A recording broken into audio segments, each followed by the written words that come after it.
Want to tell the Rebbe the words of the new song that we're singing with Mashiach, right? So I'm just going to read him. Am Yisrael, have no fear. Mashiach will be here this year. We want Mashiach now. We don't want to wait. Okay?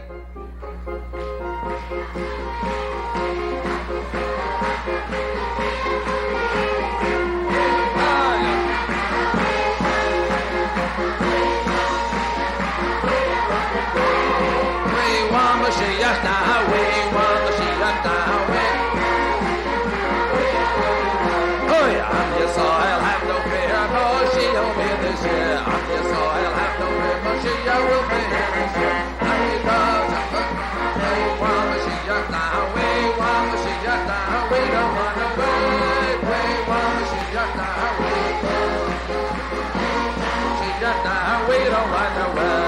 Am Yisrael, have no fear, Mashiach will be here this year. Am Yisrael, have no fear, Mashiach will be here this year. We want Mashiach now, we want Mashiach now, we want Mashiach now, we don't want to wait. We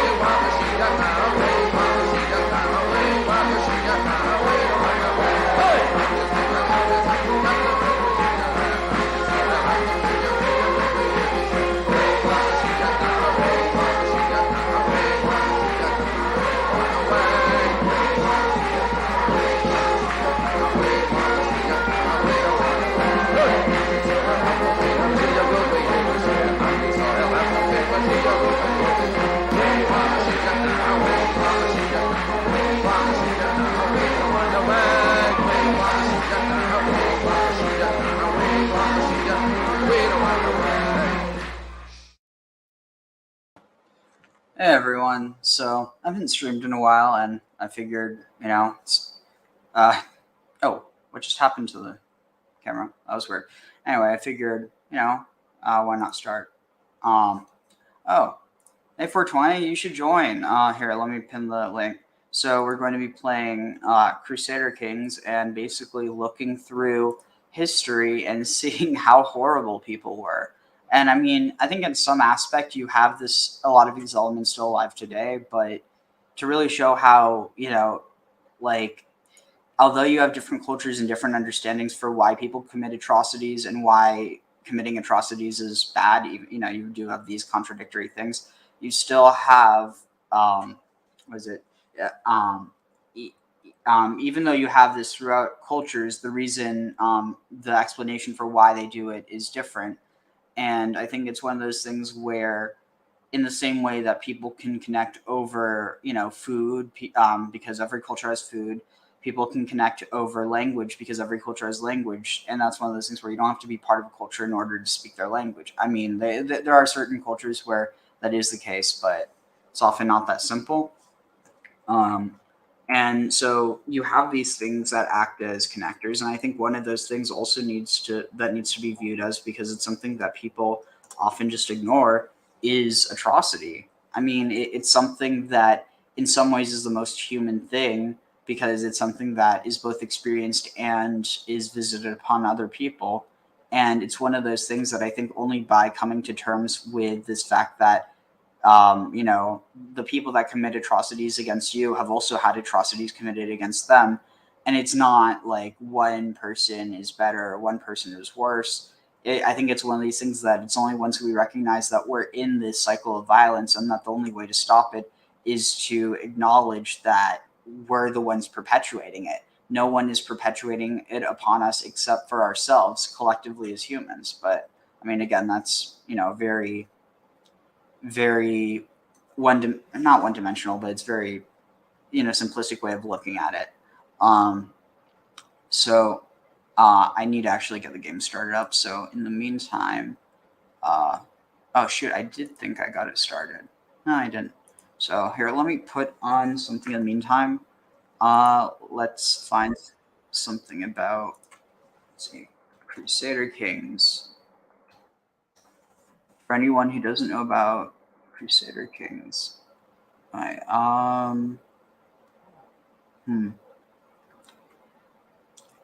Here, yeah, let's watch a review. That'll get us in the mood. present share screen. Here, sorry, don't have a proper mouse pad. If you're making a to-do list today, make it easy on you.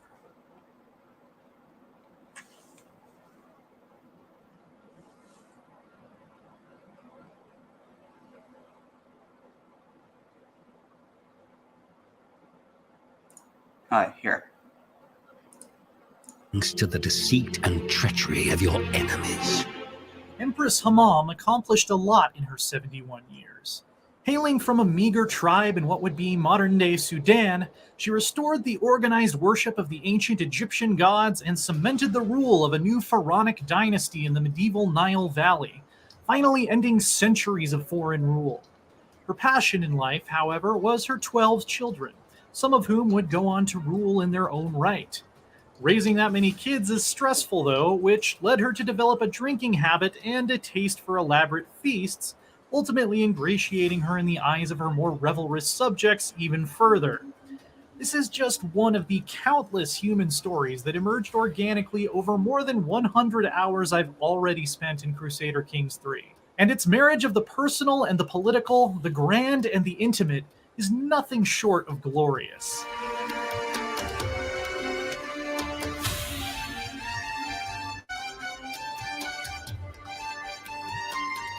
Crusader Kings has always been a series about how individual characters and their interactions shape history, and this third installment finds new and intriguing ways to portray that. Like its predecessors, Crusader Kings 3 lets court drama, dynastic feuds, and marriage alliances underpin the more familiar grand strategy game tasks of constructing castles, researching technology, and waging war. A personal slight between two neighboring rulers can plunge the entire region into bloodshed and chaos worthy of a great historical fiction novel, while a well-planned betrothal can...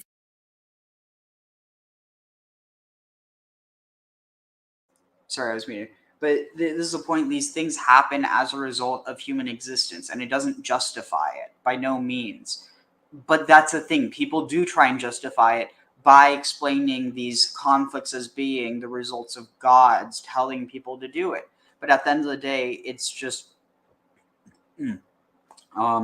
it's ways of justifying atrocities to yourself. I mean, at the end of the day, it's not like people in the past were just somehow, non-human in that they were able to commit atrocities and it didn't take a toll on them. It definitely did. That's part of the reason why you have to create these fictive, realities in order to explain why what you did actually isn't bad. And I think that's something that needs to be called out 100%, but it needs to be called out everywhere.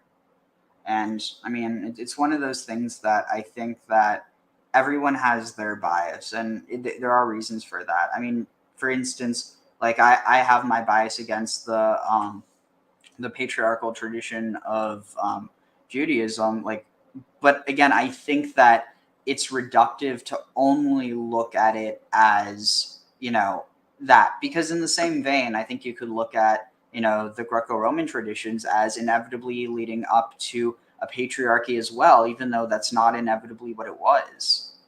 It's one of those things that they develop over time, and I think in some ways, I forget which scholar, I think it's Ed Dodge who's done a lot of good scholarship on this, having to do with the goddess and matriarchy predating the patriarchy, and this idea of shepherd kings, because that wasn't how it used to be. It used to be agriculturalists. That's the whole idea of the Way of Cain, and it's only later that people end up adding all this other stuff to it, and then Cain becomes a bad guy, not because well, see, this is the thing.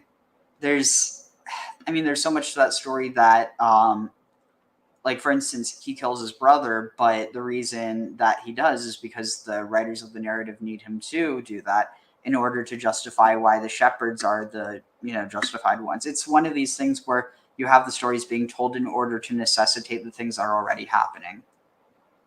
But here, let's continue. Wait, did I start that? No, okay, here. I just need to clone this game real quick. Not the game, but the playset, because I'm working with 204 mods, and some of them are activated, some of them are not. This one that I just wanted to get is called Polytheism Reborn. Here, I'll share my screen so y'all can see what this gives.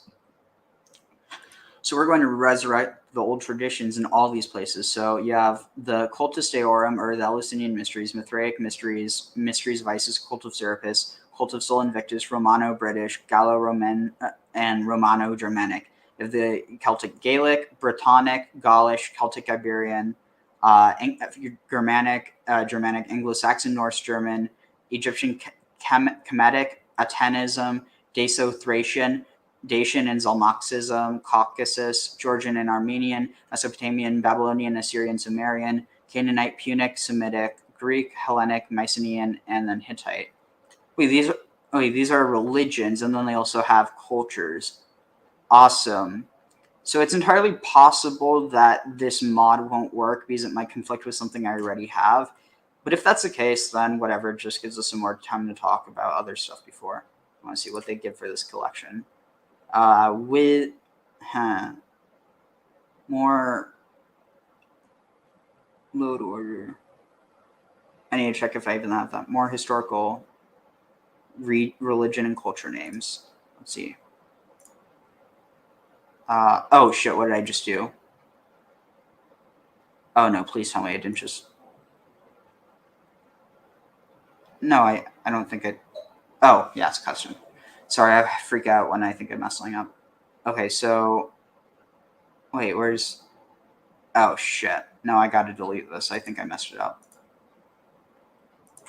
Sorry about this. One second. Delete. I have to reclone that. Here, I'll just continue with the... Let's see, view tab. Share tab instead. Forge a mighty alliance and eventually unite kingdoms under one crown. Fundamentally, it's a game more about people than things, and that focus is what makes it truly special and memorable. Paradox Development Studio has deepened and expanded upon most of the key elements that made Crusader Kings 2 work. The stress system, which led our merry matriarch Hamam to find solace in the bottom of a bottle, is emblematic of this. In Crusader Kings 2, characters have personality traits that affect their stats, but they didn't do much to guide your behavior. In Crusader Kings 3, a cruel character will build up stress if you often offer your enemies mercy, while an honest one will chafe at dark dealings in the shadows. This encouraged me to roleplay the traits of my character rather than just seeing them as numerical modifiers, or live with the consequences of denying my natural tendencies, which I really enjoyed. Understandably, it doesn't feel as broadly fleshed out as its predecessor, which has had the benefit of 7 years and hundreds of dollars worth of expansions, but it's well on its way.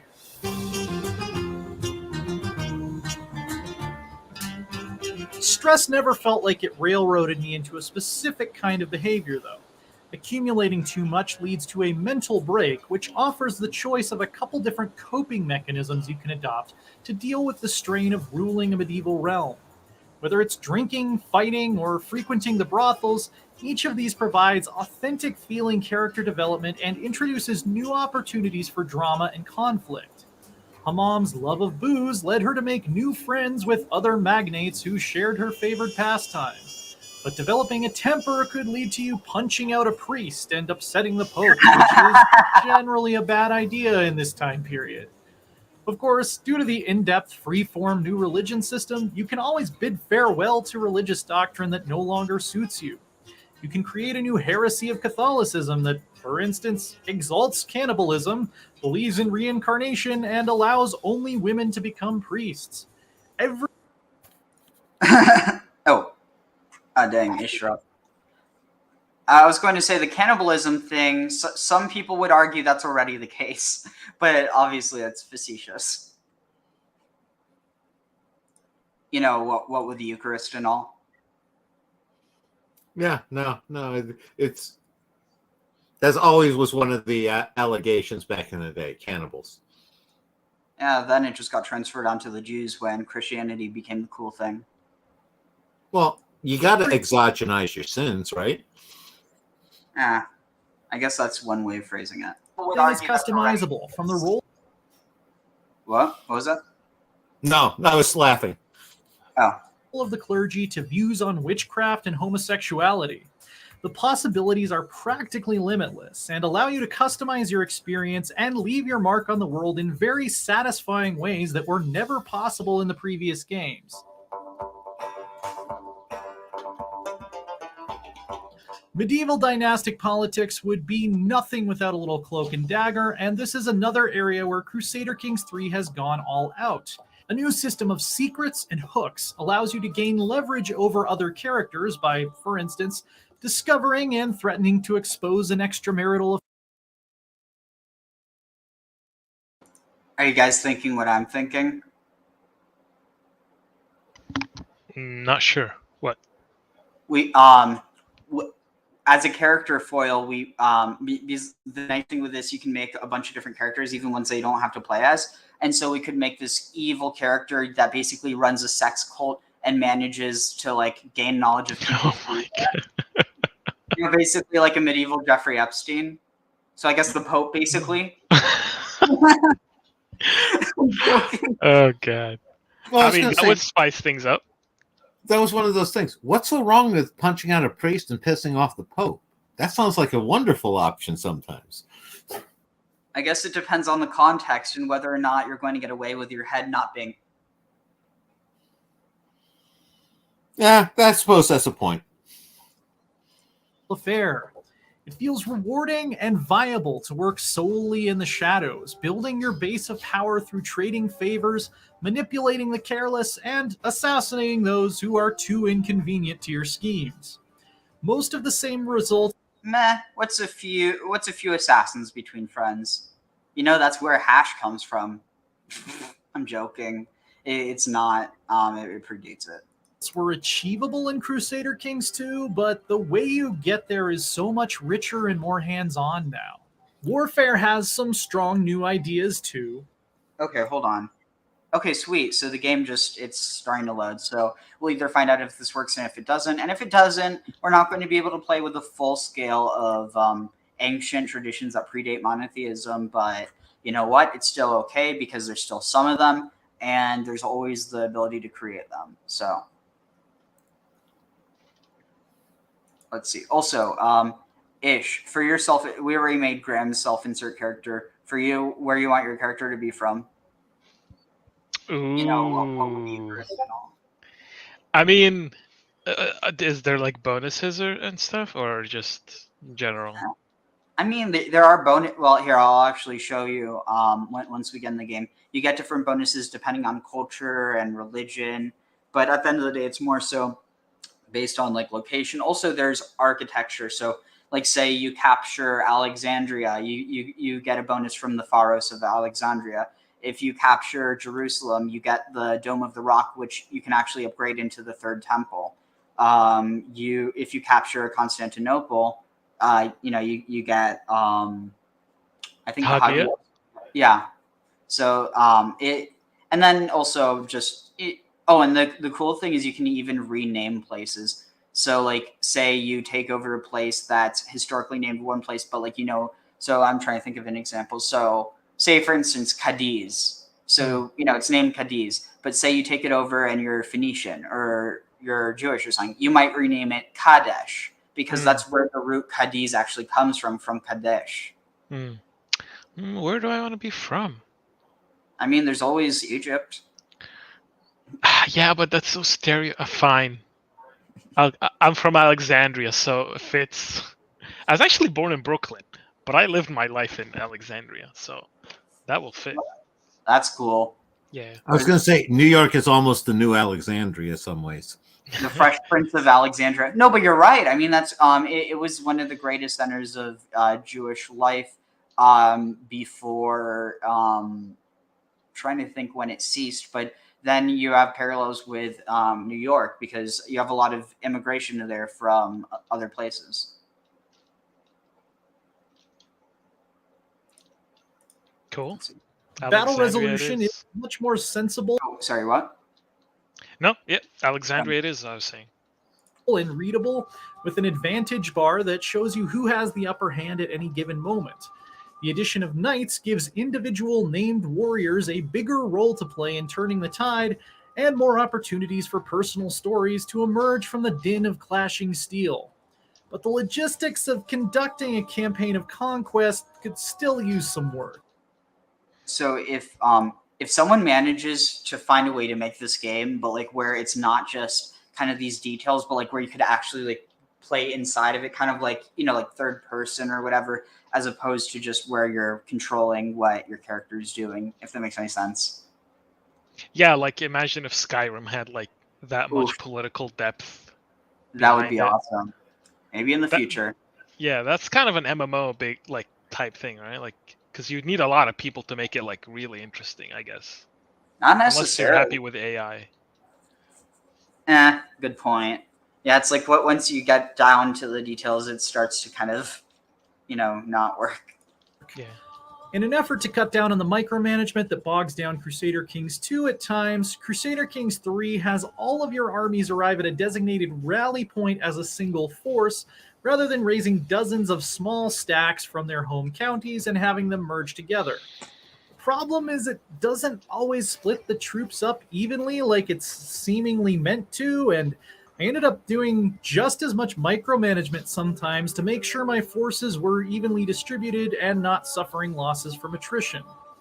This is partly alleviated by the fact that there is so much to do besides marching armies around, and all of that is done so well. But it's the one major thing I'd really want to see improved, and luckily, Paradox has a rock solid history of polishing its games for years after launch.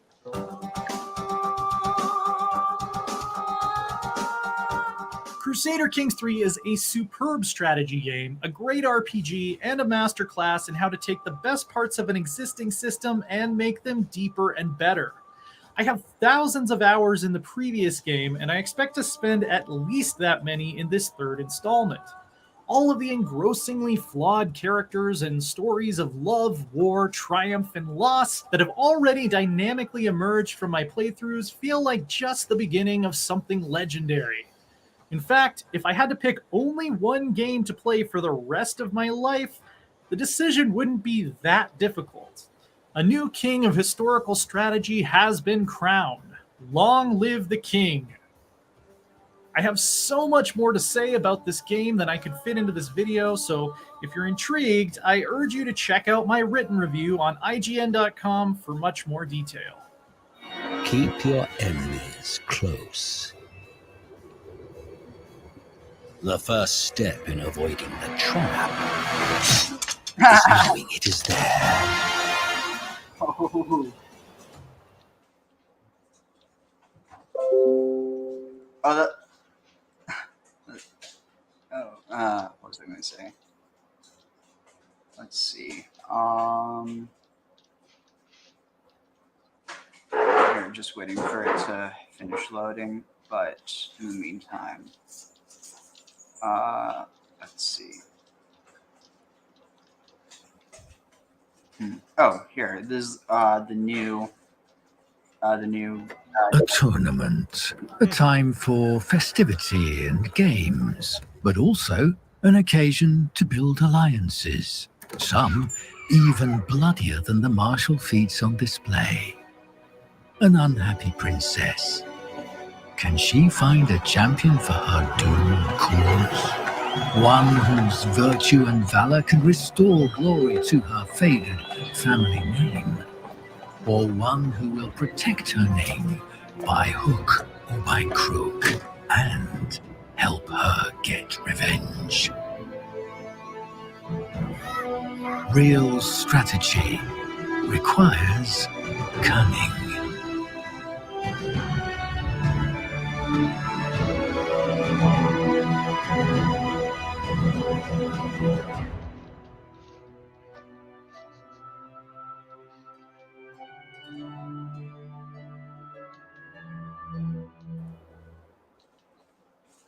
Let's see. So,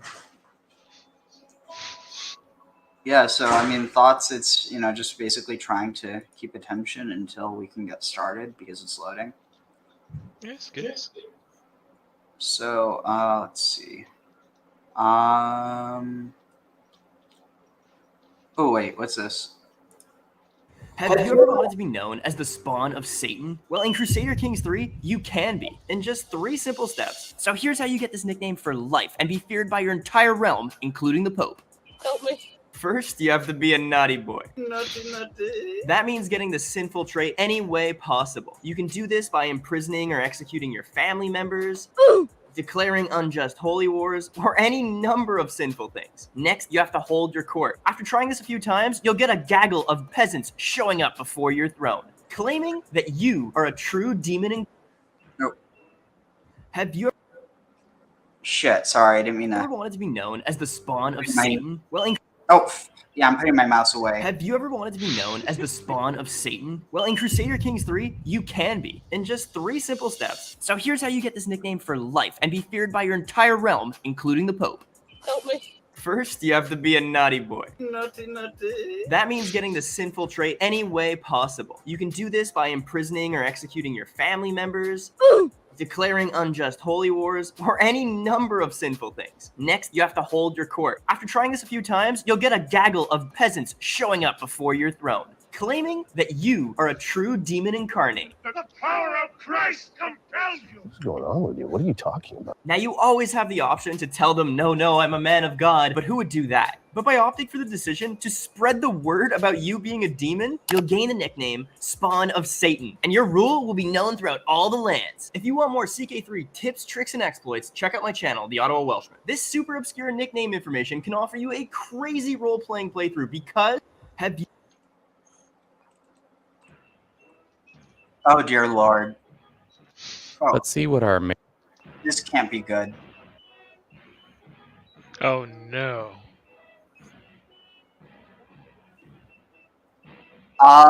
Someone please put this man on a watch list. You dumbass, he wasn't from Bavaria. Wasn't he Austrian? Yeah. Oh, they don't have a smaller stash.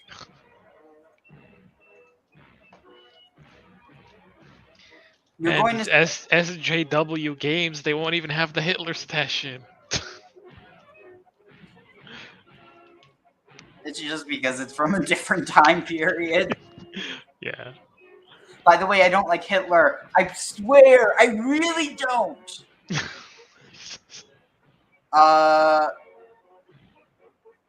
Thanks for watching. That was Let's see what We have never seen a mod like this in CK3 where they add all of Asia. We pretty much have all of Asia added into the game, besides this northern part, which is practically wasteland at this point. We have never seen a mod like this in CK3 where they add all of Asia. We pretty much have all of Asia added into the game, besides this northern part, which is practically wasteland at this point. We have never seen a mod like this in CK3 where they add all of Asia. yeah, it's not How to really steal fully man. developed. It took me How to steal a man's land in CK3. Step 1. Find a man. You want to find one who doesn't have too many family members. Oh shit. We have never seen a mod like this in CK3. How to steal a man's land in CK3. It took me 20 years. How to steal a man's So land. finicky. It took me 20. How to steal So a man's finicky, I land swear. in CK3. Step 1. Find a man. You want to find one who doesn't have too many family members, preferably none. Step 2. Marry that man. Of course, it's got to be on their terms, or they won't accept. Step 3. And then you Have kill a him. baby with that man. Oh no, you have to have a Necessary baby evil. first. Step 4. Murder that man. Yeah, like He I had said. it coming. Step 5. Murder your child. Did I forget to mention that you had to be a little sadistic to make that happen? Step 6. Enjoy your new lands. Pop the champagne on a job well done. And that's how to steal a man's She land looks in happy. CK3. It took me. Literally. Let's see. Okay, is it loaded now? Come on. Fingers crossed. Okay, sweet. Okay, now. Oh shit. Okay, so here. Okay, y'all can't see this, but I am loading it. Let's hope this works. Come on. Starting 769. Okay. Game rules. Select. Okay, come on. I'm crossing my fingers. My fingers are crossed. Come on. Oh shit, that's not a good sign. Fuck, it didn't work. Okay, well. Yeah. Okay, so we'll just have to load it without that. So, no harm, no foul. So, let's see. Let me just find it. New video to put on. Let me tell. World Conquest the easy way. What's it? Nah. Wait, what? Oh my god.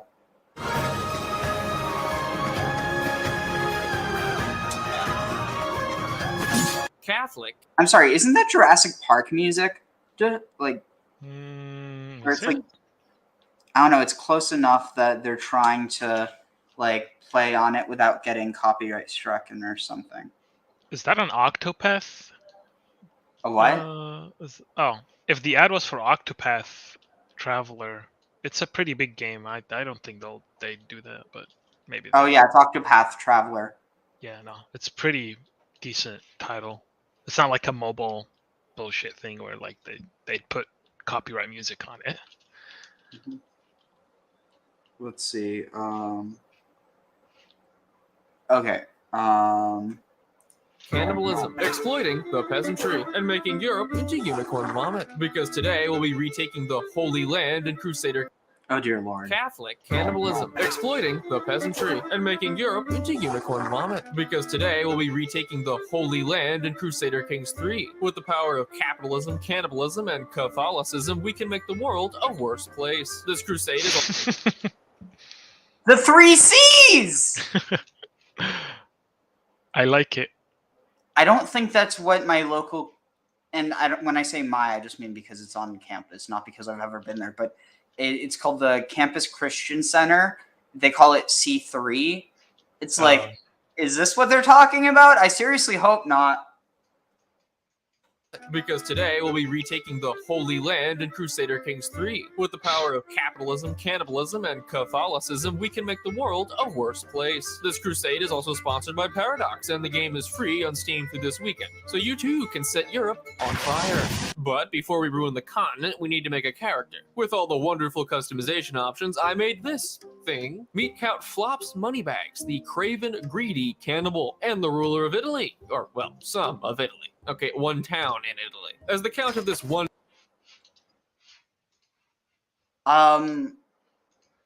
Well, at least he didn't make him Jewish. Like, at least he didn't do that. Okay, wait, shoot. Oh, yeah. But I'm sorry, but, like, that guy literally looks like a caricature. Thing. Meet Count Flops... Of, I don't even know what. Like a cheeseburger?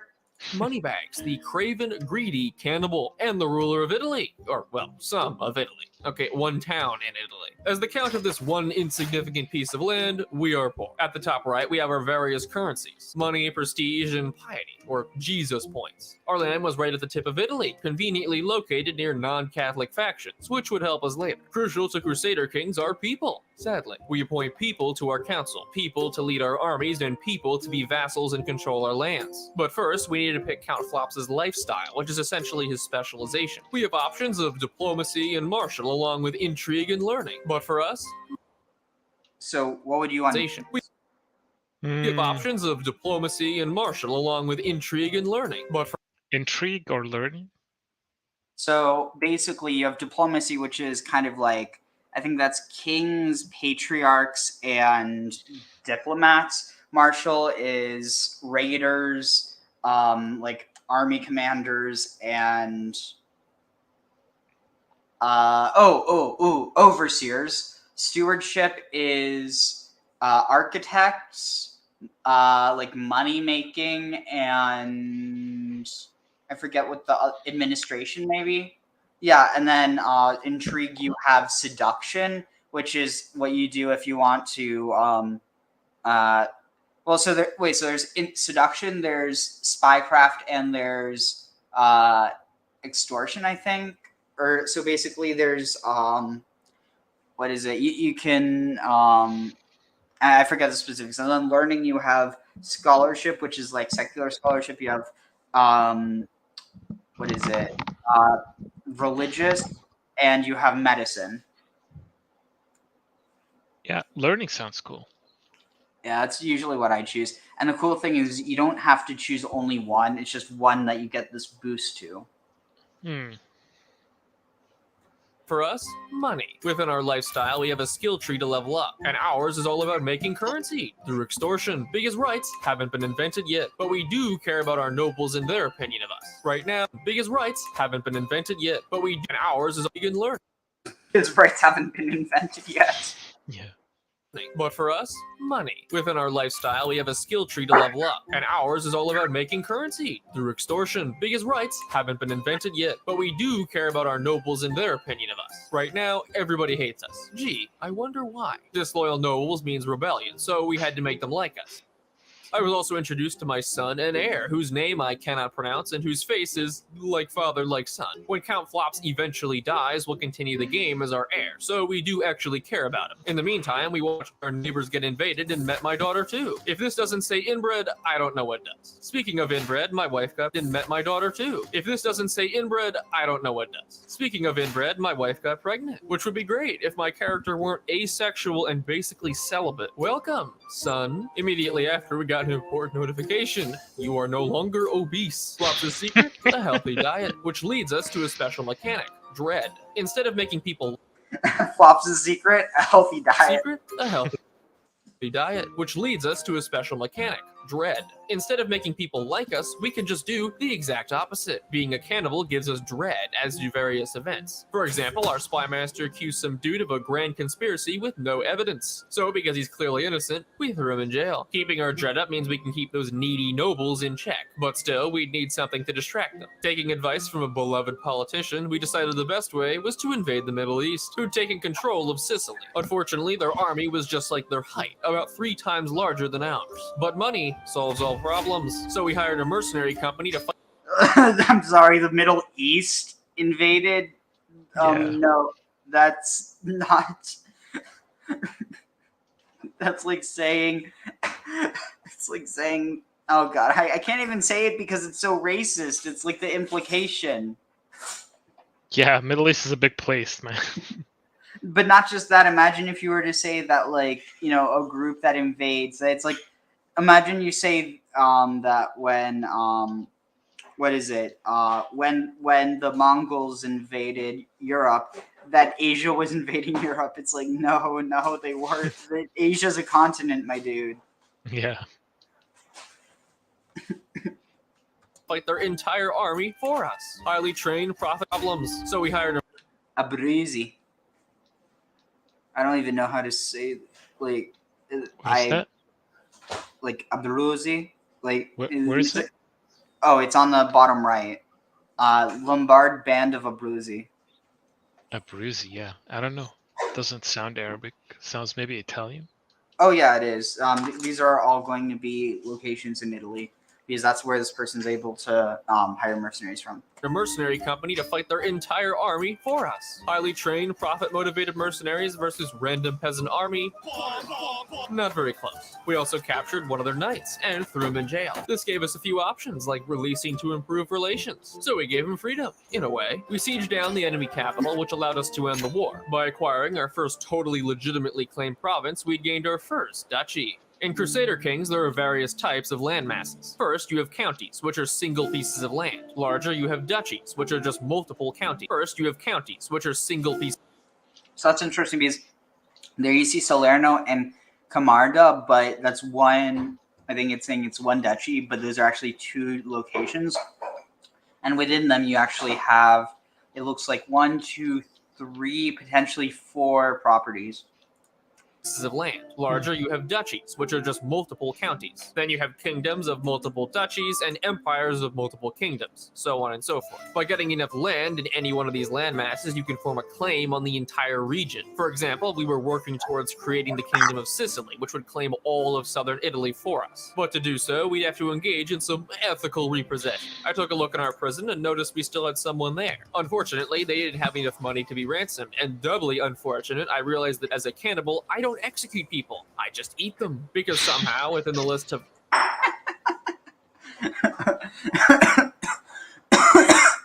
Catholic sins, cannibalism is not one of them. Before we could go to war for... Wait, is that actually true? What? No, imagine if that actually wasn't a sin in Catholicism, though I have a feeling it is. It's just probably they didn't put it in. Wait, what sin? Somehow, within the list of Catholic, as a cannibal, I don't execute people. I just eat them. Because somehow, within the list of Catholic sins, cannibalism is not one of them. Before we could go to war for more, how within the list of Catholic sins, cannibalism is not one of them. I need to be ransomed, and doubly unfortunate, I realized that as a cannibal, I don't execute people. I just eat. Burn it, stake, or behead and devour. Would it be a sin?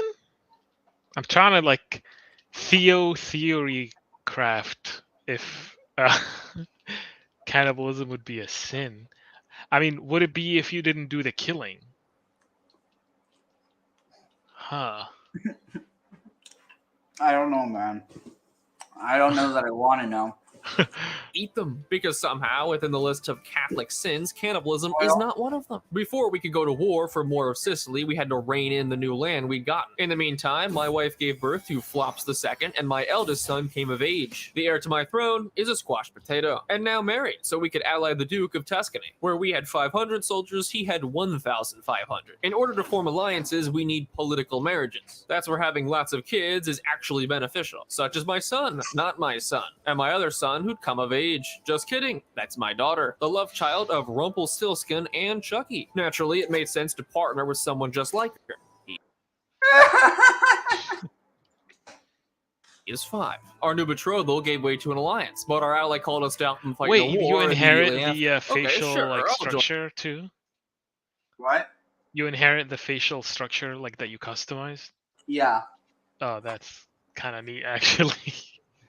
Yeah, I know, right? Yeah.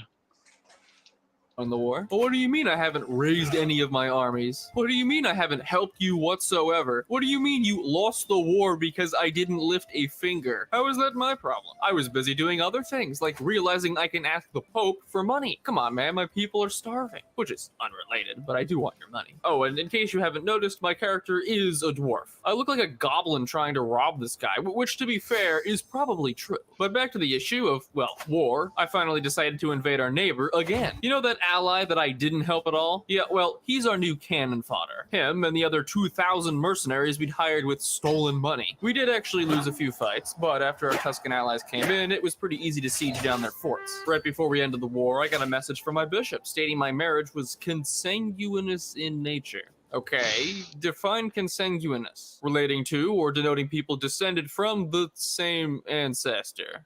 Ah. Oh, incest. Oh, You know, that no. actually explains a lot. Ancestor. Ah. Incest. You know, that actually explains a lot. Accidental incest aside, we'd finally won the war against our neighbors, and with it, the rest of southern Italy. With another duchy secured, we'd more than doubled our land. We were also close to forming the Kingdom of Sicily to claim the entire peninsula. What also happened that I didn't realize is that now Bavaria is Italy, which was at least better than whatever the hell Spain was doing. Then there's Poland, if I could even call it that. All in all, we'd have to expand downward for the rest of Sicily and Africa. But first, with our new land, we needed to actually secure it. Unsurprisingly, our newly gained vassals were unhappy with the hostile takeover, giving me ample reason to imprison them. But it did expose a big problem we had. See, when our character dies, we pass our titles and lands onto our next of kin. The problem is, with multiple duchies and counties, our kids will inherit different lands and shatter our combined fiefdom into multiple. So he's going to eat them. Smaller ones. To fix this, we need to either A, disown our children, or B, form the Kingdom of Sicily. By forming the kingdom, our heir will become the king, and all our children will become their vassals, keeping our combined fief intact. To prepare, we married Not My Kid off for an alliance, taxed our peasants exorbitantly, and monitored our neighbors. Welcome back, Italy. It was time to go to war with the owner of Sicily, who was apparently 11 years old, and somehow wielding a force of 4,000 troops. After forcing my allies to do all the work, we occupied Sicily and even moved on to siege Africa. Something lucrative to do is always siege your opponent's capital, because it gets you prisoners to ransom. Or in my case, consume. Oh no, a mental break from my leader. This really is RimWorld. We ended the war and now controlled virtually all of southern Italy, but we still needed one more county to form the kingdom. We need to take land from either the Byzantine Empire, the Kingdom of Italy, that disgusting blob called Bavaria, or some tiny broke nation with no allies or army. With the final province secured, we could finally form the Kingdom of Sicily, transforming Flop's moneybags from a no-name duke to a slightly less no-name king. Ascending to kinghood in Crusader Kings is a big deal because it gives us unique powers. First, we now claim all the land in Sicily, meaning we can invade any of it for free. Second, we gain access to the royal court. So I present to you our Grand King. Flops. I didn't think our honor would ever stoop so low. The royal court is where our guests reside and where we hold court to decide on certain events. It also helps our chances of attracting talented people, which we improve by increasing how grand it is. Outside the royal court, something else we can do is negotiate our vassals' contracts, which basically means increasing taxes. With the Kingdom of Sicily founded, our next goal was to solidify our kingdom and expand southward. We constructed more income-generating buildings, promoted our culture, forcibly, and delegated more land to vassals. Our centralization culminated in our neighbor voluntarily joining our kingdom. I didn't even kidnap that many people. Some less than noteworthy events happened too, like Bavaria had a full-scale civil war, my daughter was eaten by a giant fish, and I pissed off my vassals by extorting all of them for money. To add on to our fortune, a healer showed up to our court. That's my vassals by extorting all of them for money. To add on to our fortune, a healer showed up to our court. Like Bavaria had a full-scale civil war, my daughter was eaten by the noteworthy events happened too, like Bavaria had a full-scale civil war, my daughter was What the heck? As I strolled through the gardens, I noticed my daughter, Gesseltrude, sitting on a rock by the cart pond, leaning down over the edge. She trails her fingers through the water. A shadow stirs beneath the surface. eaten by a giant fish, and I pissed off my vassals by extorting all of them for money. To add on to our fortune, a healer showed up to our court. That meant we could spend money to recruit her, or more Wait, wisely, why is that even throw an her in jail. event? Then I Why can you get negotiated eaten her by a sea monster? Is that like, is it mythology? Like, is it like one of those? Not sure. All right, so it loaded, so let's hope this works. There's no reason it shouldn't, but I've learned not to trust things that sometimes it's like, oh, this worked before. All right, come on. All right, so far nothing to indicate that it's going to crash.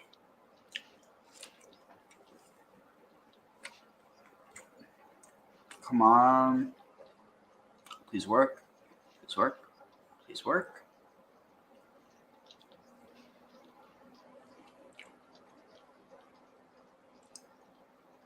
Okay, I think we're golden.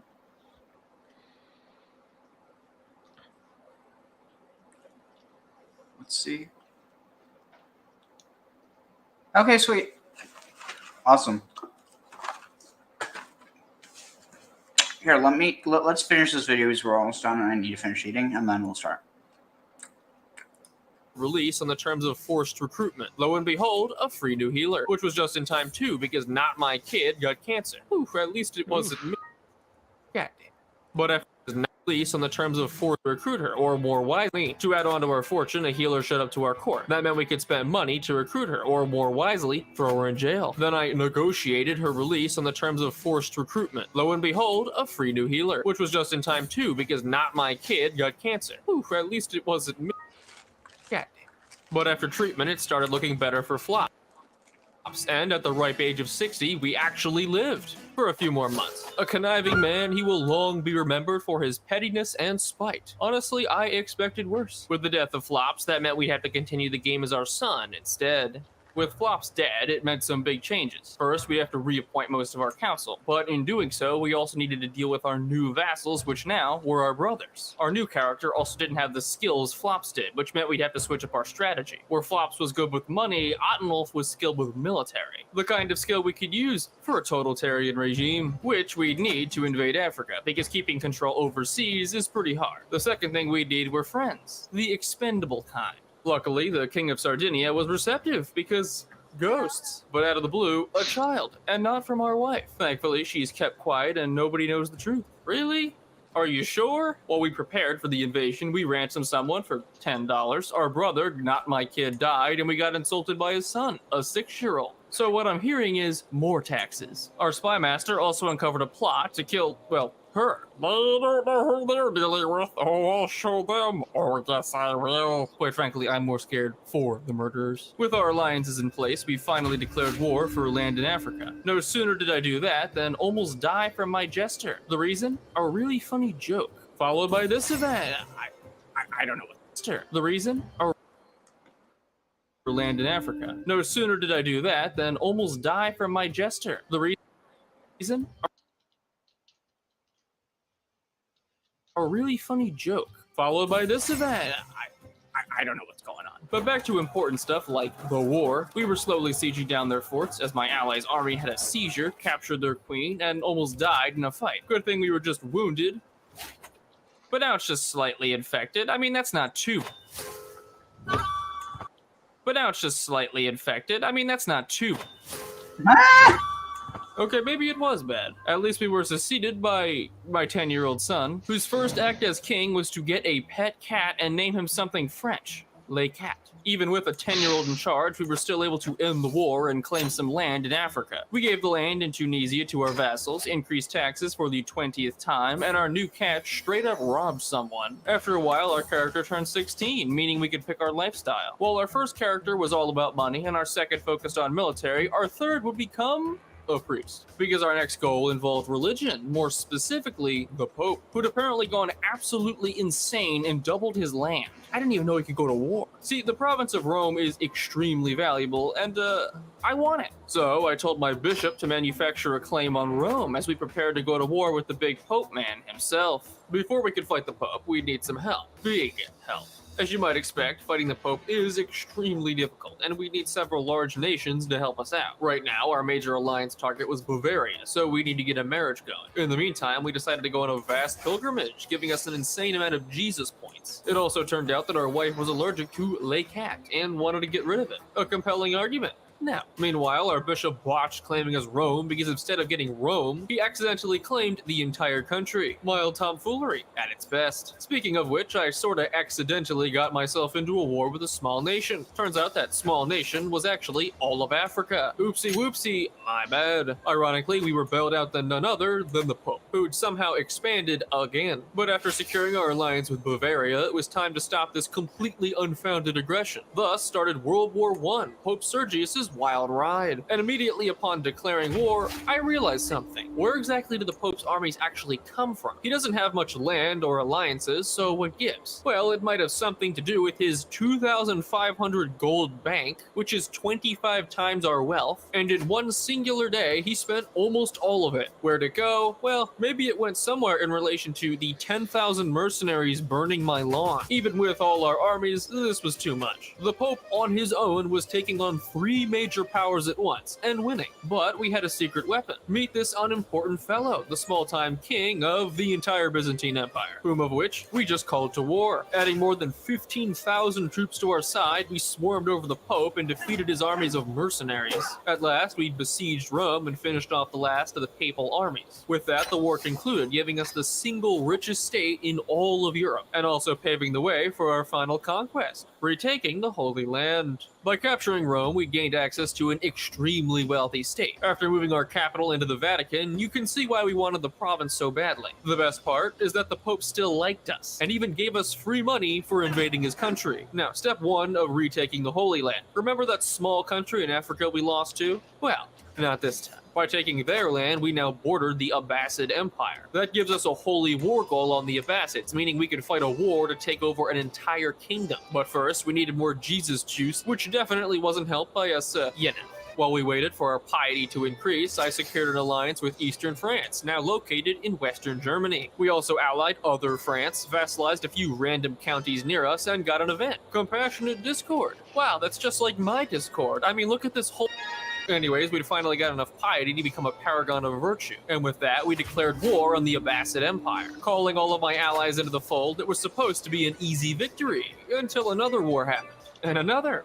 And another. At least we just got another ally in France, entering me into 2 more wars. Surely most of them were small, though. Well, we had a tiny Byzantine civil war, a French civil war, a German civil war, an invasion in Africa, a second French civil war, not to be mistaken with the first one, and we were now fighting the newly formed Arab Empire. Half of Italy was also occupied, and I originally thought the armies came from the Abbasids. Nope. Much like everything inconvenient in life, they were from France. I tag switched over to the Byzantines to see what was going on with their country. The first thing I noticed was their leader was naked and they were at negative 1,600 gold. As they say in Greece, crippling debt. So with all these wars, their country. The first thing I noticed was their leader was naked and they were at negative 1,600 gold. As they say in Greece, crippling debt. So with all these wars, how could we possibly...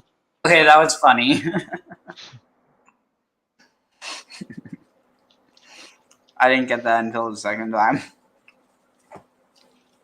But, okay, so I think it's working, yeah. Win will allow me to introduce you to my patented 4-step plan that works in any situation. Step 1, abandon your allies. Step 2, abandon your people. Step 3, accidentally destabilize an empire leading to the untold death, destruction, misfortune, and rise of an arguably worse dictatorship.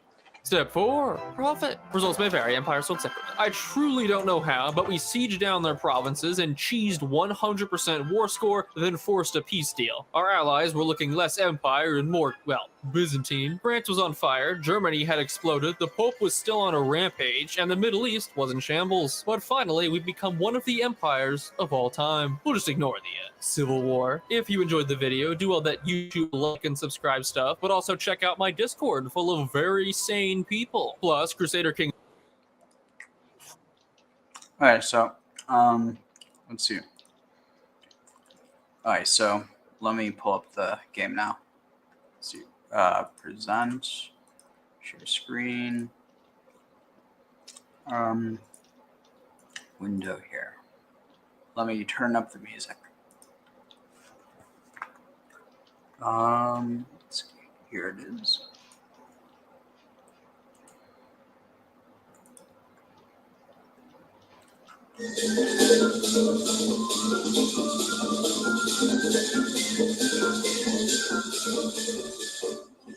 Can you all hear? Yes.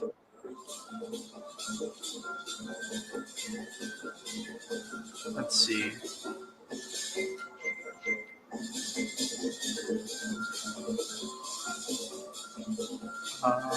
One moment.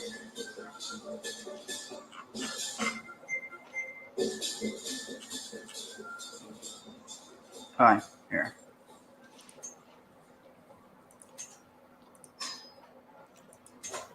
So 769.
Wait, what is this music?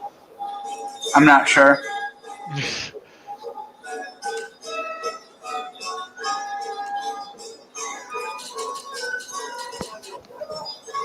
a little bit overbearing, to be honest, the music. Alright, sorry.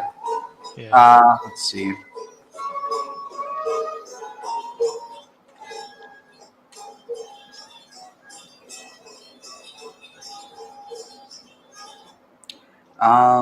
Alright, so here, cultures, so, oh wow, that's a lot.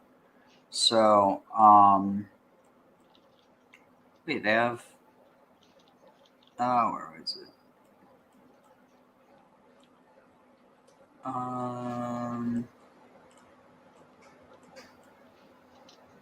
What do they have under 11? Oh, right.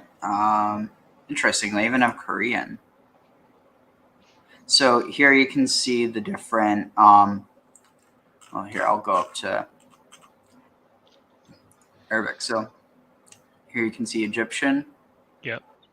Oh shoot, what's that? So here you have philosopher culture. Children are more likely to get pensive trait, which is gives you extra stewardship and learning. Less likely to get rowdy, which is more to intrigue. So basically, spy and war. And learning education traits and scholar traits also give cultural fascination progress. So that's good for what you want to do. Mhm. Strong believers. Zealous trait is more common. Humble trait is more common. Characters are less likely to accept conversion. Mubarizun can recruit Mubarizun as men of arms. The Desert Warrior Commander trait is more common, and that's a really good one. So it basically gives you advantages in desert. Some commander traits and personality traits have extra dry terrain bonuses and gain a decision to recruit dry terrain commanders. Then you get Nile Agriculture. Oh, this one's good. And then Children of the Nile unlocks to celebrate the opening of the Nile canals and pray for good Nile flood decisions depending on the result of the Nile flood, and unlocks the renovate local Nilometers decision. So I'm guessing you probably want to go with Egyptian. Yeah. Hell yeah. And then all of that sounds good. And so for religions, then you have a whole lot of choices, but it depends on what you want to go with. So like for instance, I think there's what's this? Oh no, I think that let's see, what's this? No, this is. Do they have the traditional Egyptian religion, or they might not have it in this? There's Hellenic, if you want to go kind of with that like Greco-Egyptian type thing. And then, obviously there's oh wait, wrong place. There's is this Cossack? What's it? Oh no, different thing. You have let's see, what's it? Semitic. You have Haranism.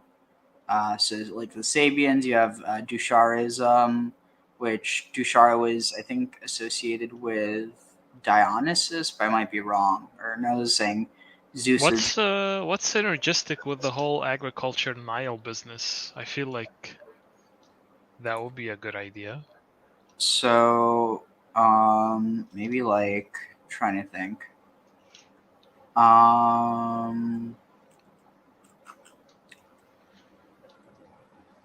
There might actually, let's see what that, because there's a lot of things in the Islam section. So let's see. Berber. Let's see. It doesn't even have to be Islam. I was just saying, like in general, unless you want it to be that. Yeah, but you also have like the Druze, for instance, who aren't like technically Muslim, but it's still considered as part of this. Yeah. Let's see. Do you have any that are what's this? Dualism, maybe. There's Manichaeism. Let's see. The revelations granted to Buddha, Zoroaster, and Jesus were. Oh, that actually might be good. Sethianism, because the unknown God emanated all existence into the perfect plural. Yeah, this is a very. I'm pretty sure that Sethian. Graham, you might know more about this, but isn't Sethianism heavily influenced by Egypt? Ooh, actually, yeah, this is a perfect caveat. So, so Barbello, two old dudes. Let's see here. Check this out.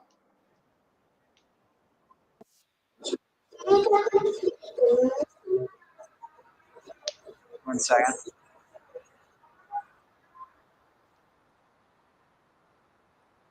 Тому світі дуже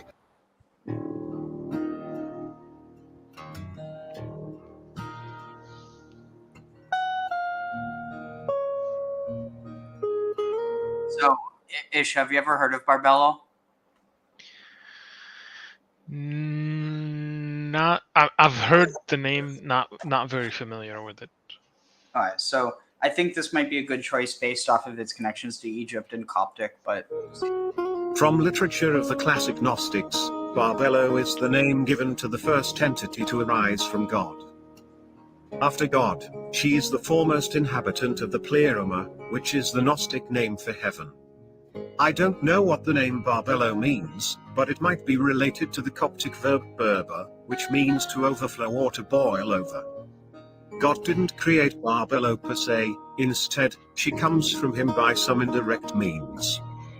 The emanation of Barbello may be said to function as an intermediary generative aspect of the divine, or as an abstraction of the generative aspect of the divine through its fullness. The most transcendent hidden invisible spirit is not depicted as actively participating in the creation of matter. Her significance is reflected both in the apparent androgyny identity, reinforced by several of her given epithets, and in the name Barbello itself. Barbello refers to the first emanation of God in several forms of Gnostic cosmology. She is often depicted as a supreme female principle, the single passive antecedent of creation in its manifoldness. This figure is also variously referred to as Mother-Father, hinting again at her apparent androgyny. The first human being, the triple androgynous name, or the eternal Eon. So prominent was her place amongst some Gnostics that some schools were designated as Barbelliati, meaning Barbello worshippers or Barbelog Gnostics. In the Apocryphon of John, a tractate, so prominent was her place amongst some Gnostics that some schools were designated as Barbelliati, meaning Barbello worshippers or Barbelog Gnostics. In the Apocryphon of John, a tractate in the Nag Hammadi library containing the most extensive recounting of the Sethian creation myth, the Barbello is described as the first power, the glory, Barbello, the perfect glory in the Eons, the glory of the revelation. All subsequent acts of creation within the divine sphere, save, crucially, that of the lowest Eon Sophia, occurs through her coaction with God. The text describes her like this: "This is the first thought, his image, she became the womb of everything, for it is she who is prior to them all, the Mother-Father, the first man, Anthropos, the Holy Spirit, the thrice male, the thrice powerful, the thrice named androgynous one, and the eternal Eon among the invisible ones, and the first to come forth." The Holy Book of the Great Invisible Spirit refers to a divine emanation called Mother, who is also identified as the Barbello. The Gospel of Judas, Judas Iscariot, says to Jesus that he knows that Jesus is from the immortal realm of Barbello. From a Melchizedek prayer, "Holy are you, holy are you, holy are you, Mother of the Eons, Barbello, forever and ever, Amen." The three Steles of Seth offers a description of the first Eon, male virginal Barbello, the first glory of the invisible Father, she who is called perfect. In the Pistis Sophia, Barbello is named often, but her place is not clearly defined. She is one of the gods, a great power of the invisible God, joined with him and the three thrice powerful deities. They were the mother of Christus Sophia or heavenly body. The earth apparently is the matter of Barbello or possibly the place of Barbello. In Pythagorean thought, it was believed that the cosmos came into being through the monad, which begat the dyad, which then begat the multiplicity. Barbello is often designated by the pronoun she, indicating a feminine aspect to the Gnostic second principle. The Barbello is not a dyad proper and is often called by the epithets thrice male, the triple androgynous name, and the three powers. The word for spirit in Hebrew and other Semitic languages is feminine, so to the ears of people who spoke those languages, the name Holy Spirit would have almost automatically connoted a feminine being. This seems to be a conception that was actively cultivated in at least some early Christian circles. For example, the Jewish Christian Gospel of the Hebrews has Jesus refer to the Holy Spirit as his mother. But, to be sure, the idea that Barbello, the divine mother of Christ, is identical to the Holy Spirit is seldom asserted in Gnostic texts. And his thought performed a deed, and she came forth, namely she who had appeared before him in the shine of his light. This is the first power which was before all of them, and, which came forth from his mind, she is the forethought of the all, her light shines like his light. To recap, from the Gnostic texts, God's inexhaustible profusion of thought overflows, and a new being, Barbello, emerges from that intellectual flood. Elsewhere, it's said that Barbello arose when God stared down into the primal waters and saw his luminous reflection, which then became a new being. So,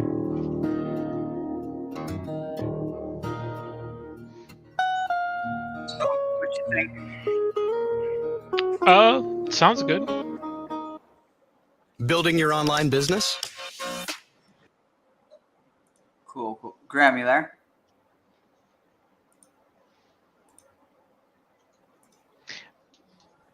But I Yep, was I'm here. thinking more like, I mean, that's fine. I don't want to like complicate things, but like the culture that has like the Nile as its center is obviously kind of done and gone for a long time now in Egypt. And I was wondering, like, what if that culture remained? Yeah. So some mods do have that. What you could do is try to choose one as close to that as possible, and then when you get enough, reform it into like another tradition. So I mean, like if not that, I'm trying to think there might be something like No, just go with what's like fun and cool, but like so here that's there's what's basically my I thrust of mean things. here this might work.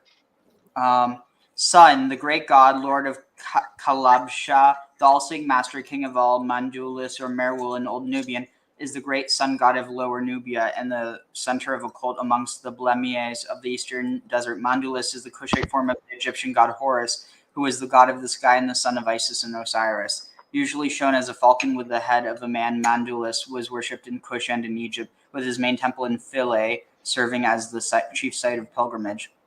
Sounds good. And then Esotericism, astrology, all good stuff. here, oh shoot! Here, let's see what it gives. Sun worship. So you get miracle worker, wise man, and mystic give you benefits. Let's see, sun worship. What's that do? One sec. Shit, this is so complicated. One sec.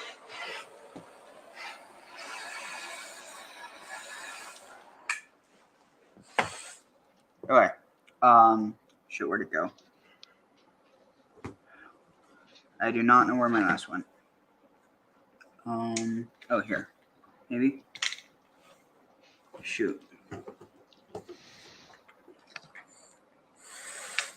Oh, wow.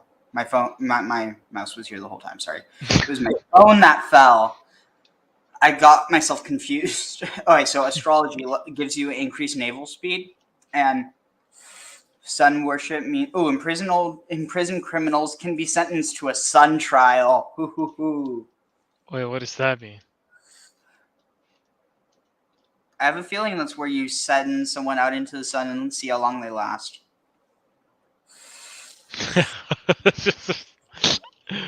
Oh, this also allows astrology allows you to divine the stars and predict the future.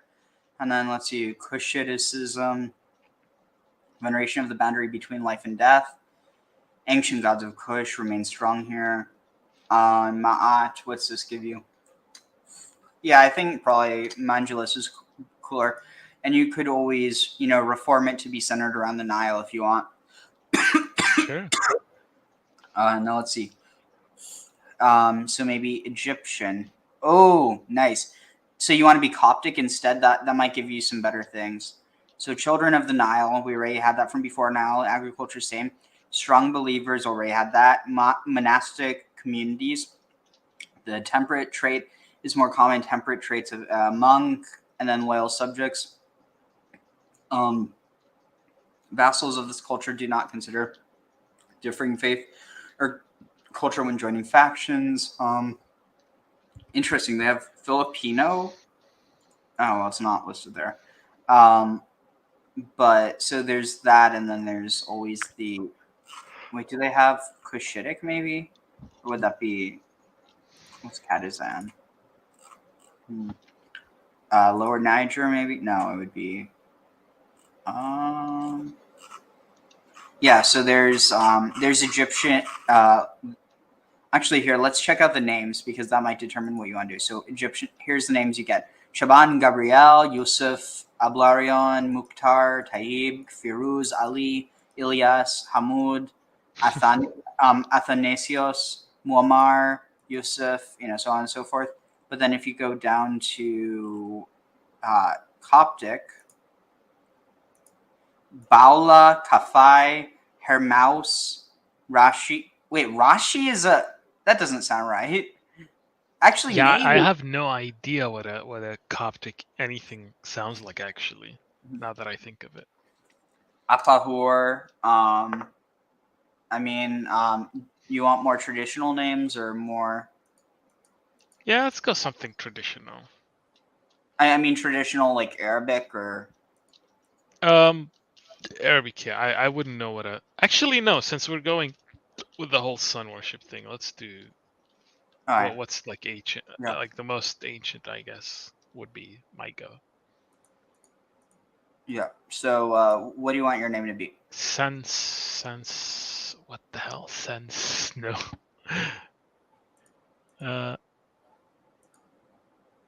Mina. Sure. Mina is good. Mina. If you want. Yeah. He united Egypt, and he's the first to create basically the dynastic Egyptians. Wait, actually? Yeah. Oh, cool. So let's see, customize dynasty, and then you can enter your own thing if you want, or Christians name Mina in Egypt. They use that name a lot. It also means port. Interesting. Yeah. Any ideas for her last name? Last name?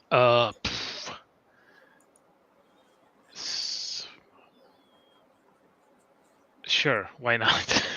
I have no idea what these names mean. Let's see.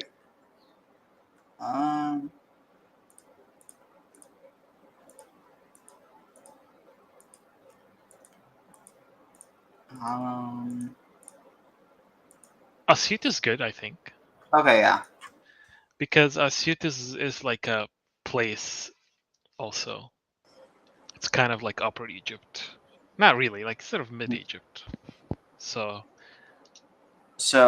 any idea for design for a flag? Design. I mean, Like we're all about the sun, right? So it's got to be a circle in there. Can we get a circle? Let's see. So,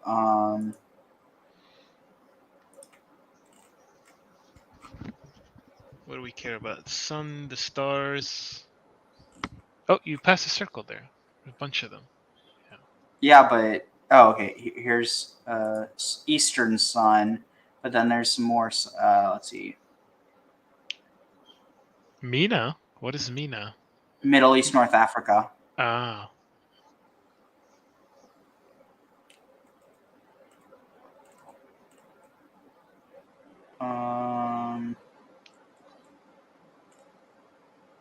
Well, you see that sun with the face on it? Yeah. That's kind of like esoteric art-esque. And we're into that. How about the layout? Layout. I mean, if we're gonna do do you want stripes? Because then we can get multiple colors.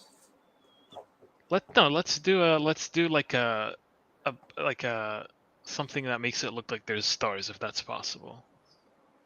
If you go out to you went to one of these looks like it might. Let's see. Here, so if I do this, Man,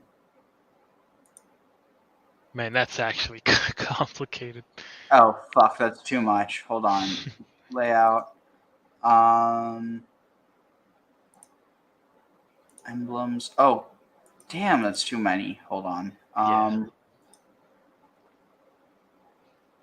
Oh, background maybe here. No. Ooh, this might be good. The waves. Hell yeah. Like get some. The Nile. Actually, wait. If that's the case, then background pattern.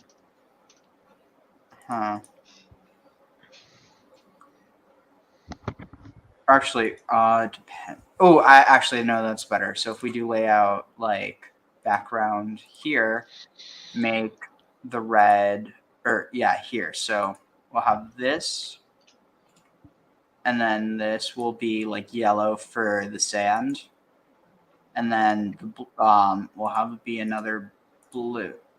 Wait, what? No, sorry, here, blue. So maybe like blue and yellow. How's that for colors? Good. I would say 2 yellows and 1 blue because the Nile goes between like 2 deserts. Oh, I see what you mean. Although they're not vertical.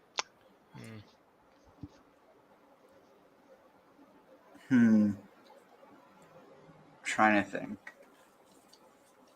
Emblems. I might be able to. Let's see. Can I add? How do I add? Detail edit. Add. Alright, so here. So we need to change this to river. Here. Now we just need to. Oh, it looks like it has eyes. So, match X and Y scale. Now we just need to rotate it.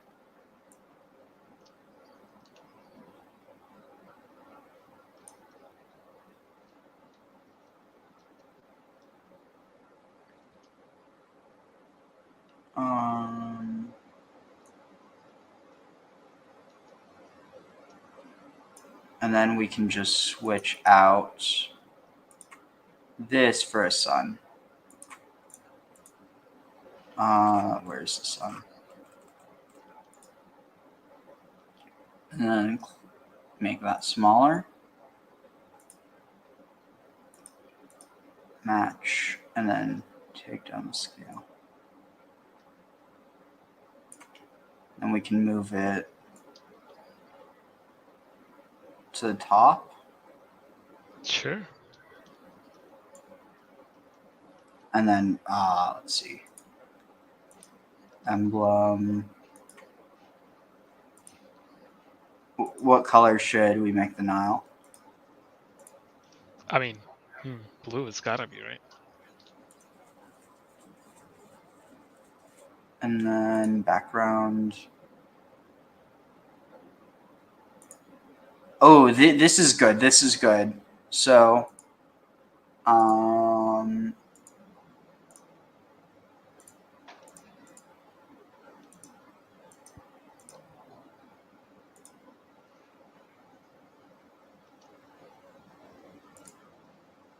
what color should the sun be? Huh. That is a problem. Maybe white. What would white look like?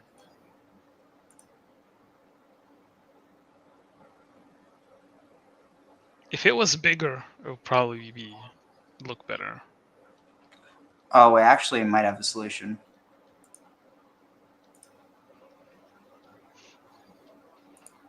Scale. Oh, actually, I have a better idea. Background. Change this to.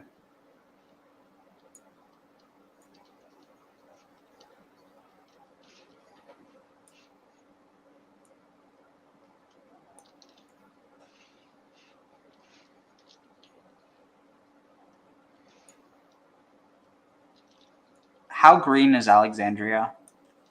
Not very. Very few places outside the valley, the Nile Valley, are legit green. So then just change this to.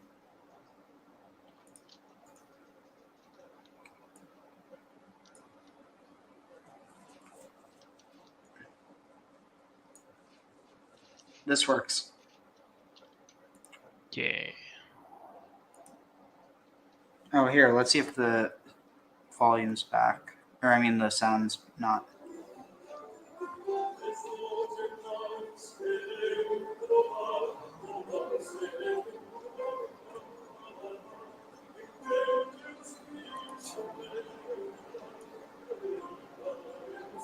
Oh. Scale.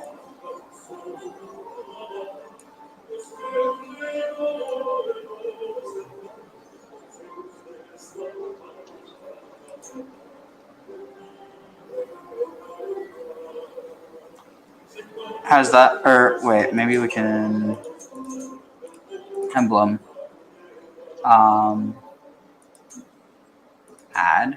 Add cities or man-made.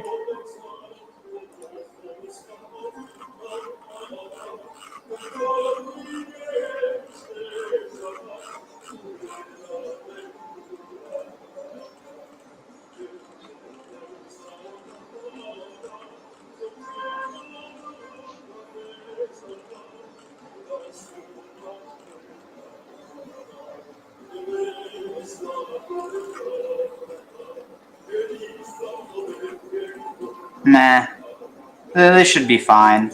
Yeah, don't worry about it. I just get very like detail oriented. Great. When I do these things, like my biggest concern is like readability. Like, am I gonna look on the map and like say like, yeah, cool. Usually, like detail doesn't survive, but like when you're seeing everything on the game. But yeah, it's good enough, you know. Yeah. So let's see.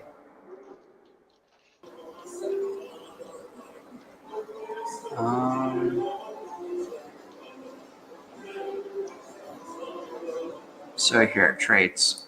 So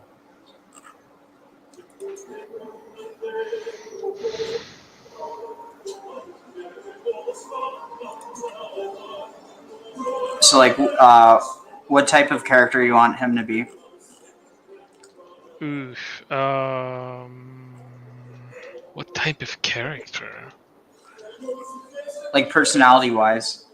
Right. Oh man, I really have a hard time with these like personality stuff. Hmm.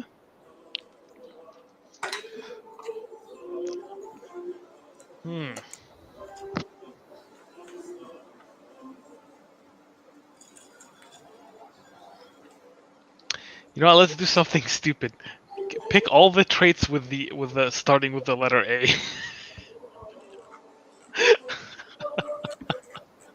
That's so stupid. I wonder if they're all like, what are they? I bet they're mostly negative. Something tells me they're gonna be mostly negative.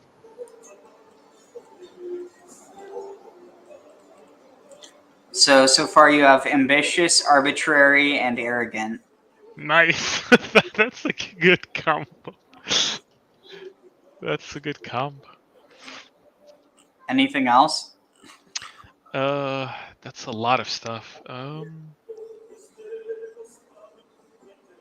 Arrogant and trusting. That's weird.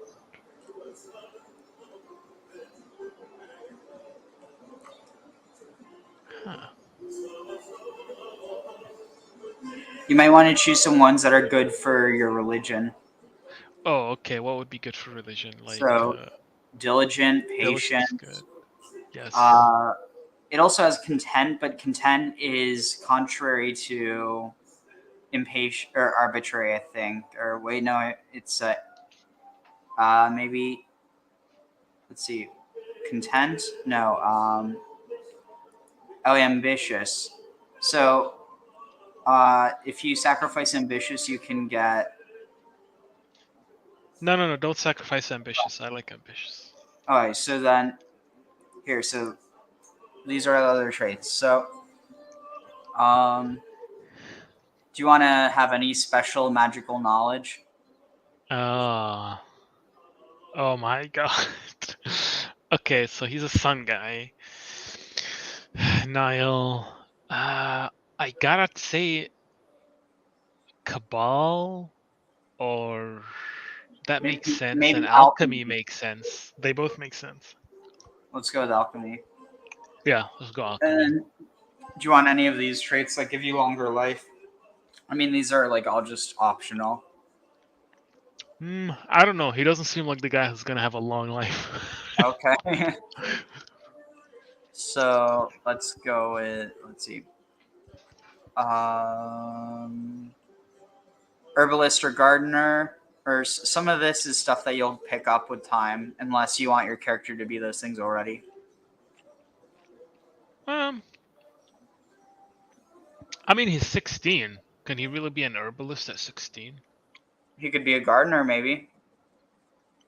No, he's that's the herbalist because if he's into like esoteric stuff, he's probably gonna do herbalism, right? Yeah. If he's gonna deal with plants. Hashishiya. They did the research. I like it. This character is dependent on the consumption of hashish to deal with the stress of everyday life. You want that? We're gonna put that? If you want. I don't know. What would make it interesting? Sure. Right, so, why not? You want to be possessed? Possessed. I think, sure, why not? Possessed. No, it's fine, it's fine. Put it. Let's see. The sudden changes in emotion, awareness, and ability this character experiences can only be explained by spirits inhabiting their body. This guy's totally nuts. I mean, it could explain the arrogance and the arbitrariness and the ambition. It's a bad combo with the weed. Or a good combo. I don't know. Fine, put it. Let's make it fun. Oh, also, I'm going to take all this out, but check this out. I'm going to give him all this. He's ill? Oh, wait, hold on. Not ill. Let's see, where is it? Pneumonia, great pox, lover's pox, leper, one-eyed, one-legged, disfigured, infirm, gout-ridden, consumption. Wait, hold on. Let's get rid of the mask. I was gonna say, why do you only put mask then when there's plenty of reason to put on the mask for other reasons? Cancer, typhus, smallpox, scarred, blind, homely. Oh wait, hold on. Let's wait. Take away blind. Take away. Where is it? Where's one-eyed? Let's see. Wait, here it is. Oh God. Let's see. Hideous. Is that different than ugly? I think so. God. Oh shoot. Someone is at the front door. What the fuck?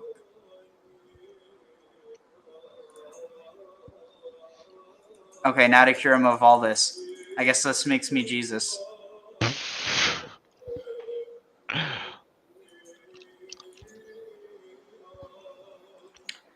So, so you can give them these different traits. Tell me if anything sticks out.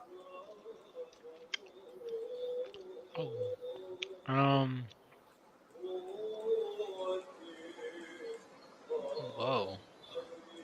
Wait. Go up. What is Sayyid? Go up more. Yeah, what's that? Sayyid? What is that? It means you're a descendant of Muhammad. Oh, wow. It doesn't matter for us, I guess, because we're not a Muslim country, so... He's definitely a poet. Oh, one second. Okay. It's not. Thank you for telling me.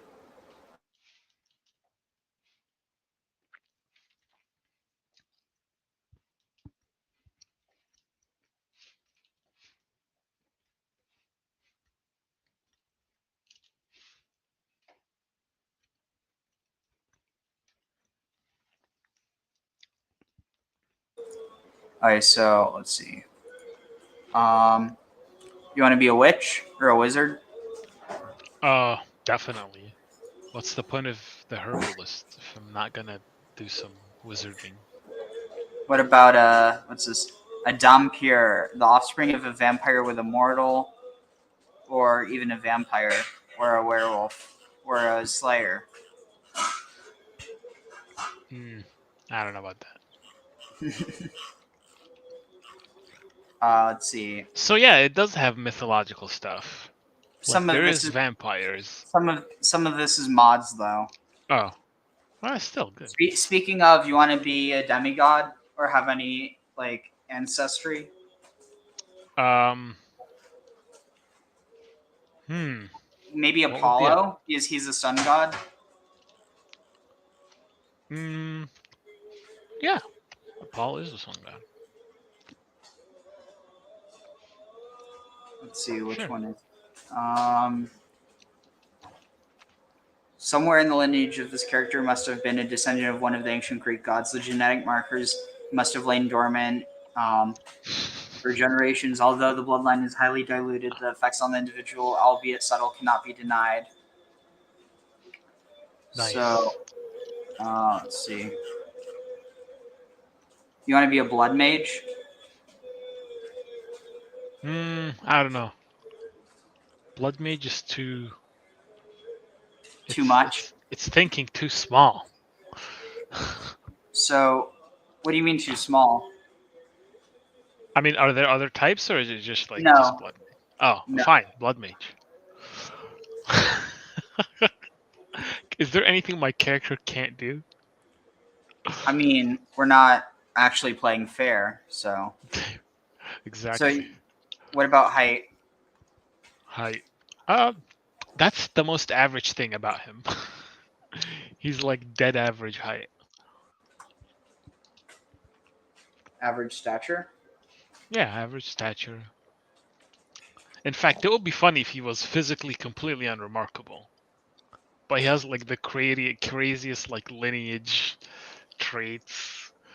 Like, Do you want him to be like good at anything like really smart or like have be able to remember shit? being able to remember stuff. So eidetic memory or like hypercalculic or hyperlexic? Eidetic will be eidetic. Let's see. All right, that should be good. Unless you want him to be a descendant of Caesar as well.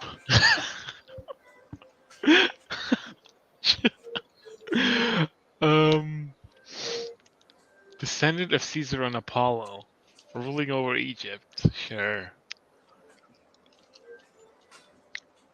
Let's see.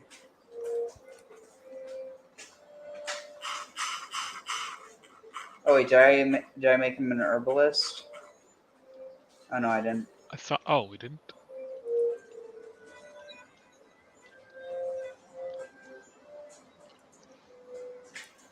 Let's see. So, is said to. It doesn't even have to be real. It's just a claim. What, the herbalist thing? No, the Caesar. Oh, that's fine.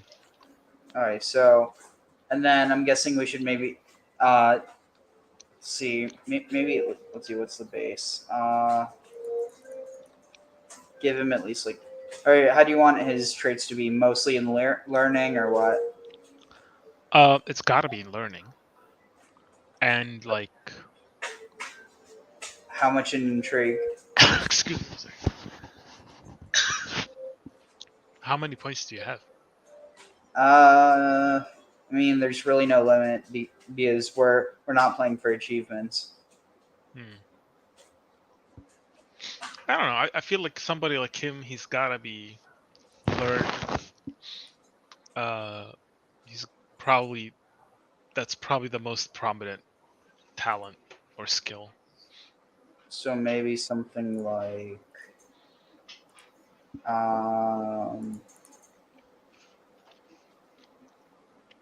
do you want him to be good at like fighting at all, or not his weak spot? Probably not. Probably not. He sounds like a nerd.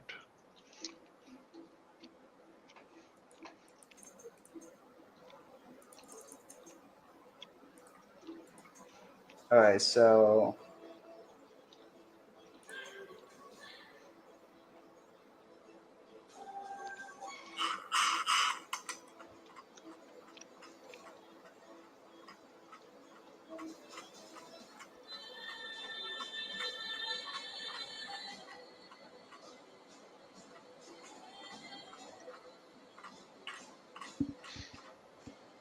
That's a lot of options.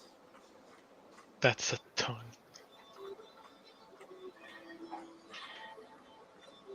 What are these? Ethnicity?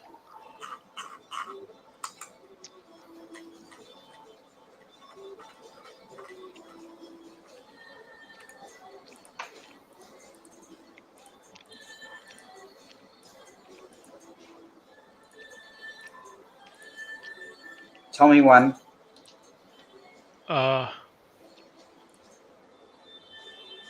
I mean, any of these sounds good.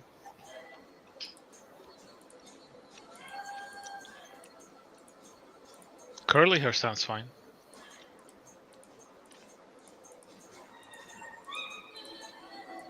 Yep. Any of these is fine. One sec.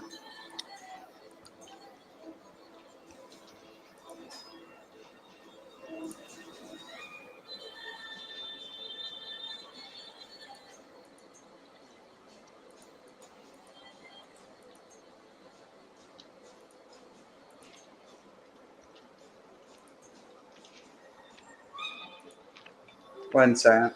Shoot.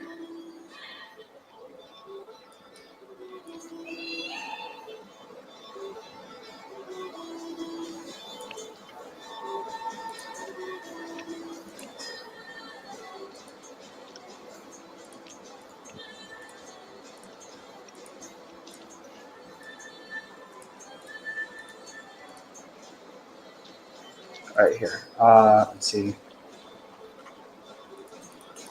What skin tone should I go with? Let's see. It's too dark. Yep, that sounds fine. Yep. And then let's see. What eye color? I don't know. I don't know. They tend to have like just black or brown eyes.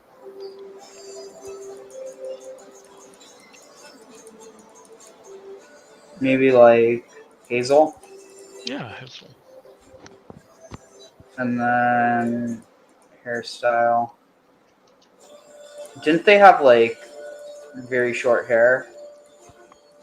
They tend to be curly. Think like, African hair. Well, no, because they shaved their hair. Who? The Egyptians. Did they? Yeah. Oh, I thought that was mostly like priests. No, it was nobility. Oh, I didn't know that. Grim, you there? Yep, I'm here. Any thoughts on the Egyptians shaving their heads? Didn't have to do with lice. Yeah, it has to do with lice. Some of that shaving the head, it's connected to a total rebirth, and that's where your experiences kind of can counteract each other and set you up in kind of that antinomic kind of bubble where you can start in a new direction. And am I making any sense to there for you guys? A bit, yeah. Sort of. It seems like a good choice for someone who's,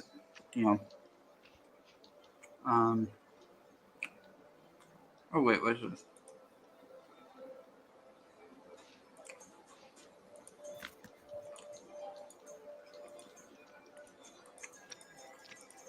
Oh, this looks like good. Because then you just have that little bit.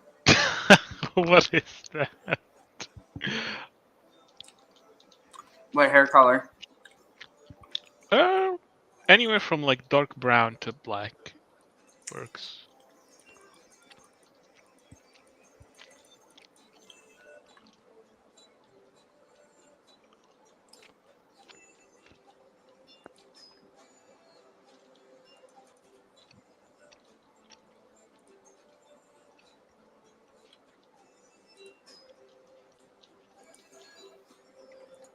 Any beard? Probably not. Probably not. Especially at his age. Probably not.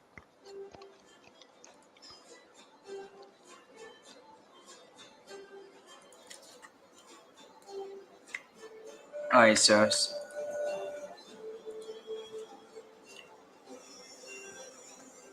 let's see.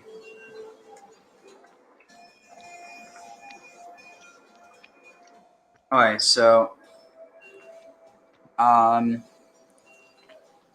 so it's saved. So see, we can do create ruler now, and then we can load, and it saves. So we can always go back. I'm going to make my character now. Let's see, where on earth should I put myself? I guess maybe somewhere where my family would have been, maybe. Is there an advantage to like being at the edges of the map? Well, you get sea access.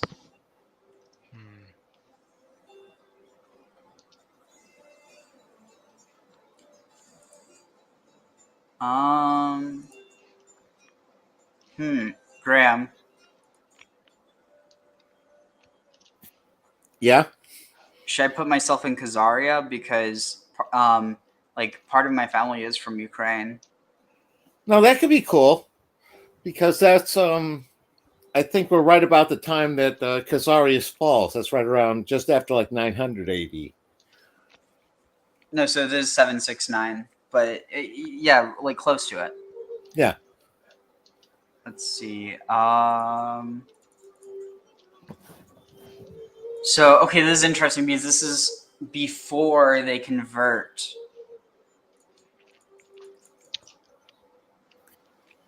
I thought they converted early 700s myself. Maybe I don't know. I could be wrong. It's been a while since I looked at the details, but I want to say I thought was it Ital or whatever it was that fell about early 900s. Let's see. It's then the late. Okay, so the first time you start to see so 8th century is Bulan, who supposedly converts, and let's see. So Bulan's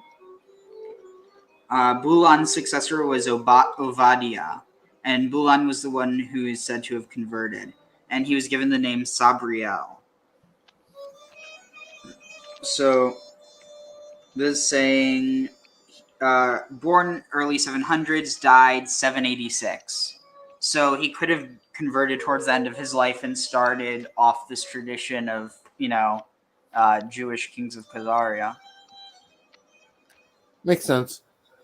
So the question is, if this isn't even like, okay, so this is all, Oh, and if Kara gets in here, she could make a character too.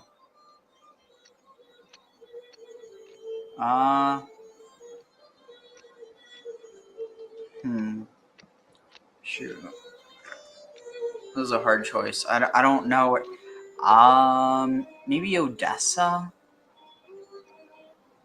I'm just trying to think whether I want to. Okay, so let's see. So if you're in Egypt, then you'll be under Abbasid. Graham, if Graham is in, Graham wouldn't be under anyone. So I guess I have to choose whether I want to be under the thumb of who, and if I even want to be under anyone's thumb. Because technically, I think Odessa is. Where is Odessa? Anyway,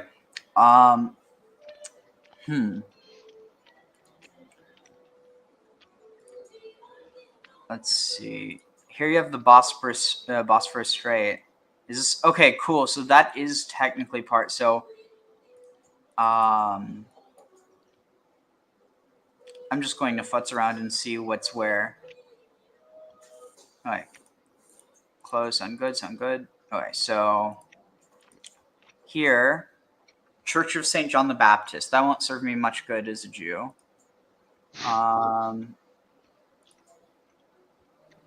Well, let's see what it does say about that.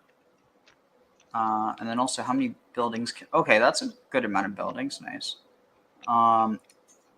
So it says the Church of St. John the Baptist is a Christian church located in the city center of Kerch.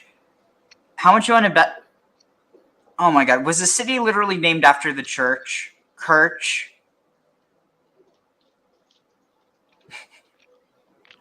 Oh my god, I've got to look this up now. Kirch. No, not Lurch. Kirch. Kirch.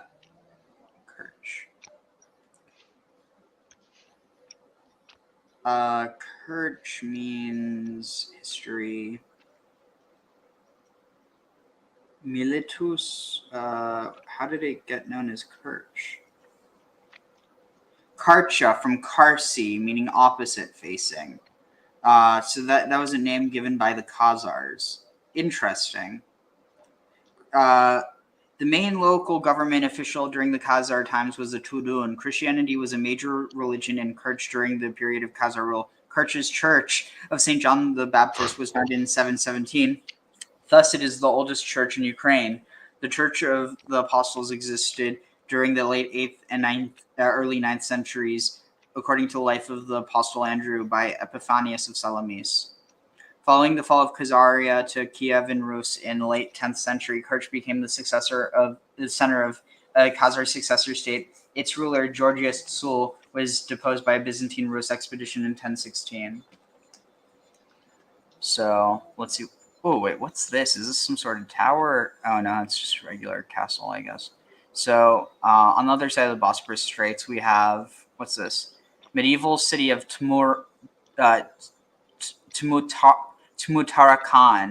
Tmutarakan was a medieval Kiev and Rus principality and trading town that controlled the Cimmerian Bosporus, the passage between the Black Seas to the city of Azov. Between the late 10th and 11th centuries, the Khazar fortress of Tamantar-Khan was built on the site in the early 7th century and became known as Tmutarakan when it became under the Kiev and Rus control. So that might be good. That might be a good choice.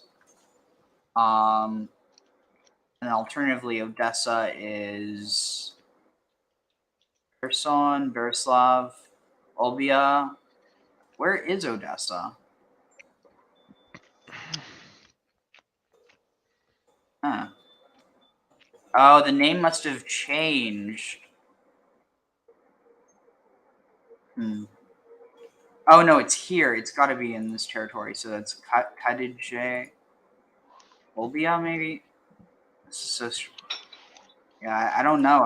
I don't know enough of the history of this region to really... this is too difficult. I'm so like it's hard for me to really choose. I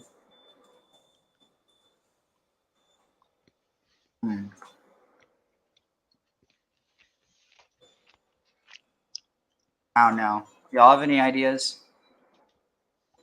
All this area, like these areas of the world, just I have no reference. I was going to say, it sounds good to me. I kind of like the idea of being that someplace that falls, but that's me. Someplace what? Someplace that falls.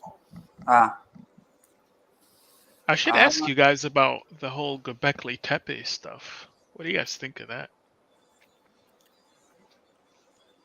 I think it's a very good indication of a previous existing culture. Right. It's not even. It might not even be the old. Karahan Tepe is even older than that. And yeah, I'm really into like. Although the evidence is a bit wanting, I'm really into the prospect of maybe there is like a bigger human existence than what we think of right now. Definitely. I mean, I think though we tend to think that progress is only one way forward, but it's like forward and back. Right. Interesting. Odessa's like okay, so Tiras and Olbia was named Odessos. So before it was named.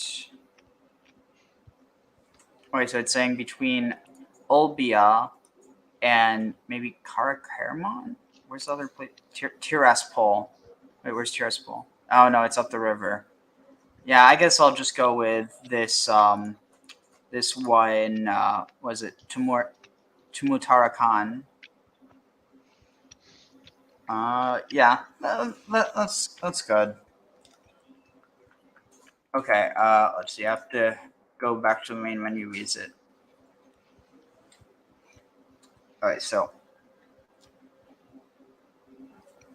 in the meantime, here, let me put on a video that has to do with what we're talking about right now. So, let me find it first. So, let's see. So, let's see. I want to see if this is. Oh,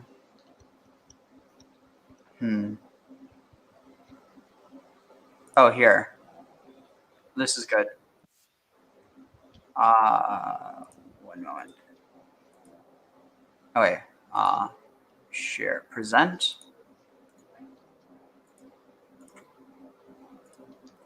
Here. Ibn Rustan the Khazars.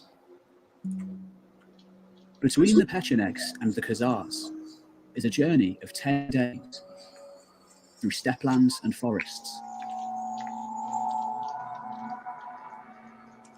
There is no main road or beaten track between them and the Khazars. There is only this route through forests and thickets until they reach the country of the Khazars. The country of the Khazars is extensive. On one side is a great mountain chain, and it is the same mountain chain that slopes down at its far end to Tulas and Abkhaz. This mountain chain reaches to the region of Tiflis. They have a king called the Isha and a greater king called the Khazar Kagan. Though he has this name, the Khazars do not take orders from him. The Isha has the power to command and the control of the army, and answers to no higher authority. Their supreme authority is Jewish, and so is the Isha, and those commanding officers, and important men who support him. The rest of them follow a religion like the religion of the Turks. Their city is Sarigashim, and nearby is another city called Karnbalik. The inhabitants dwell in these two cities during the winter, but in the spring they go out onto the steppe and stay there until the onset of winter. There are Muslims in these two cities. They have mosques, imams, muezzins, and Quran schools. Their king, the Isha, imposes a levy of cavalry on the people of power and wealth, in accordance with their wealth and means. They raid the Pechenegs every year. This Isha leads the expedition himself, going with his men on raids. They present a handsome spectacle. When they go out in any direction, they go out fully armed with banners, lances, and strong coats of mail. He rides with 10,000 horsemen, some regular troops, others levied on the wealthy.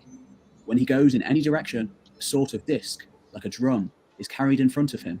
A horseman bears it before him, and he follows, leading the army. You can see the light reflected from the disc. When they take booty, it is gathered together in his camp, and the Isha takes what he likes for himself, leaving the rest to be divided among the troops.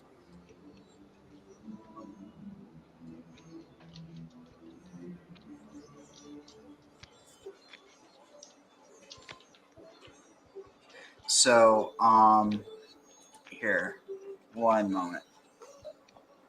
So, let me just see real quick if I can. Alright, new game. 769. Game rules.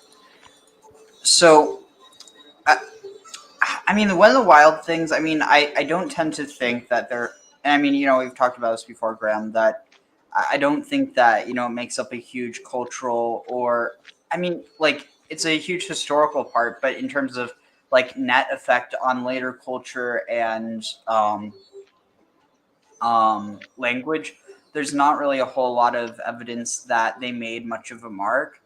But one of the things that would be interesting is even if they did, that would basically like the idea that some of the Nazis had about this idea that the Jews were inferior to the Germans because of this idea that the Germans were Aryans and the Jews weren't. But it's like that's actually one of the reasons why the person who theorized the whole Khazarian hypothesis in terms of the Ashkenazi population, he was trying to find a way to basically make the Nazis, ideas completely, beyond horrifying, to make them actually completely like not just illogical, but to be like counter logical or like ironic, if that makes any sense. To basically imply that the Jews that were killed by the Nazis were the actual Indo-Aryans, basically, which I personally think is a really dangerous argument to make. That's not, it's one thing if there actually is evidence suggesting that it's responsible for a large percent, but it seems like it was probably more so political, influence than anything. Oh wow, I was. Oh wait, could you all just hear me now? I could hear you. Okay, thank God. I just saw my microphone with a red ring, and I was like, "Oh shit, does this mean I didn't say anything?" So No, I heard you. I don't know if probably. yeah, I don't know if Graham heard you. So here, let me share the screen again. Let's see, where is it? I wish there was an option to skip the music. Right, so let's see. Oh right, Kiev. Let's see. So on it. Okay, so Kiev is controlled by a different entity. I just want to see where to start. Okay. I need to put this down so it's easier to maneuver. Okay. So here, Kiev.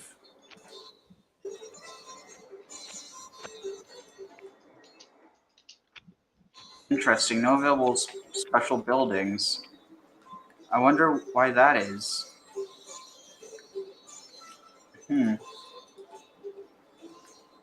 So then where's the center of Kievan power here? Because I'm pretty sure that oh wow, Chernobyl. It's Chernobyl. Shit. Usticia. Zhytomyr. This is wild. All places that let's see. Kortsun becomes Khorasan. Wajin Wadijin. It's Uman. That's actually where. Okay, so yeah, I think I'll have my character start off over here. So I'm gonna main menu. So any ideas for what religion we should make? What religion we should make our foil character? That way we don't get accused of shitting on any living religion. I mean, is that even possible? Some people are, looking for any reason. Just do it. What's fun? What's fun? I don't know. I'm just saying, I don't want to be like, okay, let's make our character an evil Muslim or an evil Jew or an evil Christian. Like, I mean, at the end of the day, like, maybe make someone who, well, but see, that's also another thing. How do you have a character that manages to take power unless they're also, basically you would have to choose either that or, here's the other thing, to choose a society that's basically so far away that there's nothing that anyone else can do about it until it's too late. So something like Iceland, maybe. We can even get a cool evil villain layer because Iceland has a volcano. And every good villain has a volcano.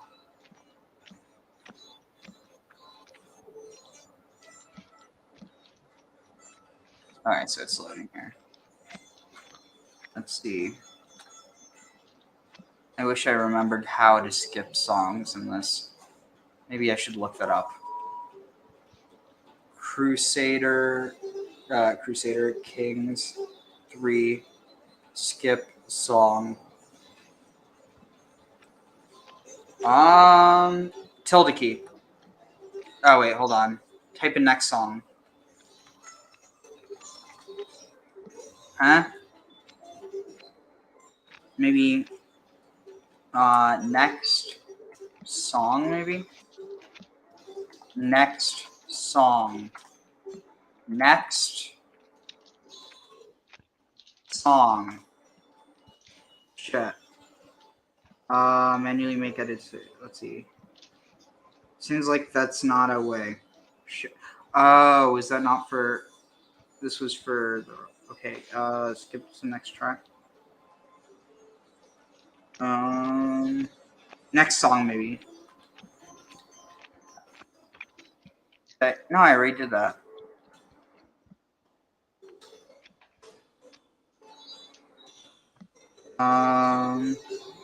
Just gotta be something. CK3.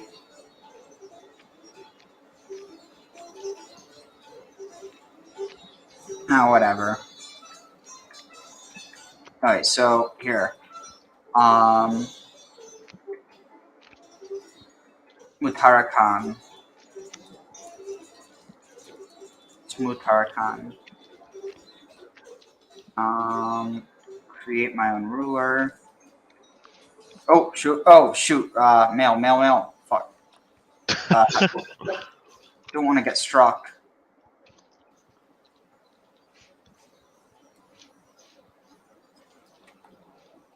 Come on. Hopefully nothing happened.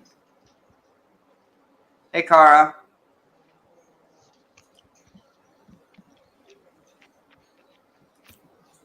Good morning, Kara. Oh, sorry, 420. I didn't see you there. That's okay. Hello. Hey, I came on to be Satan's advocate and say, you got to go Christian. Welcome, Sammy. Hey, Graham. You got to go Christian for the evil guys. Come on. Just do it. You know you want to. Well, let's see what type of Christian we can do. So, faith. Christianity.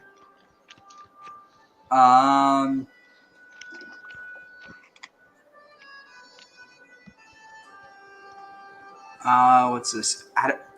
Oh my god. Atomism.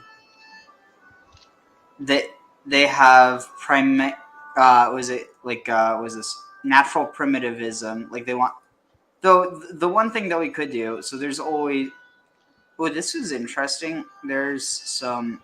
No, but look at this. Cult of Blood. But then you also have dualism, and then... let's see, what's this?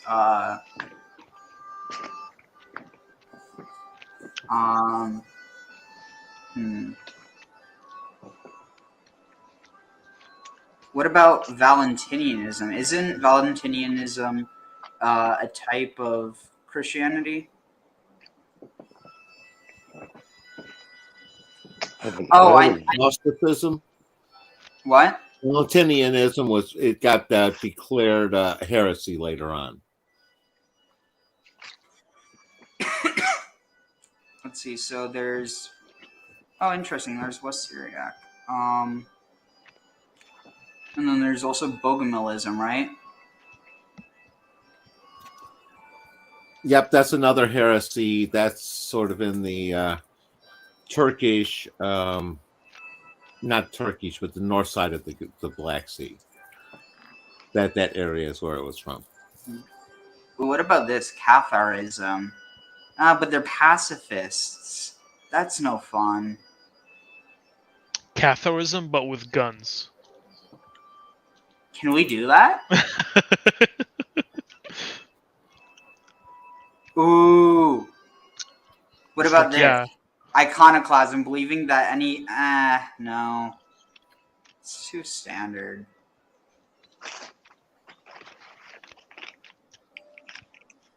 Come on, there's got to be some sort of like... Ooh, let's go after... Wait, let's see. What's Tondrakianism?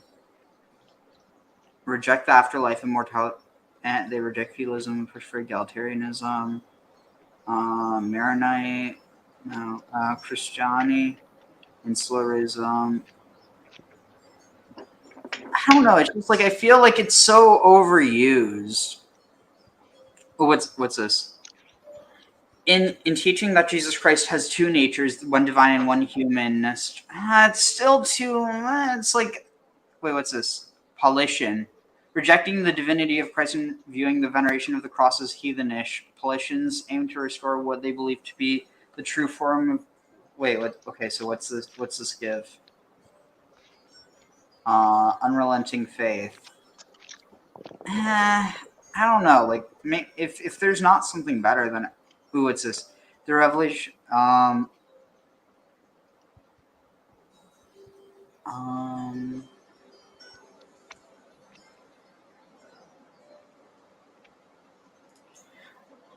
One that's always a good one if we want to have an easy villain is Isfahanism, an apocalyptic sect of Zoroastrianism enforced during the reign of Abul Fadl al-Isfahani as Mahdi Caliph, characterized by the public cursing of Islam and Muslim religious leaders and the mass killing of prominent Carmatian noble families. What if we have like some offshoot that lands in Iceland and takes over? That's scary. You know, Iceland is apparently the world's #1 banana producer. So imagine if they have bananas. Oh How God, does that work? unstoppable. The bananas need tropical climate. You'd think, but they do some. They do a lot of geothermal stuff too. Up there in Iceland. Ooh, I even thought we can play into this whole Zoroastrian doomsday cult motif by doing that. Like, I mean, it's not the same, but like, have y'all ever seen 12 Monkeys? Wait, what monkeys? 12 Monkeys. Oh, long time ago. I don't remember the plot. Bruce Willis. No. Well, yeah, but they're I'm talking about the series. It's like a more than just a movie. I don't remember that. I don't think so. No. Let me see if I can find that real quick. Dang, I get so distracted. Okay, so let's see. 12 Monkeys, Babylonian cult. I'm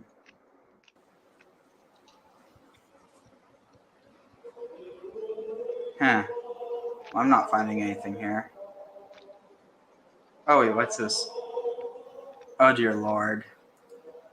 What on earth? Okay. Let's see if this is any good. It looks absolutely freaking nutty. Oh, Graham got booted for some reason. Wait, so Graham, have you ever seen 12 Monkeys? I love that TV series. That was fabulous. They brought it home to a perfect ending. I think I started watching it at the beginning of COVID. Yeah, I wasn't expecting much because I love the movie, and it's so different than the movie, and both of them work really well. What is it about? Time travel. Oh. Among other things.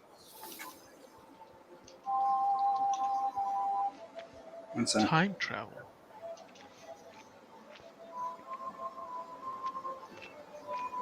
Alright, so here.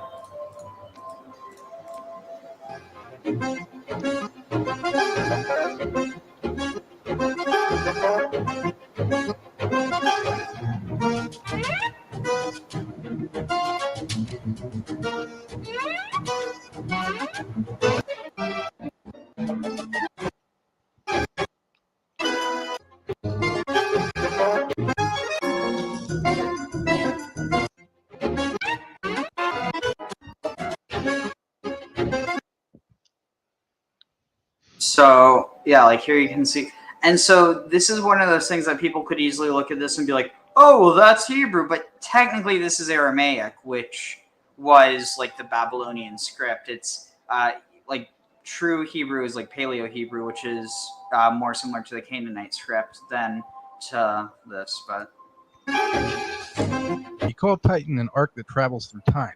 Titan, as in Cronus, Elsat, a wooden cube, Saturn's cube, refers to time travel or an interdimensional event. The arc has 7 levels. The contradiction is as are his Gorons.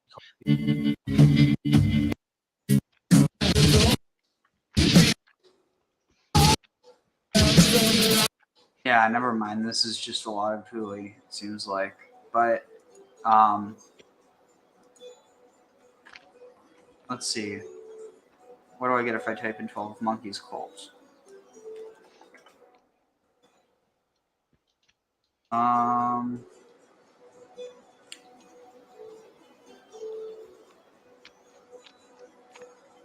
Nah, whatever. Let's go back. So, okay, Kara's here. Hey, Kara.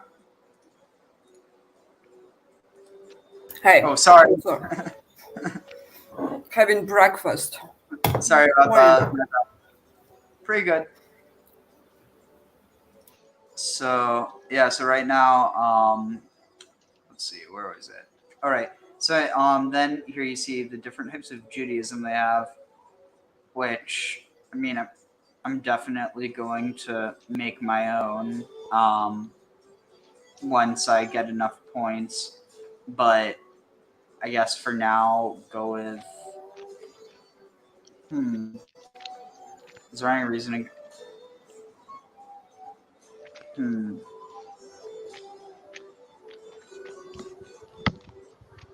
honestly, I don't know, maybe I should, what's the difference between the literalism versus, so this would give me intellectual, wise man, and communal identity, whereas honestly, maybe I should just go with rabbinism. I don't know that much about Samaritanism, and it might be a bit weird to have a Samaritan often. Actually, I wonder, Graham, how much do you know about the Samaritans? That was a good one, but no. I was gonna say this. So I know this one guy, right? So no, it seems to be like more of a primal. I think that you kind of fit there. It seems like more of a primal Judaism than what ended up more Second Temple and Pharisee sort of thing. So let's see. Destruction of the temple. Let's see, Judea. Yeah, it seems like they just kind of stayed in the land, but I know there's also some people who are outside of the land. Yeah, I think I'll just go with rabbinic. So vanilla, but alright. So then culture. What's Aslianic? I have no clue. Okay, so Israelite. Let's see, Ashkenazi. Or honestly, maybe I will make myself a Radonite.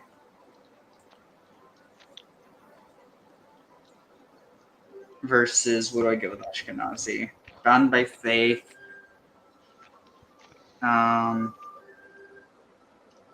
So, Graham, why don't you enlighten us a bit about the Radonites?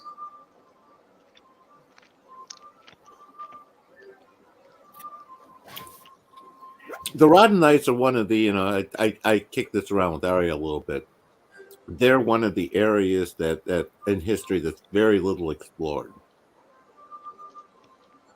They were basically a one of the most intelligent groups of people ever on the earth.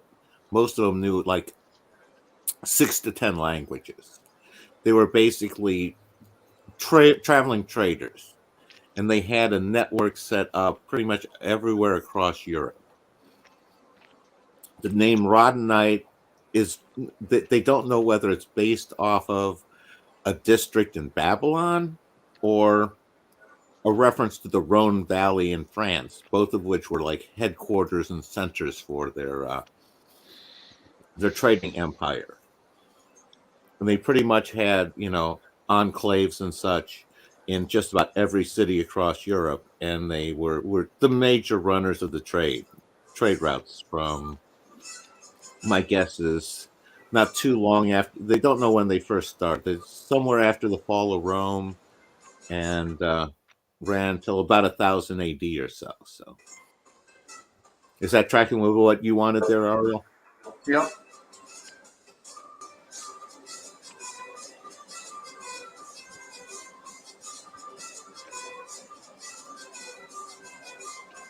Here, I'm just going to put something on in the meantime, so y'all aren't just watching me do this. Let's see.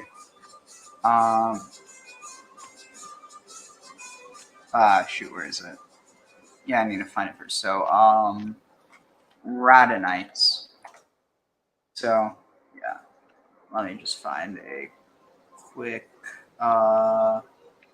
here. This should be good. This is Jews in the Medieval Economy.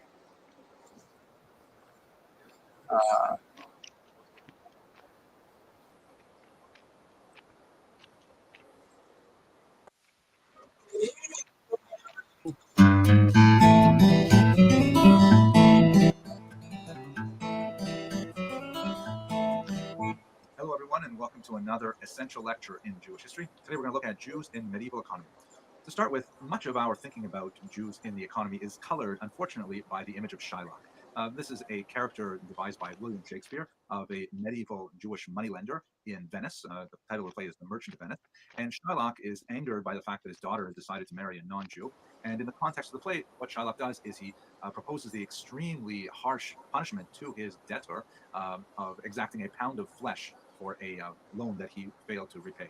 The story ends up well for everyone except for Shylock, of course, but the idea of Shakespeare's play really resonated very deeply in the Western imagination and kind of codified an image of the Jew as this avaricious, greedy, unscrupulous individual who is deeply involved with his money and will stop at nothing to get at it. So to a certain degree, this is a grossly unfair and highly anti-Semitic portrayal of Jews. And although I will highly recommend Shakespeare's play, I think that it's not at all a monochromatic or monodimensional representation of Jews. Even the moneylending Jew Shylock comes off quite sympathetic in certain passages. But let's try and understand what are the roots of this anti-Semitic image and understand the role that the Jews played in the economy and how that affected their relationship with people around them. This is primarily true, by the way. We're speaking today about Jews in the medieval Christian economy. Within the Muslim world, things are slightly different. We're not going to treat that today. Okay, so first of all, in order to appreciate any sense of Jews in the medieval economy, one must understand that Jews are a deeply and fundamentally urban people. Not since the Jews left the land of Israel in the first century in the Roman exile, and until really their return in the late 19th century with the advent of the Zionist movement, have Jews been agrarian to any significant degree. For example, here is a Yiddish, looks like a film script that shows the Jewish farmer, and I think it actually means the Jewish farmer. I mean, this is him. His name is Shlomi. That guy behind him there isn't even a farmer. He's just helping him out. The idea is that there's so few Jewish farmers anywhere. Even Tevye, the rural dweller of the shtetl in Fiddler on the Roof, was a dairyman himself. He wasn't even a worker of the land per se. And this is basically a truism for much of Jewish history, for reasons that I hope to explore in the next 15 minutes or so. But Jews basically avoided the agrarian experience after having left their homeland in Israel in the first century. They congregated in urban areas, either small urban areas like villages or increasingly in large cities. And this has a tremendous impact on what kind of professions Jews would choose and what kind of economic impact they would have in society. Here's a picture of typically Jewish urban environment. And Jews are a very gregarious people. They have to live within walking distance of a synagogue to form a minyan, a mikveh for the family purity laws, within distance of a Chinese restaurant for sure. I haven't had lunch yet. So these are the kinds of things that really make Jews want to live in an urban environment. And don't forget, it's also quite a bit safer for Jews to live in an urban environment, to live closer together, in many cases behind ghetto walls that were actually preferred and selected by the Jews themselves in many cases, because this did not so much prevent the Jews from leaving the ghetto as it prevented from marauders from getting into the ghetto. If you find this a very difficult concept to grasp, all you have to do is come down here to South Florida and drive around Boca Raton, and you'll see all these massive installations of Jews in things called gated communities, which are essentially, modern self-imposed ghettos, because they're kind of keeping hoi polloi out and protecting the civilization within. So Jews are a fundamentally very urban population. Ironically, this means that they come into close contact with another highly urbanized element of the medieval population, and that is the clergy. Jews, because they were increasingly living in larger towns and in cities, this is where the cathedrals were built. These were where peasants would gather for their church services. And so Jews and Catholic clergy were regularly brushing elbows in the urban environment, which had an unusual kind of spin-off effect in their relationship. And we'll talk about that more in the next lecture. But that's the first point. Jews are highly urbanized. Take away the ancient period when Jews lived in their land, take away the modern Israeli period where they live in their land once again, and in the 2,000 years in between, they're really a very urbanized people. Now, in that urban environment, it's important to realize that medieval society was structured quite differently from modern society. In modern society, we are citizens and the government deals with us as individuals. We all have a label called a social security number, for example, in the States, or social insurance number in Canada. And the government wants to know exactly our individual taxes, and we have to pay on an individual basis to the society. And we're judged individually and, tried individually and so on and so forth. This is not at all the case in a much more primitive medieval environment in which people were grouped within communities, or more properly, corporations. This is sometimes called the feudal nature of society, in which people basically kind of like were coalesced, forcibly so often, within certain segments of society that correspond loosely to economic activities. We look a little bit closer at this very simple drawing that shows serfs and peasants, the largest group of the population who are occupying the bottom of this triangle. Above them are knights and vassals who are engaged in various military affairs and so on and so forth. Above them you have the nobles and the church, and then finally you have the very top, the king. This is a fairly simplistic drawing, but this is the basic idea of feudal society. Now the question that remains is, where do Jews fit within this? They're certainly not the king.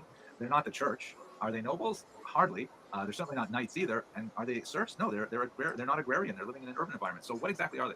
So early on in the medieval period, Jews took on the status known as servi camerae, which is Latin for serfs or servants of the chamber, meaning the royal chamber. And this was a really important thing that had a tremendous impact on protecting the Jews and allowing them to survive much of the medieval period. Specifically, it has to do with the Abramson rule of history, which is money. It's really all about money. See, now, in all of those other groups, for the most part, were not generating cash income. Money, as we understand it today, in terms of currency, which of course back then was precious coins and metals, was not in large supply. People were dealing with a lot of barter, a lot of service exchange, things like that. And so you didn't have a lot of cash in society. But the Jews were going to be very prominently figured in commercial activities. And the Jews were the ones who were actually accumulating money, as we understand it today, in terms of cash. So the king realized this, and he took advantage of it by taking the Jews directly under his own economic supervision and taxing them directly without any intervening reporting relationships. For example, the knights did not tax the Jews, the church did not tax the Jews, only the king taxed the Jews. And this meant that there was a symbiotic relationship where the king had a vested interest in the economic well-being and the physical survival of the Jews in his kingdom, because the more they survived, the more they flourished, the more tax income he could derive from them. This often put the king at odds with the clergy, and there was a secular and religious conflict over what role the Jews played in society. But this fact that they were servi camerae was extremely influential in protecting the Jews throughout most of the medieval world. Now, in that regard, how were Jews making money? The most important single piece of legislation that affected Jewish activity was the so-called Law of Gratian. Gratian was a church official from the 12th century who codified a practice into official canon law that allowed Jews to act as petty moneylenders. More important, not only were they allowed to act as moneylenders, they had a guaranteed monopoly on charging money on interest. Specifically, it's based on this idea that Jews and Christians, and actually Muslims to a different degree, have in common that it is forbidden to lend or borrow on interest from one's fellow. The verse in Deuteronomy says that you may charge interest to a stranger, you may not charge interest to your fellow. Which means, as the Jews interpret it, Jews may not borrow money and pay interest on it from another Jew. Jews may not pay interest to another Jew at all. And I've tried calling up the various credit cards that I have in my wallet to see if the CEO is Jewish, but I haven't had too much success with that. At any rate, Christians, under Gratian in particular, interpreted this verse exactly the same way. To your brother, you must lend money without charging interest. To a stranger, you may charge interest. And so therefore, what that meant was that Christians couldn't borrow money from each other and pay interest, but they could borrow money from a Jew. And let's understand how important money lending is in society. That's the only way that you are going to get any kind of commerce happening. That's the only way you're going to have any kind of advancement to the economy. Let's say, for example, it's an agrarian economy and people are farming and they invest in their seed, they put their seed in the ground, and then they've got to wait. They've got to wait until they can harvest it. And since the harvest is going to be months down the road, therefore they have to get some way to get through this difficult period. They borrow money at interest and then they'll pay it back at harvest time. So the Jewish activity as moneylenders was extremely important for preserving and advancing the medieval economy. Here's an interesting image showing a Jewish medieval moneylender. You see him on the right there. He's wearing, so obviously this is designed by a Christian artist because you can see at the very bottom of his robe, he's got some Hebrew letters there, or that's actually pseudo-Hebrew because the artist doesn't know how to make it in this woodcut. And on the left is a Christian moneylender, a borrower. You can see that he's clean shaven. That's one of the marks of Christians in this period. And his money bag, which is on his belt, is is empty. You see kind of like the artist's rendition of empty pockets there. And he doesn't have any pants. I mean, come on, he can't even afford garments. No, I'm just joking. He's wearing hose. But anyway, he's got his hand out saying, I need money. And the Jew is sitting there with a big bag of money and he's counting up and so on. And he even has on his desk a primitive calculator known as an abacus to help him calculate the rates of interest and so on. Now, why would Jews want to go into money lending? Because one would think, that's such a nice profession, maybe. Why would you want to go into this? So here's the advantages. It's pretty clear. First of all, it's profitable. You can make a lot of money from money lending. But we should understand that the interest rates that were charged in the medieval period could approach 50% interest. That's huge. That's more like the department store credit cards. Huge amount of interest. And very commonly, 30% interest rate. Secondly, as we mentioned before, it is urban. It allows Jews to remain in their traditional living quarters among other Jews and so on, assembling minyan and things like that. Thirdly, it's intellectual labor, and perhaps another way to put that is not physical labor. Imagine the life of a farmer, digging in the ground from dusk till dawn, and backbreaking labor, and in any weather, and all kinds of stuff like that. This is much easier work. You work with your brain instead of your back, so definitely much more attractive. It's portable because from time to time Jews would be exiled, expelled from their homeland, or from their place of residence. We'll talk about why that is in a moment. And so, when you have money, it's very easy to carry it from one place to another. You can bury it, come back and get it. It's not like real estate where it's stuck, and if you're exiled, that's it. Oh, sorry. I thought this was about the Rodenites. Oh, hold on. Grim's trying to get back in. Sorry, I just realized now this wasn't about the Rodenites. I mean, it's an interesting lecture, but yeah. Let's see. It explains a lot.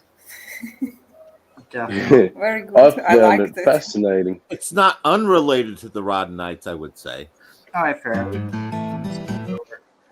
Medieval period could approach 50% interest. It's not like real estate where it's stuck, and if you're exiled, that's it. You've lost it.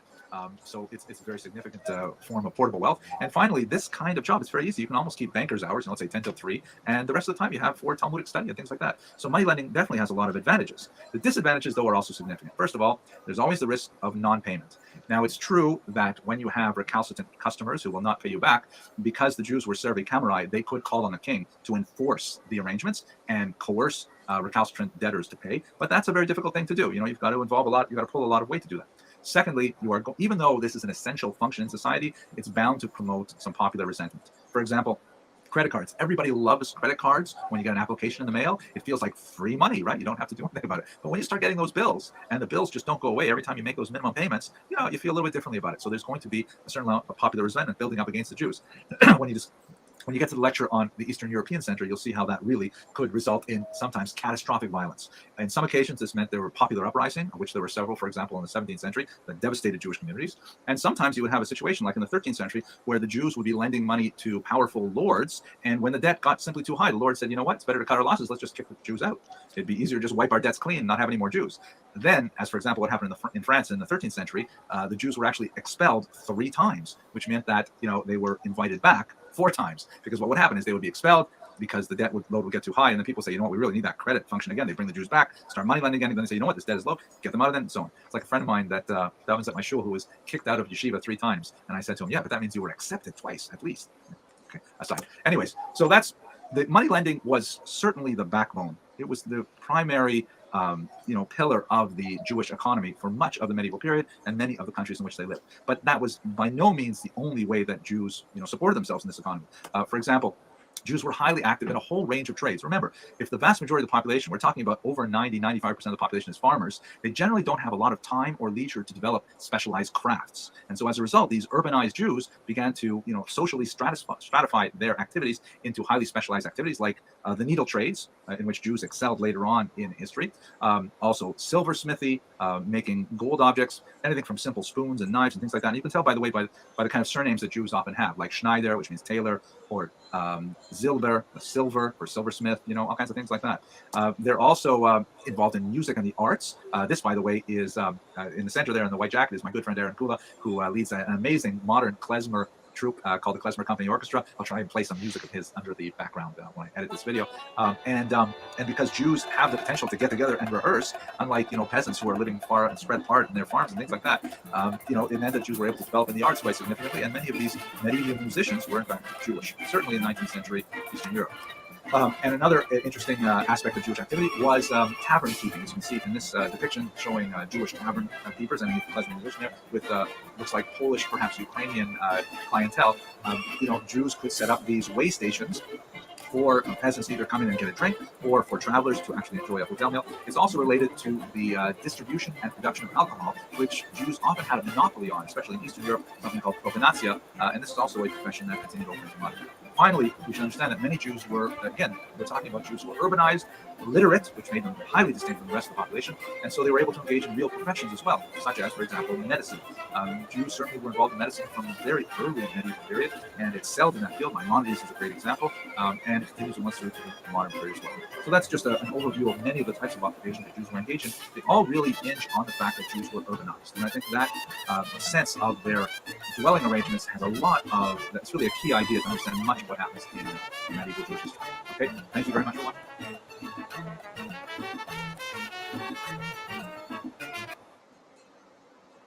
I like it. It's like a Grandma's lesson out in. again. Sorry, go ahead. I just wanted to say, I think Graham is out again, trying to get in. Okay. Oh, and Ariel, thank you for the I- lecture. It was fascinating. Yeah, I learned a lot of like stereotypes. I loved. Yeah. Let's see if I can find. Absolutely fascinating. Okay, wait. Oh, here. I think there was something up here. Let's see. One second. So what were you hoping it was about? The Radonites. Oh, right. Yeah, I'm just trying to find one where it's like a quick video, but this might be interesting. Do you love Gantt charts? Here's how easily you can build I one love in click. Gantt charts. Pop quiz. Which of these people are Jews? Trick question. All of them.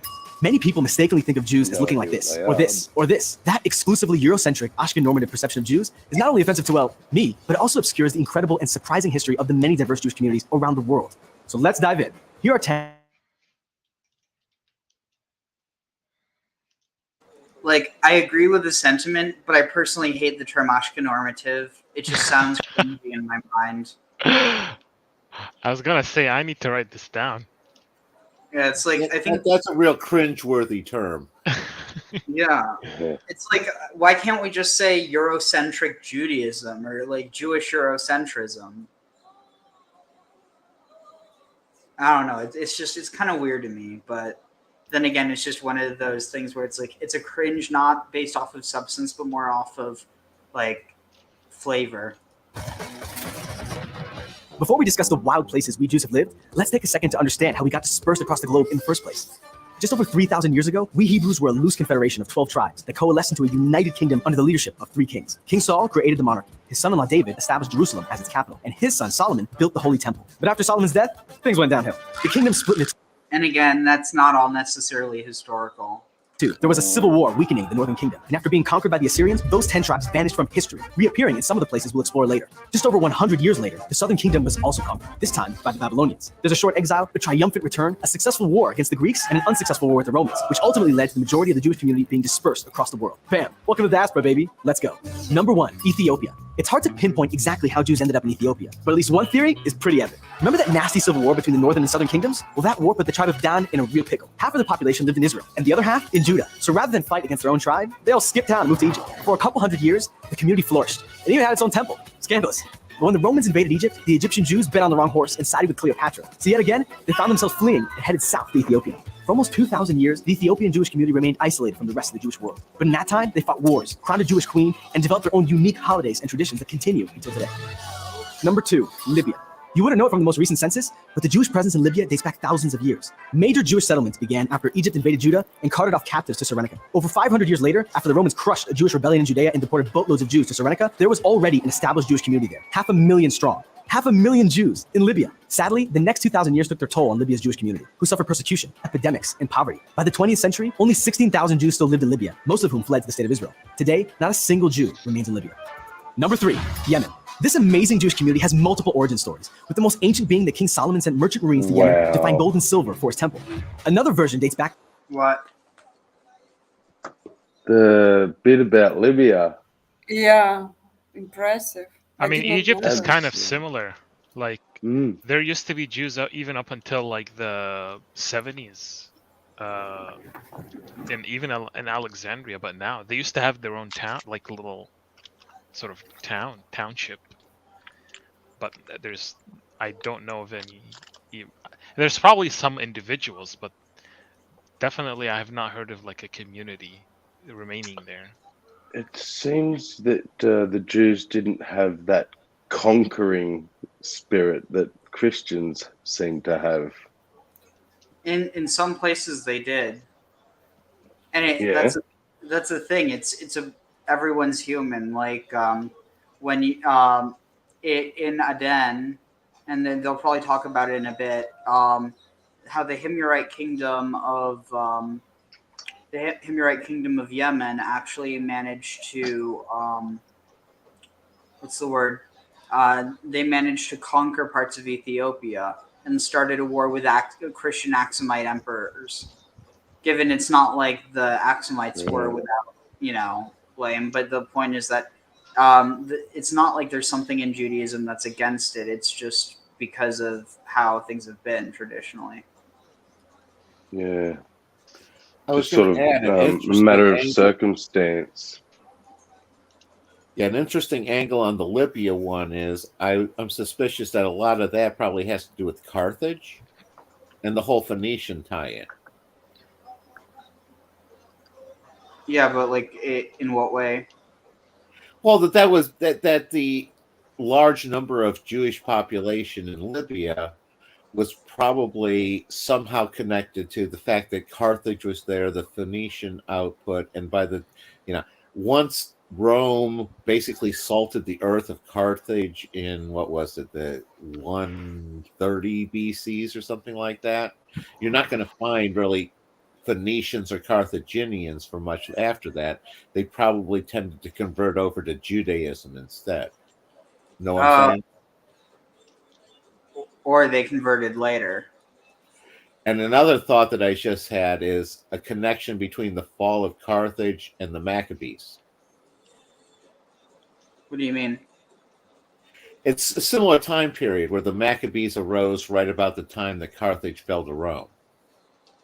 Oh, interesting. Just noticing a similar time frame and wondering if they're, noticing correlation, curious if there's an underlying causation.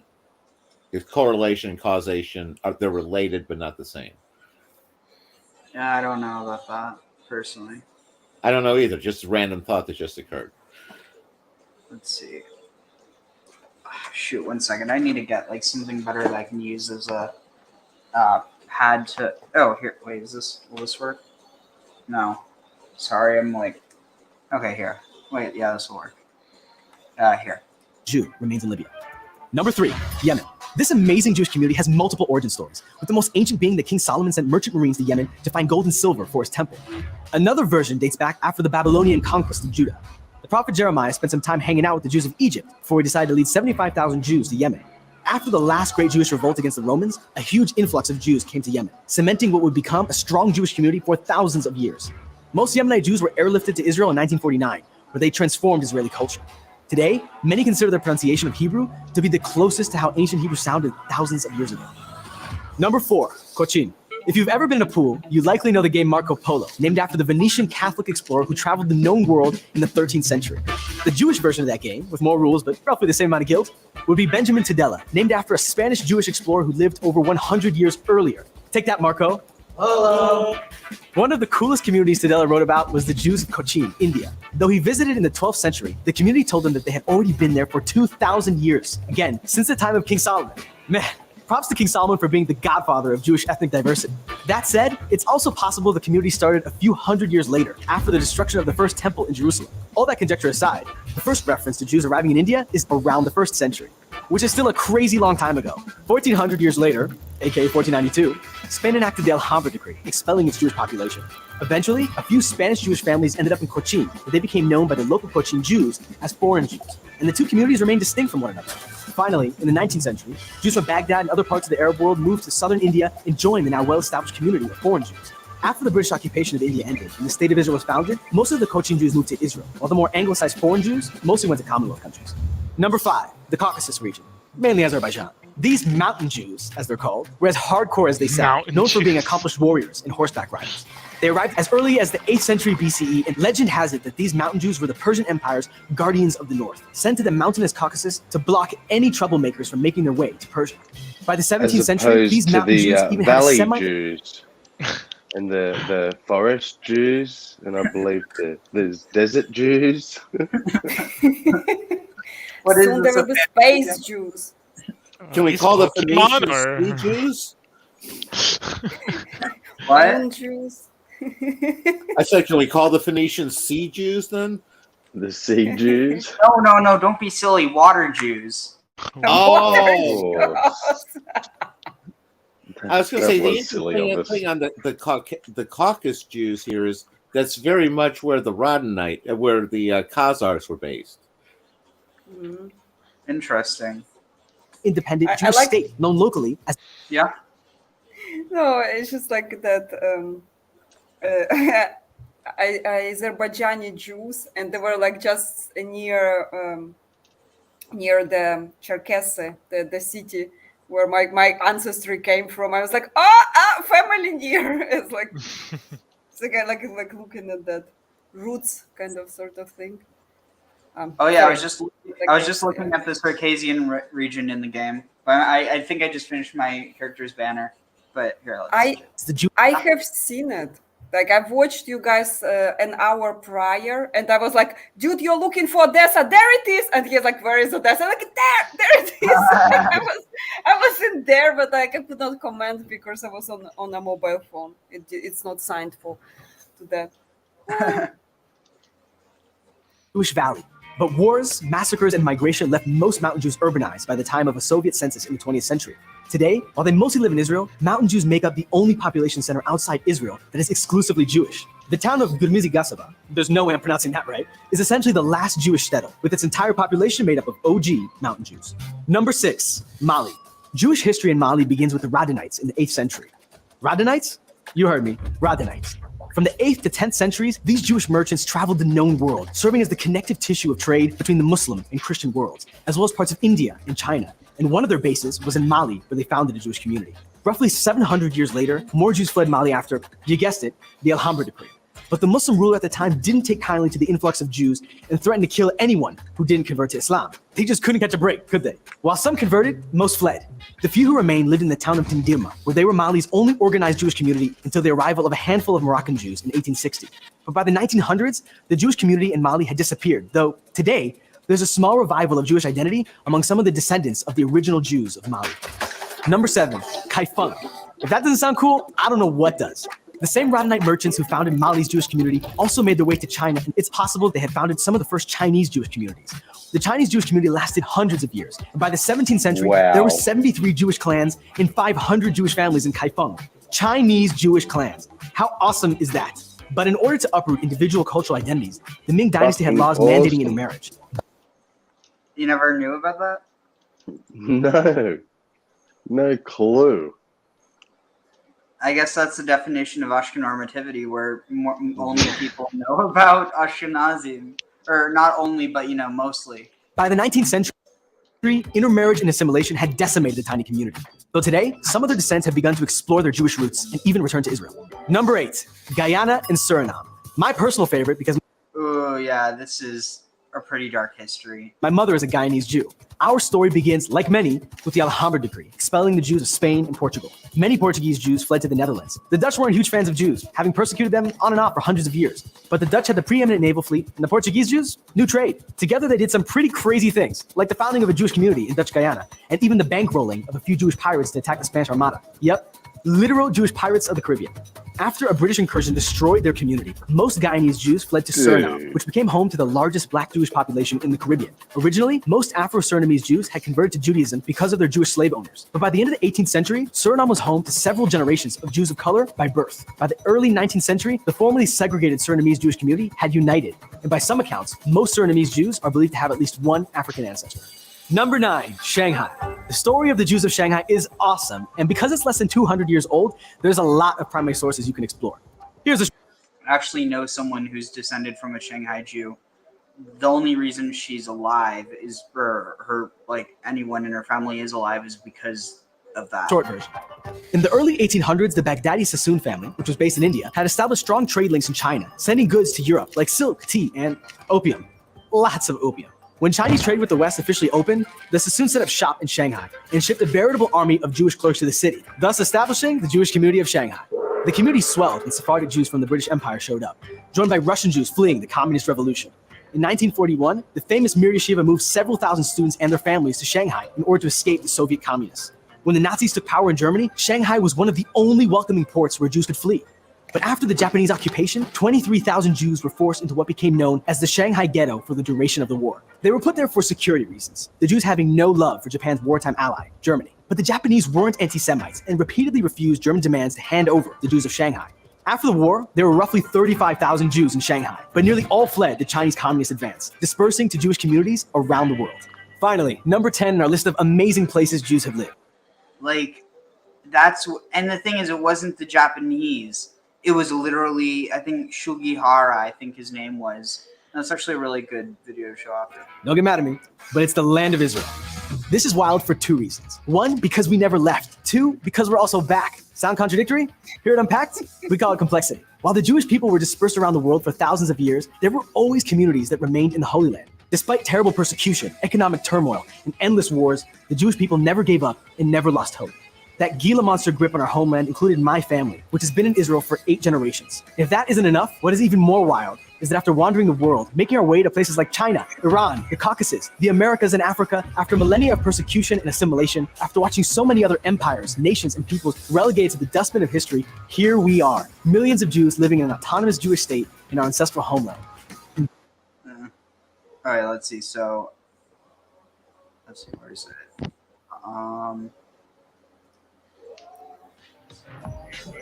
Getting a degree at ASU is a journey that will take you anywhere.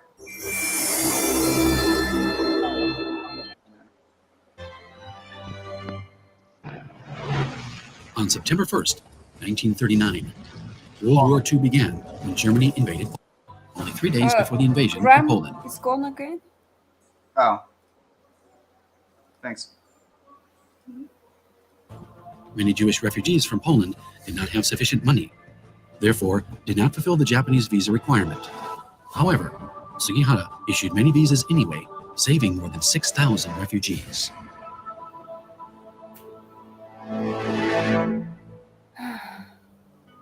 That was very unusual for the Jewish people that the only consul who saved Jewish people in Kaunas was a Japanese person.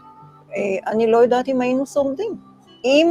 אם סוגיהרה לא היה נותן למשפחה שלי את הרישיון מעבר, את הלסה פסה, אני לא יודעת אם אנחנו היינו שורדים. 70 years after the end of the war, we trace those survivors from that fateful time.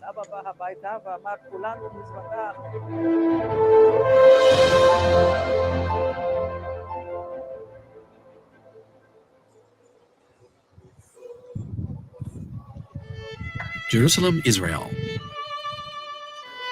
Here at Yad Vashem Holocaust Memorial are prayers for the victims of Nazi Germany. Here are interviews of survivors and articles from that time to give us testimony of what happened.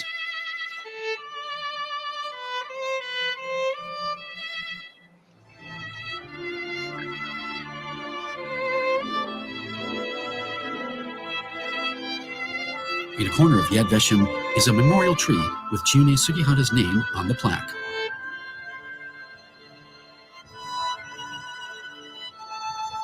Let me know when Graham joins back. I'm still making my character. I can see him in back. Oh yeah, when he does join back.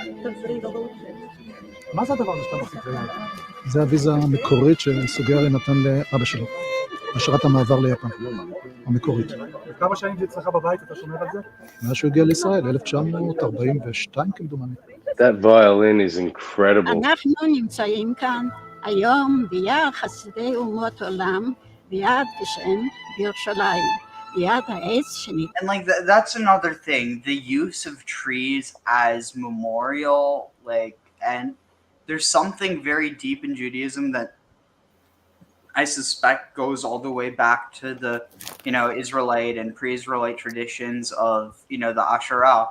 But rather than worshiping a tree, you use it as a way of remembering. Like basically, you use it as a medium, not as the thing itself. A way of honoring. Yeah, it's kind of similar to how in Egypt they would they would plant seeds like barley seeds in coffins in such a way that it would grow in like the shape of the body like when you buried the coffin. So the idea was that like you could harvest the wheat from that and then use that for sacred reasons, or like basically this idea that that they continue to live on within the earth. Isn't it interesting how it's carried through to today? We plant trees to remember people or things or honor things. Will has planted a tree for my daughter, you know. Fascinating principle and idea to think about this growing living thing and all that represents.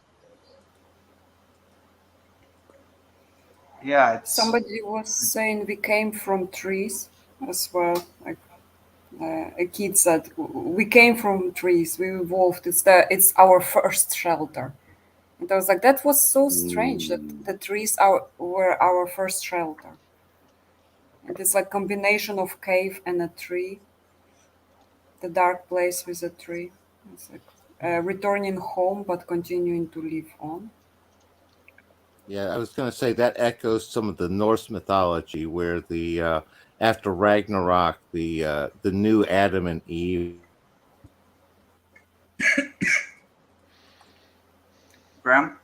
Graham? We lost him.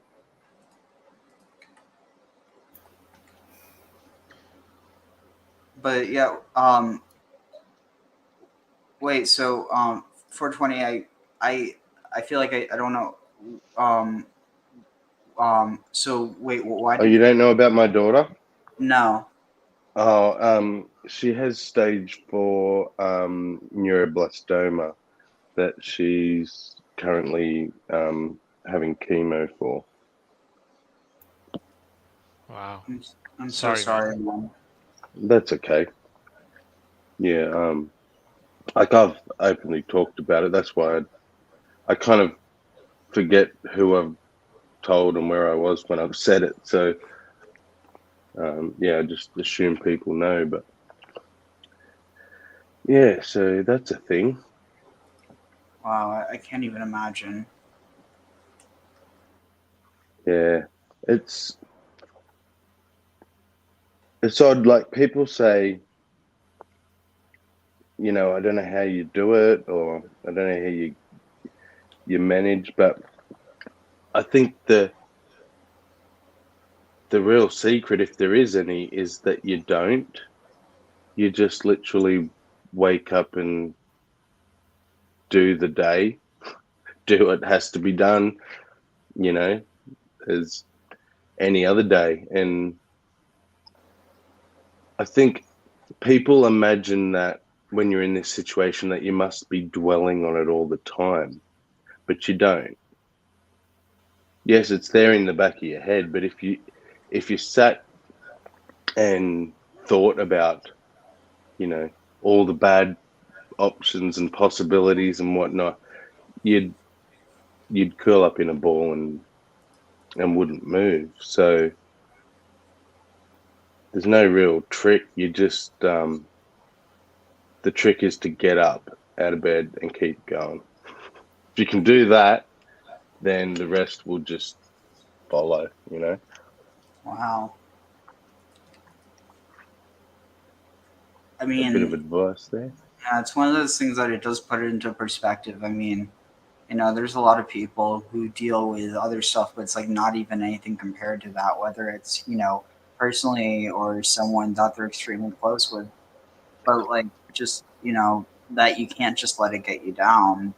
that, I mean, obviously it doesn't mean that it's not extremely upsetting, but it's kind of like, I don't know, just the way that you look at it. I mean, it definitely does help put things in perspective, but I still can't imagine. Yeah. It is. It's one of those extreme scenarios that you can try and picture and look at other people doing it and whatnot. But like parenting is a good one. You can think you know what it's like to be a parent. You can look at your own parents and how you think they view you and whatnot. But until this little thing pops out of another human being and opens its eyes and looks at you, and you realize the responsibility you now have, you can't know that without experiencing it. It's one of those things. It's hard to empathize with because it's so far removed from the everyday norm. Yeah. But yeah, not to sidetrack the stream. כאן לכבודו ולזכרו של מר סוגיהרה, שהיה השגריר היפני בליטא במלחמת העולם השנייה. June Sugihara's saving of many Jewish lives was the result of a meeting with one Jewish boy. At that time, Sally Ganner was 11 years old. In December 1939, he met with June Sugihara, who just arrived in Lithuania. Looks like an old legend. It was a holiday. I said he looks like an old legend. Hanukkah. Got some stories to tell. She had a chocolate shop, and I went to the shop to get some money with Hanukkah. The aunt gave money to the children. And there was Mr. Sugihara buying chocolate for the children. And he said, he gave me money for the, so I said, you're not my family. Mm-hmm. He said, oh, I'll be your uncle for this holiday. So I said to him, if you're my uncle for the, so I said, you're not my family. He said, oh, I'll be your uncle for this holiday. So I said to him, if you're my uncle, and come to Saturday, we have a celebration of Hanukkah. Hanukkah is called Festival of Lights. In the year 165 BC, a temple was occupied by the Greeks, and the Jewish people revolted to free it. At that time, oil lamps had only 1 day's supply, yet the lamps used there burned for 8 days. This was regarded as a miracle to be commemorated every year in December for 8 days, lighting a candle for each day. Families get together and children receive money and sweets. Sweet.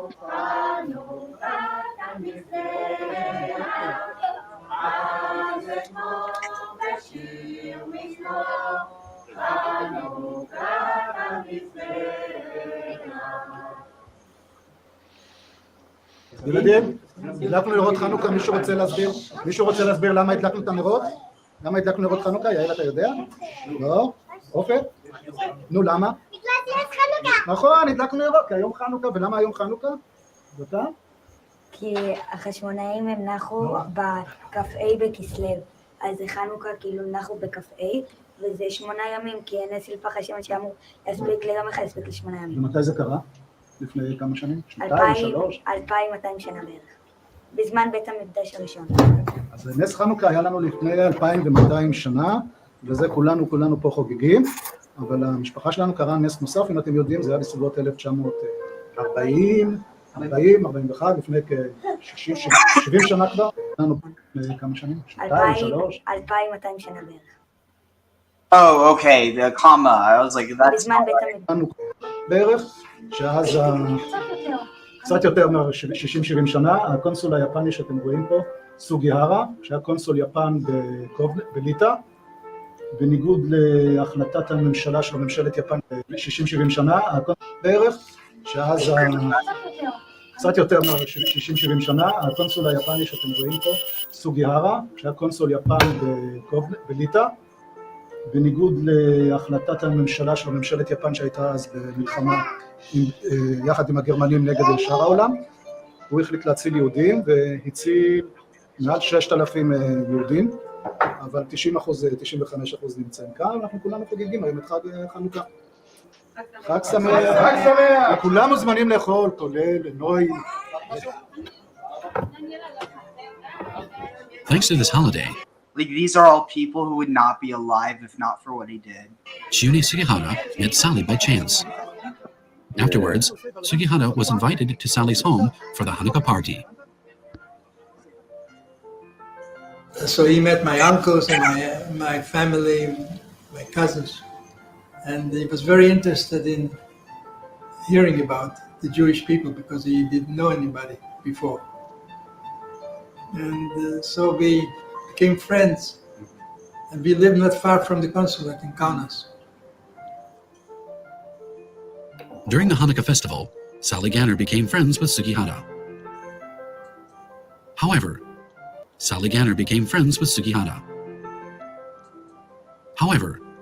because Sally's family was unable to leave Lithuania, But we couldn't use it because we had Lithuanian passports. And then the Russians came around May 1940, and we became Soviet citizens. So the stamp from Sugihara was no good to us. We couldn't get on the train. Those of us blessed with so much must lend a helping hand. they were rounded up in the ghetto and transported to concentration camps. I was in a war in the ghetto because we couldn't get out of Japan. Which ghetto was it? In Kaunas. Kaunas ghetto. And we killed most of the Jewish people that the Nazis, about 5,000 left of us. They took us to Dachau, to Germany, where we were working, building factories. And many died. And then we were put on a death march, coming from Dachau to the Tyrol Mountains. However, during this march, while half buried in the snow, Sally was rescued by Sergeant Clarence Matsumura of the 522nd Field Battalion of the American Army. It happened that all these soldiers were Japanese Americans.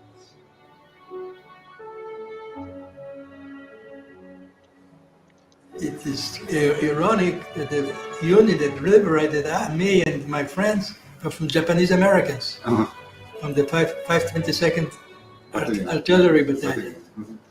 And I was lying, it was snowing. I'm getting fucking chills, man. I mean, like, it really shows that people are just fucking people, and that if put in bad situations, they'll do bad, and if put in good situations, they can do good. It's like this thing that, you know, that's the thing. We do bad because we're people, but we also do good because we're people.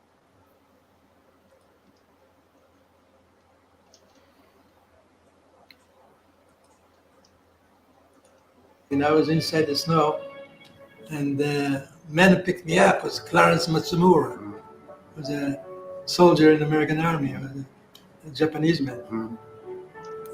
It was strange that my fate was Sugihara and I was liberated by these Japanese people. Clarence Matsumura and Sally Ganner met again in Jerusalem 47 years after the end of the war and shared their thoughts of that time. This reunion was described in Sally's book, Light One Candle.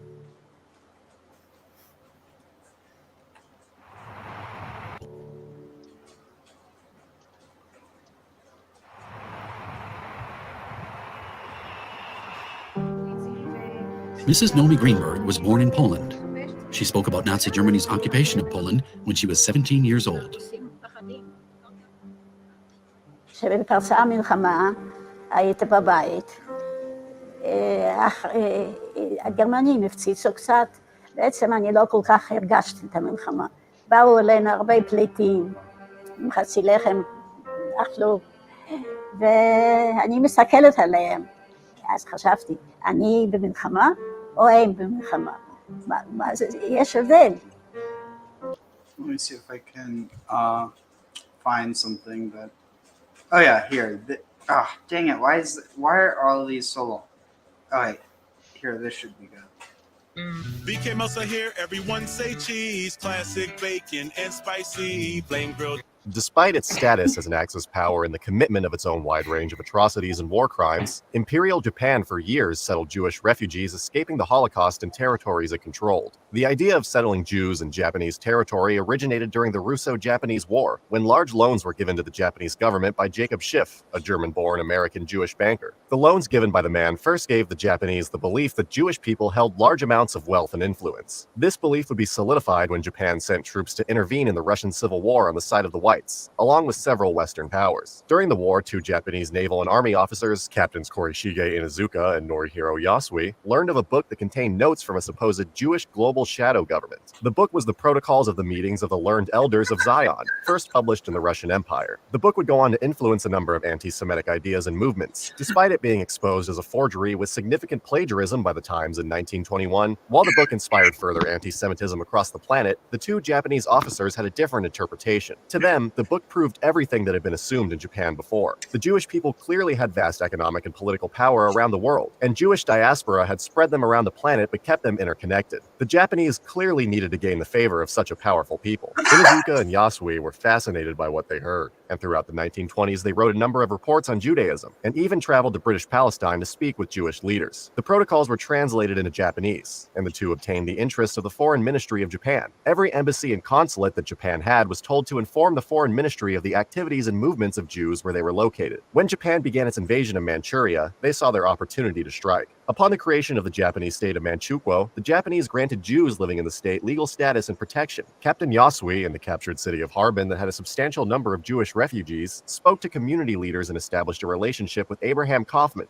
a Russian Jewish doctor and a Zionist leader. With Yasui's encouragement, Kaufman established the Far Eastern Jewish Council, encouraging Jews to relocate to Manchukuo, as the Japanese had essentially made it a safe haven for them. In the late 1930s, it was proposed in the quote-unquote Fugu Plan to relocate European Jewish refugees in Manchukuo or occupied Shanghai. Thousands of Eastern European Jews were granted asylum by the Japanese, being settled in the Japanese quarter of Shanghai. The Japanese hoped that appealing to wealthy Jews around the world, and most specifically the United States, would bring them political leverage and foreign investment in Japan. In the summer of 1939, the Japanese wrote a memoranda detailing the organization of these settlements and how they would garner global Jewish support for them. Concrete measures to be employed to turn friendly to Japan the public opinion Far East diplomatic policy, close circle of President of USA by manipulating influential Jews in China, was the long, complicated title of the memoranda. A second titled, The Study and Analysis of Introducing Jewish Capital, was also written up, and both of these were reviewed and approved by Japanese officials in occupied China. The Japanese also enacted a policy that prohibited the expulsion of Jews in Japan or any new territory that they acquired, once again in hopes of appealing to the US. A delegation was planned on being sent to the United States, with the goal of meeting Jewish American rabbis and drawing similarities between Judaism and Shinto. They had also hoped to bring rabbis back to Japan with them, introducing Jews and Judaism to the nation's population. Hollywood and the American media were also targeted, with the Japanese seeking to gain as much favor in the United States as they could. For further Jewish resettlement in China, it was planned for anywhere between 18,000 to potentially 600,000 Jews in total to live in the territory. The Japanese planned for infrastructure such as schools and hospitals to be built and would allow Jews complete freedom of religion, culture, and education. While some of the authors of this plan were concerned with giving the Jewish population too much autonomy, they decided that these freedoms were necessary to attract Jewish refugees and investment. Tens of thousands of German Jews began making their way from Europe to Shanghai, and by 1939, nearly 17,000 had reached the city. Around this time, relations between Japan and Germany were beginning to strengthen, and the assistance of Jews by the Japanese was emerging as a potential strain on these relations. When the Soviet Union signed the Molotov-Ribbentrop Pact and later annexed the Baltic states, the main route for transporting refugees to Asia was essentially cut off. Then, when Japan signed the Tripartite Pact with Germany and Italy, the Japanese government could no longer provide any official support or aid for the plan.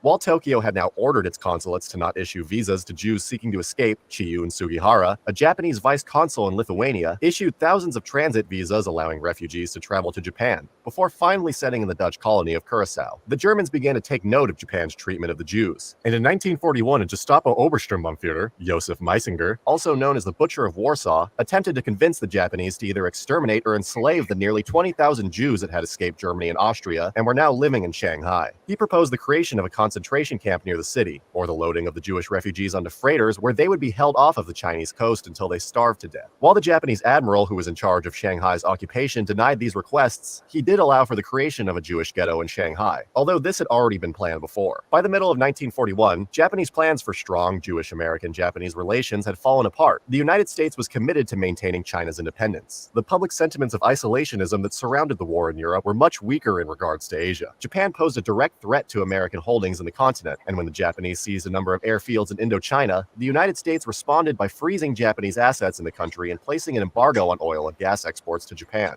With more than 80% of Japan's oil coming from the United States, they were backed into a corner and responded with, as we all know, the Pearl Harbor attack in December 1941. This attack guaranteed that the Japanese would no longer have any hopes of courting American Jews. While aid still made its way from American Jewish organizations to refugees in Shanghai, American money would not be injected into the Japanese economy. For the remainder of the war, the Japanese continued to afford Jewish refugees in occupied China certain rights. This is not to say, however, that the treatment of Jews by the Japanese was perfect. The Jewish ghetto in Shanghai created by the Japanese had a population density twice that of Manhattan, and residents were only allowed to leave with permission. Around 2,000 Jews ended up dying in the ghetto, although when compared to their brethren in Europe, and even the Chinese residents of Shanghai, they certainly fared better. There was no barbed wire set up in the ghetto, and passes were regularly issued for those seeking to leave. In the end, around 24,000 Jews ended up escaping the Holocaust in Europe by using Japan as a gateway or living under their rule directly. While the number was much less than hoped, and the Jews that did settle in Japan didn't have significant wealth to contribute to the economy, the actions taken ended up paying off for some of the Japanese. Sugihara was honored in 1985 by Israel as one of the righteous among the nations, and it's been estimated that up to 100,000 people living today are the descendants of those that he had issued visas to. Captain Inuzuka was saved from being tried as a war criminal when the Union of Orthodox Rabbis acknowledged his efforts to rescue Jews from German-occupied Europe. Inuzuka would go on to found the Japan-Israel Association, serving as its president until his death in 1965. It remains one of the most interesting and seldom discussed topics in history, that an anti-Semitic text and conspiracy essentially drove the Japanese to save thousands of Jewish refugees from certain death, all in the misguided hopes of gaining their favor. That's fascinating. Yeah, I mean, it's bizarre by all It's like they standards. sat down and read the protocols of the Elder of Zion and said, "Man, I need to get me some of that." It's nothing that we learned at school. Like though that history is not taught. Actually, like it's amazing. It's the first time I hear it. I knew there was a strong connection between Judaism and Japan, especially like the language is very, very connected. Yeah. Really? Language? Yeah. I mean, how so? It's tough to explain. It's the same sort of mathematical precision that Judaism has is very much exhibited in Japanese. It's kind of a different take on it, though. Writing as well from. Not so much writing. The writing they've adapted from more of the Chinese tradition. Ariel, what am I looking at? Now I have to go back to the screen. No, don't. Okay, he put some clothes on. I mean, I like when I tried to join the first time, the naked lady pumped up, and Ariel was. I didn't see that. I'm sure it's in the screen. I like how sexual orientation has 2 die under it. What do you mean? Like the dice. Oh, that's random. I know, but what if that was like, what if? Yeah, just like, I mean, just it's random like people, no pattern. No, but that's the statement itself. That sexual orientation is not a choice. Exactly. Like even here, it's random. You cannot control it. Like I think it's a little bit of a statement by developers. I mean, I respect that. Oh, it's just a choice to check it for random if you don't want to determine it. Oh, okay. I already made a theory around it. let's see. So, go with that. Overprocess there. 8-9.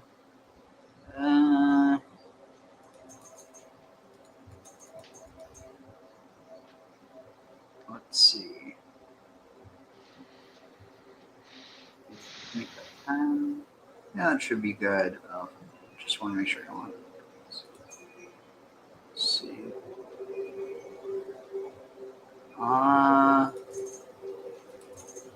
There.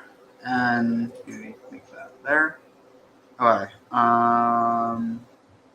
Let's see. Save.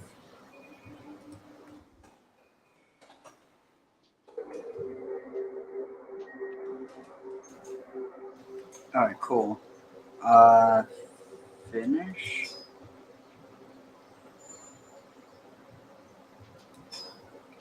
All right. So we're just made my character. Let's go. Well, I already made Graham's and what was it? Issues. Let's see. 420, you there?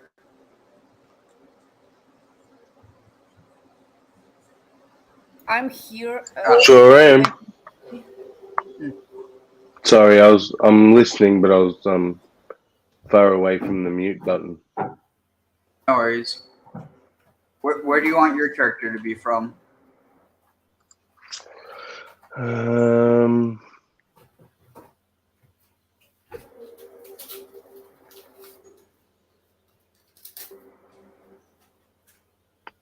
There's somewhere there.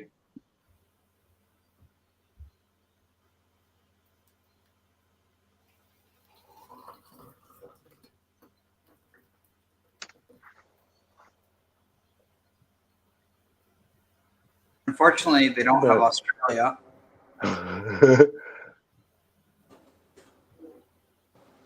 Let's go.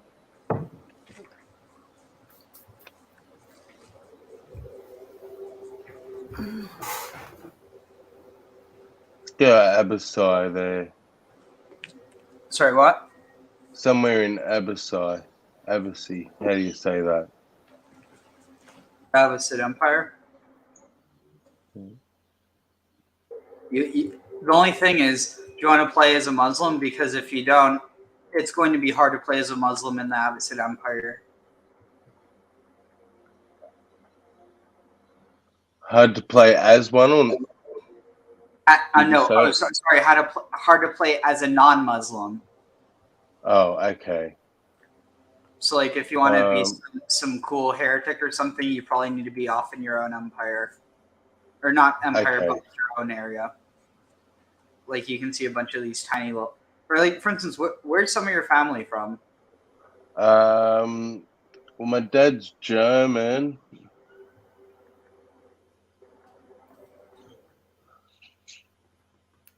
German and French.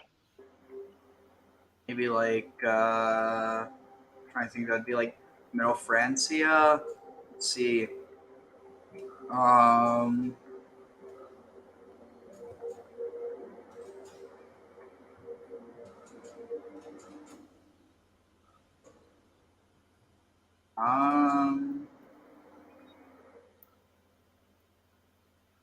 Let's see, there's got to be a tiny little.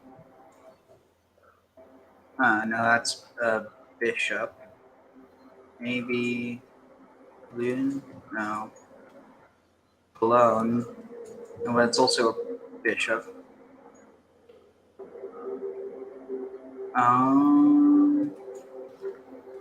Oh, right. I forgot about little areas, so you can reduce the size of the. Let's see. Graham, what's a particularly interesting part of Germany? Graham is out. Oh, and he just dang. Bamberg, Schwarzburg, maybe Weimar. Ooh, how would you like to be in Weimar? Yeah, sounds good to me. Nothing ever goes wrong in Weimar. Touch wood.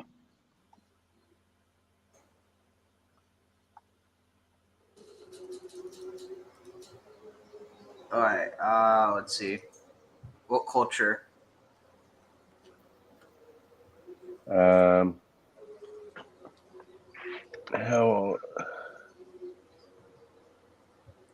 Let's see. Maybe Germanic. Wait.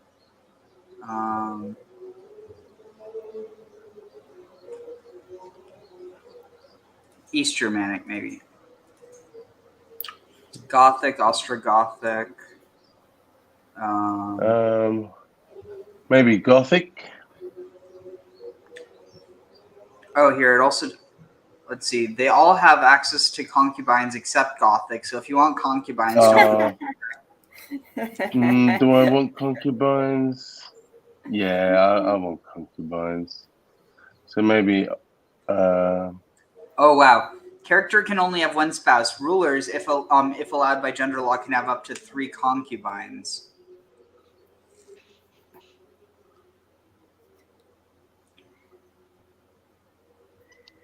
I don't know, just 3? Might as well not have any. No, I'm kidding. Yeah, that's. What are the other rules gonna say about you? Oh, look, this guy only has 3 concubines. Let's see. Is there East Germanic or West Germanic maybe? Oh, that might be what we're looking. Yeah, this is what we're looking for. So let's see. Northumbrian. No, is that? Oh no, this is all like. Oh, this is all like English. That's on my mother's side. You want to do English? Yeah. Yeah. Then you can team up with Graham to take over Great Britain. Oh, I like the sound of that. We're in England. Let's go East Anglia. Cool. Oh, mail. I wish I could just cover it with my hand, but that doesn't work. And I tried to turn off nudity, but for whatever reason, it doesn't work. So Yeah, animated boobs seem to be okay on YouTube. yeah, but I've already been stricken enough that it makes me anxious. Makes you nervous. Let's see, East Anglian. What's this? The Wheaton gamut. You can enact the Saxon elective succession law. City keepers allow the guild's line of buildings can be constructed 1 year early. City holdings gain more popular opinion. Herds.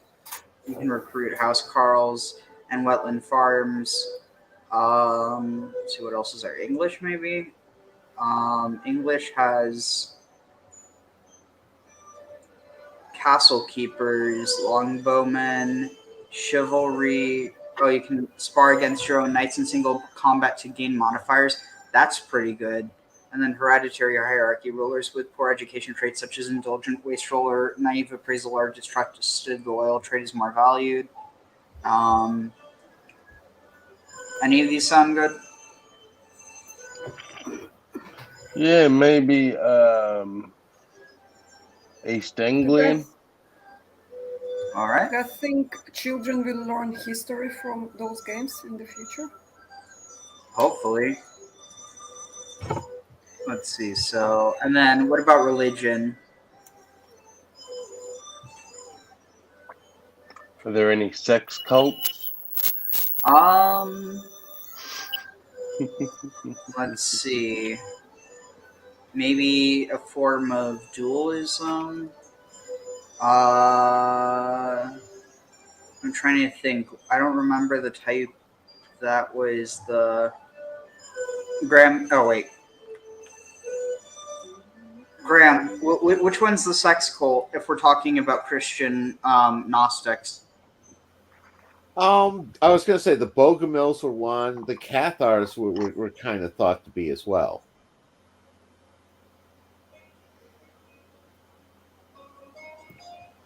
Let's see. Beyond that, I'm not sure. I'm not, you know, I'm not sure of the sex obsessed on the Christians. Besides that, maybe the Adamites might be one. Okay, wait. Catharism. Okay.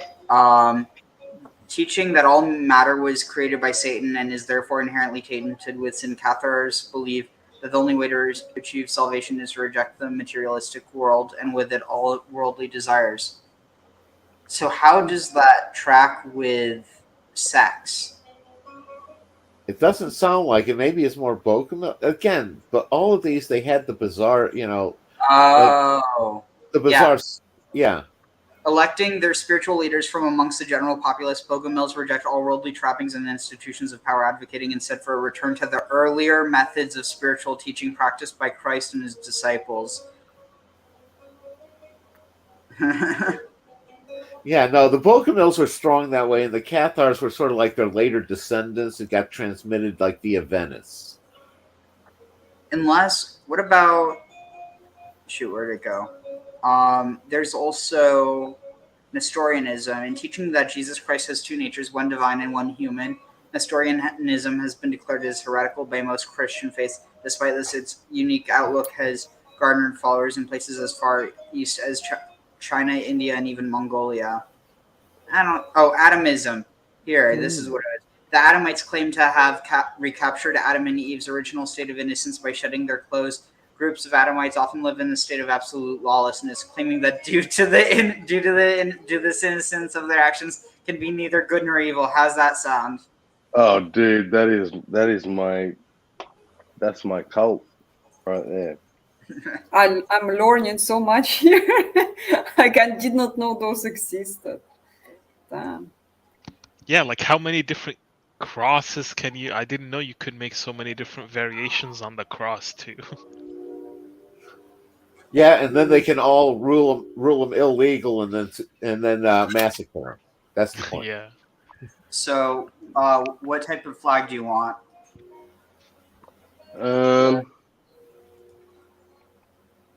Oh God. It's 4:20 a.m. right now, so I do nice. have to go. It's nice talking to you guys. Yeah. I'll Nice be around the meeting you, Discord dude. too. Have a Cool, good yeah. one, Ish. And then we could always play this, another time. Just got the characters made now. Yeah, it's fine. I Let can hop me in. nature. I know what I'm looking for. Well, it's not here. Hold on. Because I have a feeling it's some... Oh, okay, wait. Man-made. Unless no figures, maybe. That's what it would be. Where is 420 right now? He's here? Isn't Me? he? No. The guy who left. He said it's 4:20 a.m. Oh, Ish. somewhere. So I was like, is it 4:20 a.m. is in US somewhere? Oh, hey, he's on the East Coast. Oh yeah. So, So it's 4:20 for Graham as well, probably. Oh yeah, happy 420, Graham. Graham left. I mean, Graham disconnected. You can probably still hear us. Oh, yeah. Happy 420, even though it's 421 for you now, but we wished it when it was still 420. Yeah, no, I heard you. I'm doing that connection in and out thing again. Okay, where is this freaking... Okay, here. How's this for a flag? I don't know how... Oh, wait, here, I might have to increase the size.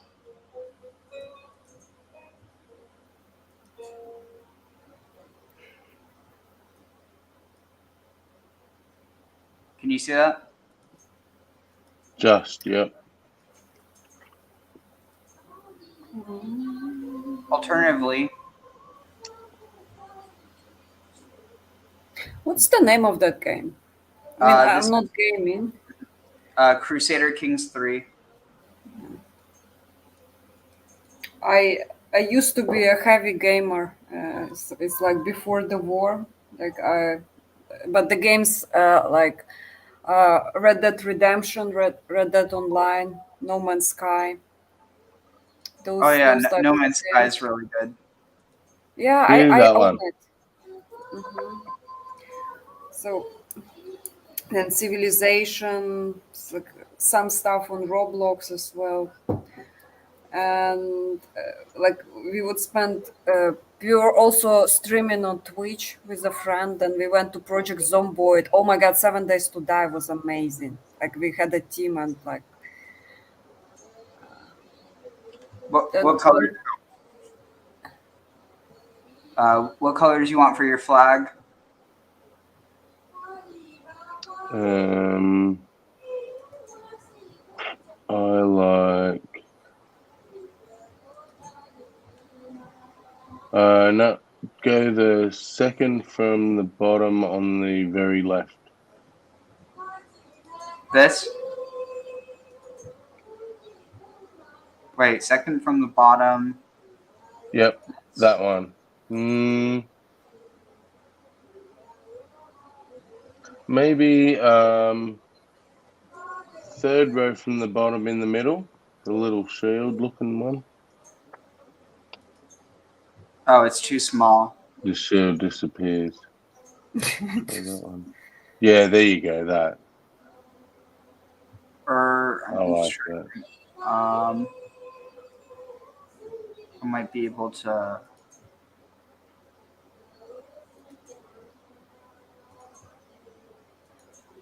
Yeah, I just need to change this to see man-made. so many custom options. I know, it's overwhelming. Let's see, shield. There's got to be a shield here somewhere, unless it's a different. Yeah, it should be here because it says weapons.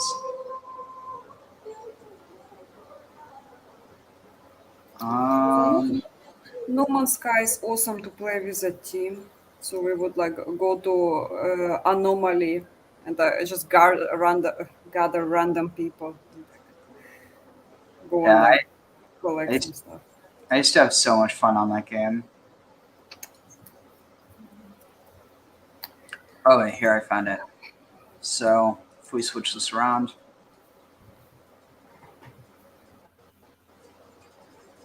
I vowed not to play games until the war is over. I literally gave that promise, and now everybody's like,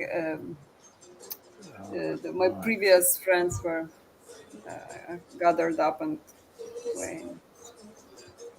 Ooh, how about this? Oh, I like that. What about colors?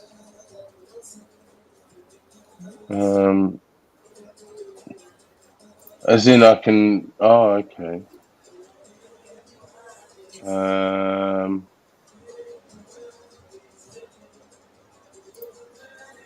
Will black and red work?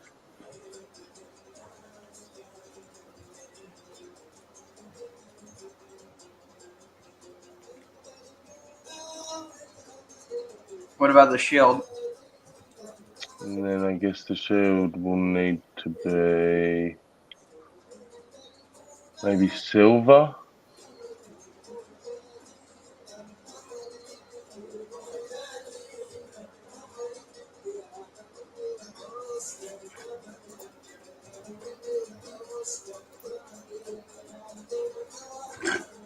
Yeah, How's I like that. I like that. What should I put for the dynasty name? Oh God.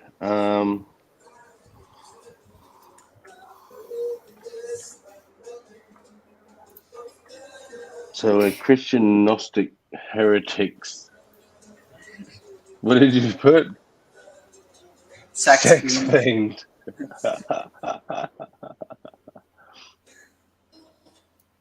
Slee, Bacon, Howard, Orling, De London, Crawford, Mel, of Exeter, of Chester.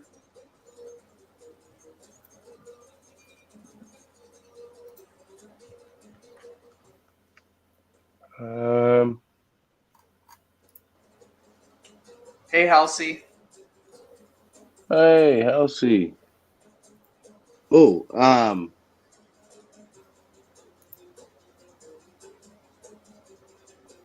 of kaiju, Kaiju. What if Halsey wants to make their own character? Well, I just stole her mushroom. So it's gonna be a main staple of our religion, I'm afraid.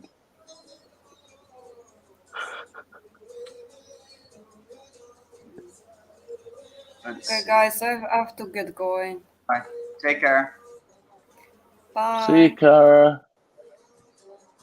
So, let's see.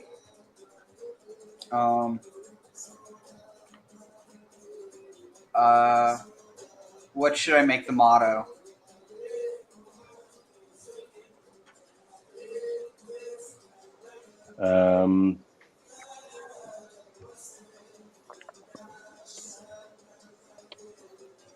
Has to be like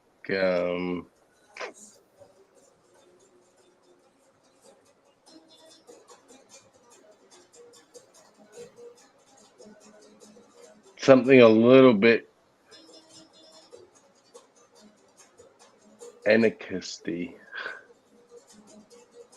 for want of a better word. Burn all the clothes? Burn all the clothes. I love it.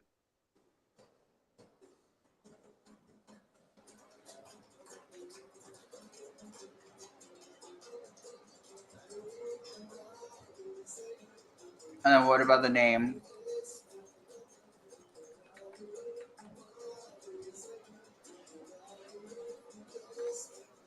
Skip through some for me.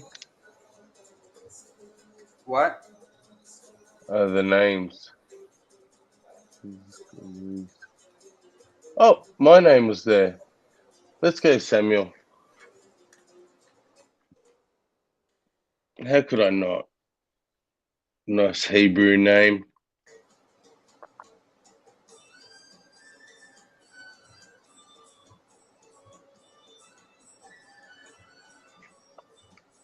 Sexual orientation. So random hetero. What's second from the end there? Asexual.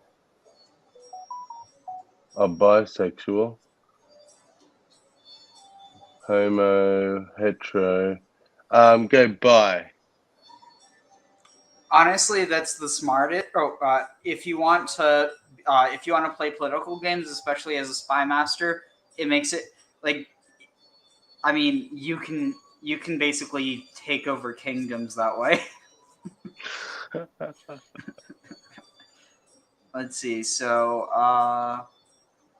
and then let's just find the British. Oh, here. Britain. Britain brown or Britain blonde? Blonde.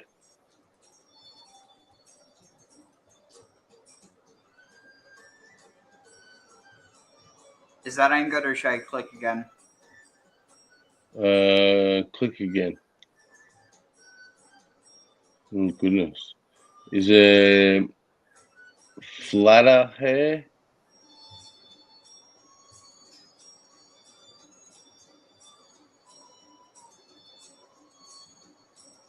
Yeah, there you go. This one? That one or the one above? No, maybe. Oh goodness. Oh wait, this might be good.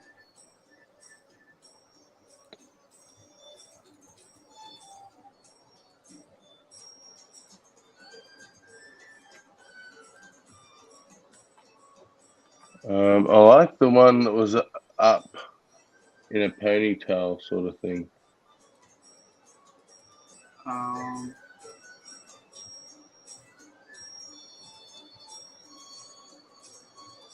goodness.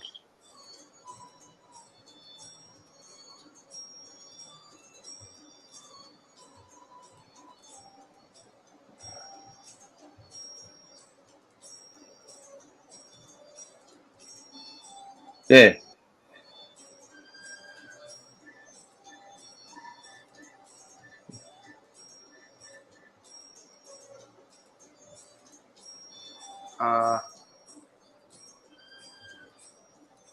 High bun it was. Wait, which one? Oh, high bun? Yeah. Okay. Let's see. And then how are the eye color? Let's go light blue.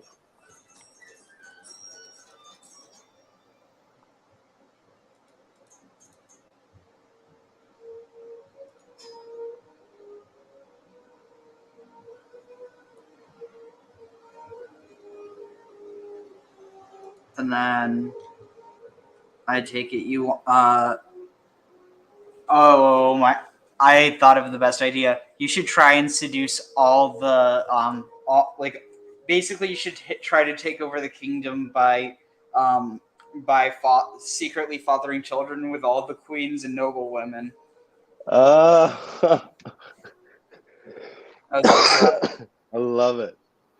So let's choose elusive shadow. And then personality traits.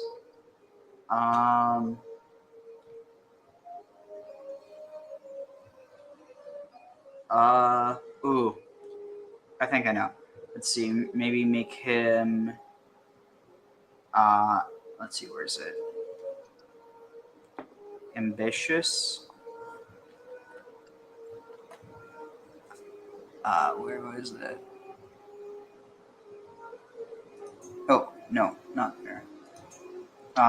Ambitious. Compassionate, so you get some good stuff with your religion.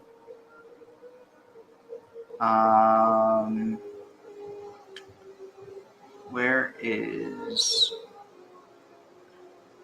What's the opposite of chaste here? Is it...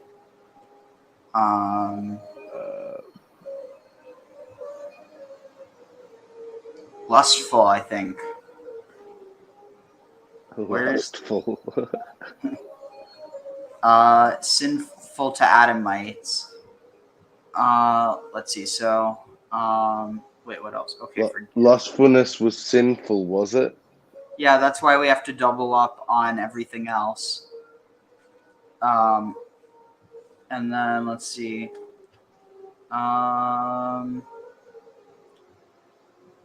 Maybe what's gregarious do? Enjoy spending time with others. Let's see what else is there. There's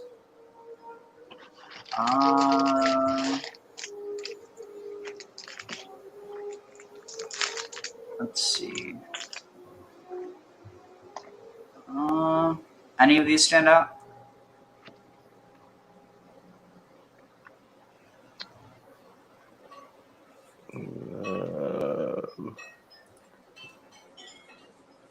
Hey, Grum. Hey, Ariel. No, automatic phone update in the middle of the night.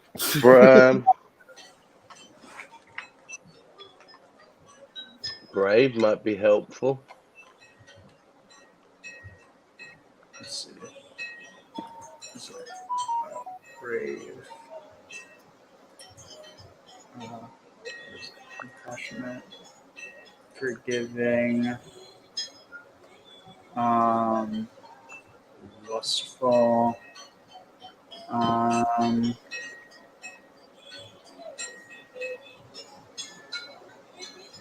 Is there anything else? I just worry. Yeah, I think that was. Okay, so then here. Do you want to be a demigod or have any like divine blood? Oh, I like the sound of that. So there's, let's see, Eris, the goddess of discord. There's Aphrodite, and that gives you diplomacy and intrigue. Who gives you just intrigue? Is that just Eris? Hermes, maybe? Let's see. Hermes is that and stewardship. Hades, maybe? No, Hades is intrigue and stewardship as well. So what? Artemis? No. I mean, it seems like probably your best bet then it. Okay, so Aphrodite, attraction scheme, general opinion, years of fertility, scheme power versus Eros. Eros gives you personal scheme power, so it doesn't give you the power to seduction. So maybe go with Aphrodite. So give you a little Yeah. blood. Is there Roman and Greek gods there, or? No, you just kind of have to go Greco-Roman and apply that to any other pantheon as well. Okay. Also, you could choose to be like a Greco or a Hellenic pagan if you want to bring that back to the British Isles.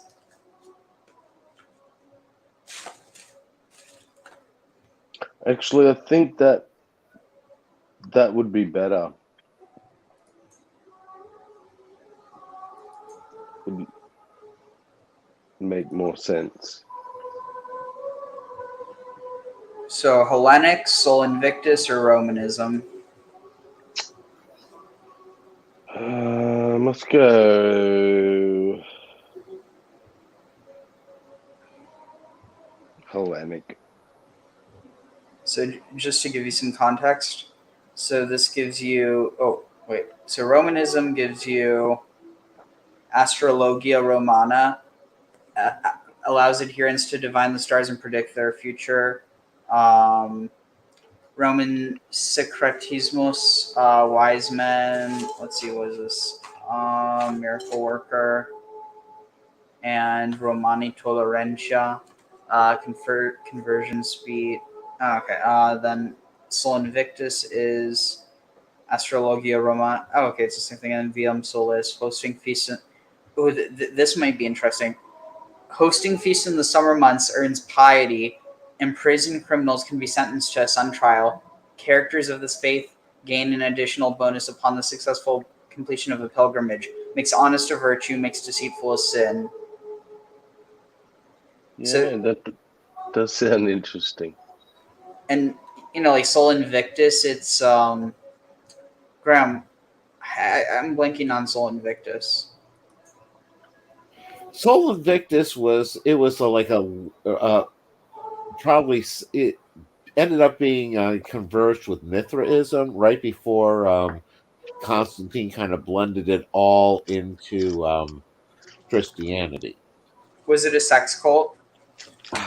Well, they all had sex involved, but I don't remember primarily sex though. It was pretty much a sun cult, and again with the Mithras that's putting you above. It's sort of like a superiority cult too.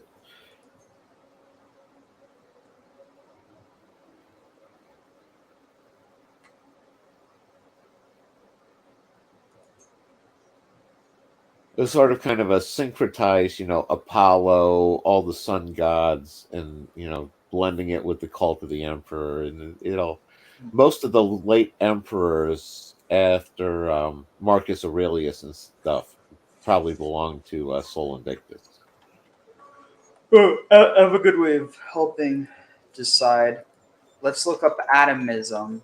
The atomism, nudism. Oh God.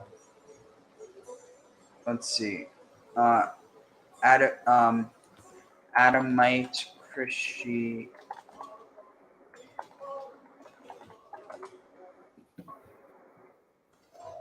Oh, I think this is. Oh, here I found it.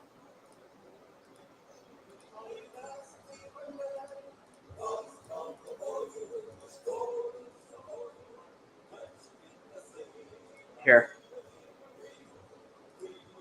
The Adamites, or Adamians, were adherents of an early Christian group in North Africa in the 2nd, 3rd, and The Adamites, or Adamians, were adherents of an early Christian group in North Africa in the 2nd, 3rd, and 4th centuries. They wore no clothing during their religious services. There were later reports of similar sects in Central Europe during the late Middle Ages. The obscure sect, dating probably from the 2nd century, professed to have regained Adam's primeval innocence. Various accounts are given of their origin. Some have thought them to have been an offshoot of the Carpocratian Gnostics, who professed a sensual mysticism and a complete emancipation from the moral law. Theodoret held this view of them, and identified them with the licentious sects whose practices are described by Clement of Alexandria. Others, on the contrary, consider them to have been misguided ascetics, who strove to extirpate carnal desires by a return to simpler manners, and by the abolition of marriage. Saint Epiphanius and Augustine of Hippo mention the Adamites by name, and describe their practices. They called their church paradise, claiming that its members were re-established in Adam and Eve's state of original innocence. Thank you for watching. Like and subscribe if you would like to view more of our videos. Have a nice day. Honestly, I don't know. That kind of sounds more like a sex cult. And also, if you choose that, everyone in your group, everyone's naked. Oh, well, I'm sold. Yeah, I thought that might sell you because, like, the more I look into it, the Greco-Roman stuff, it's not as well developed, like, because it's a mod, whereas this is like built in Adamitism. So let's see. Oh yeah, so here. Do you want to have any esoteric knowledge? Yes. Let's see. Alchemist, apprentice. What is this? Character is an apprentice to an alchemist master. Yep, that sounds good. I doubt he would know Kabbalah, but who knows? As some sort of Christian mystic, maybe. I don't know. Then there's Yogi Master. I think that might be a bit more. I mean, no, because that implies Indian. There's Diabolist. What about that? What is that?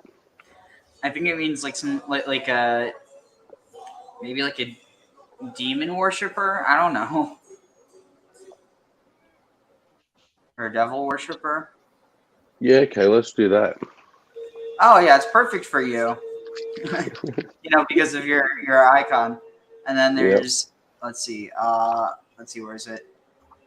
You want any boosts to your life? You haven't shared the right screen, so I'm not sure what you're looking at. Oh, actually, here, let me see if I can find another thing about Adamitism. 1 second. I was thinking, who doesn't want boosts to their life? Yeah. Yeah, if only it was real though. Let's see. I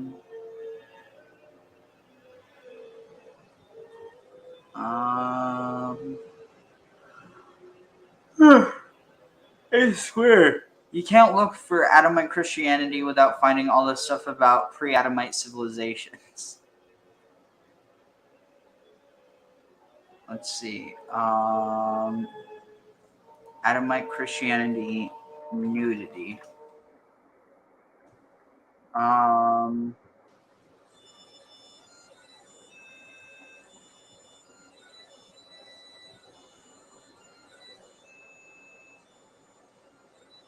Huh.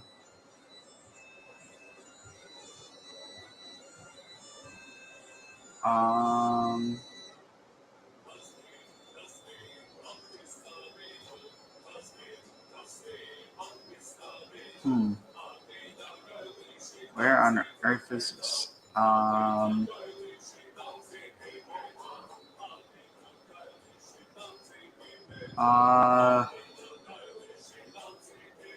Yeah, well, let's see. Adamite Christianity nudity. Oh, here, this should be good. Before I get into today's episode, let me tell you about my favorite Are y'all streamer, able to hear Iniki. this? Have you ever wanted to watch Pokemon while also debating things like politics and history? Right, sure. Then If I'll you've answered yes to any of those things, then you and I have very similar interests. And oh, wait, hold on. Let me try something else. Tell me if you can still hear it.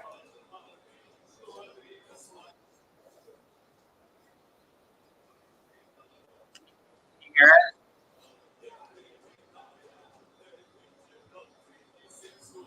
Can you all hear it? I'm not hearing it. No. Listen now. Now? No. Oh. Oh, I guess StreamYard must be really okay. Anyway, here I'll put this up for a bit. I'll just ask you questions. I'll explain the different traits while we listen to this. Pro wrestling, or Pokemon. Follow the link in my show notes or go to twitch.tv/evkiyoshi today.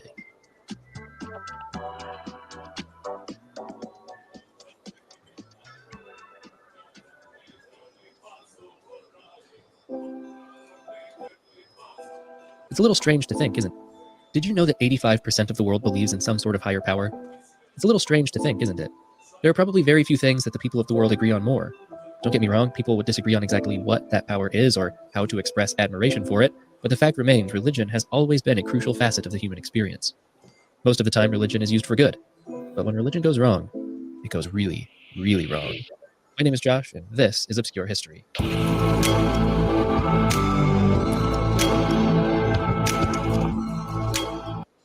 In 1955, a slick-tongued minister brought together a community of downtrodden, mistreated, and abused people. Placing himself in the center of the civil rights movement in Indianapolis, a young Jim Jones preached love and acceptance for all of God's children. One of his first community projects was a playground open to children of all racial backgrounds.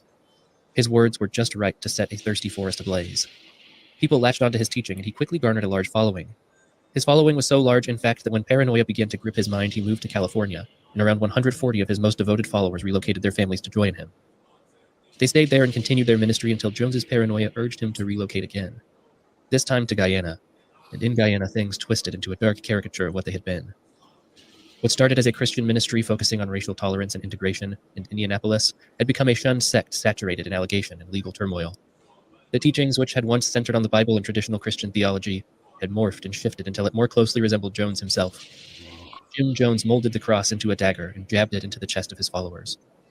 By the time Jones was finished, his cult had around 1,000 members, located on an isolated plantation in Guyana, far from their families, far from their friends, far from help. And as the cult began to fray and crumble, there was little they could do. On November 28, 1978, Jim Jones decided to end Jonestown amid severe pressure, both real and perceived. That morning, he urged his congregation to follow him in revolutionary suicide. He asked that they take their lives into their own hands and drink poisoned Flavor Aid. And then they did. Over 900 people were gone in an afternoon. Women, children, infants. Claimed by a perversion of the cross and the tempting words of a charismatic soothsayer.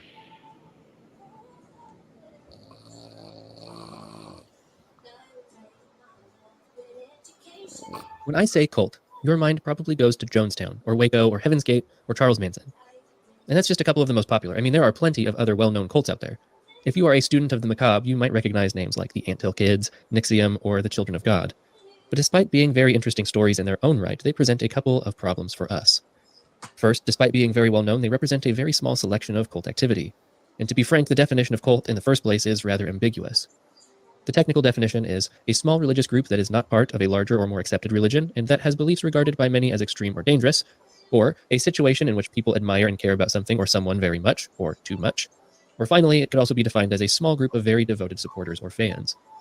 By those standards, I feel like there are certain sports fandoms and multi-level marketing organizations that could fit the bill as a cult. But obviously, not every product with an enthusiastic audience is a cult, right? According to Steve Eichel, a recognized international cult expert and president of the International Cultic Studies Association, up to 10,000 cults still exist in the United States. Most cults are extremely small and very deliberately try to stay under the radar. Unless they commit a crime, unless they do something that draws attention to them, negative attention and criticism to them, we generally don't know about them. Cultic groups tend to try very hard to remain secretive. They don't want a lot of notoriety or negative attention. I mean, that's sort of terrifying, isn't it? Anywhere, in any American town, at any given moment, right now, a cult is operating. Maybe they are in your town. Oh shit! Who fell asleep? Graham. Ah.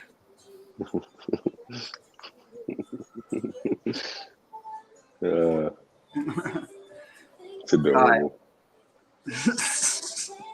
So I didn't realize that fucking Jonestown were Adamites. No, I think that this guy's just drawing comparisons. But okay. So here's what I've added so far. So let's see. So I added venerable, so adds 25 expected years of life plus 10 years of fertility. Herbalist gives you negated learning penalty plus 5. I don't know what that means. Disease resistance fertility plus 70%. Disease resistance health significant boost. Friendly fatal casualties minus 10%. Opinion of other herbalist characters plus 20. Gardener stewardship plus 1. Stress gain minus 30%. So it makes it less, or it makes it harder to gain stress. Courtier and guest opinion plus 15. Building construction time minus 5%. Development growth plus 5. Then I also gave you Hashishia.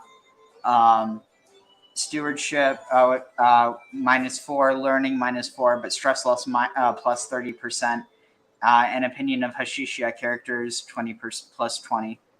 And so, also, how do you feel about there's drunkard, rakish.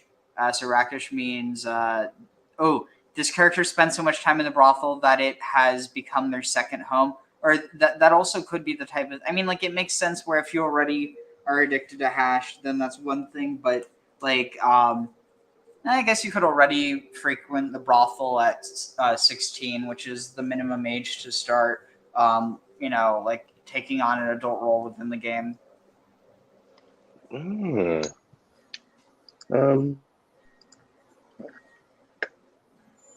I'll go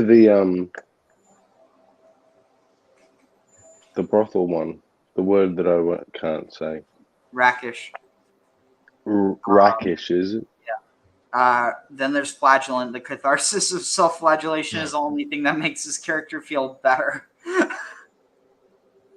Yeah, no, I don't want to be that weird. Let's see. Profligate. What's this?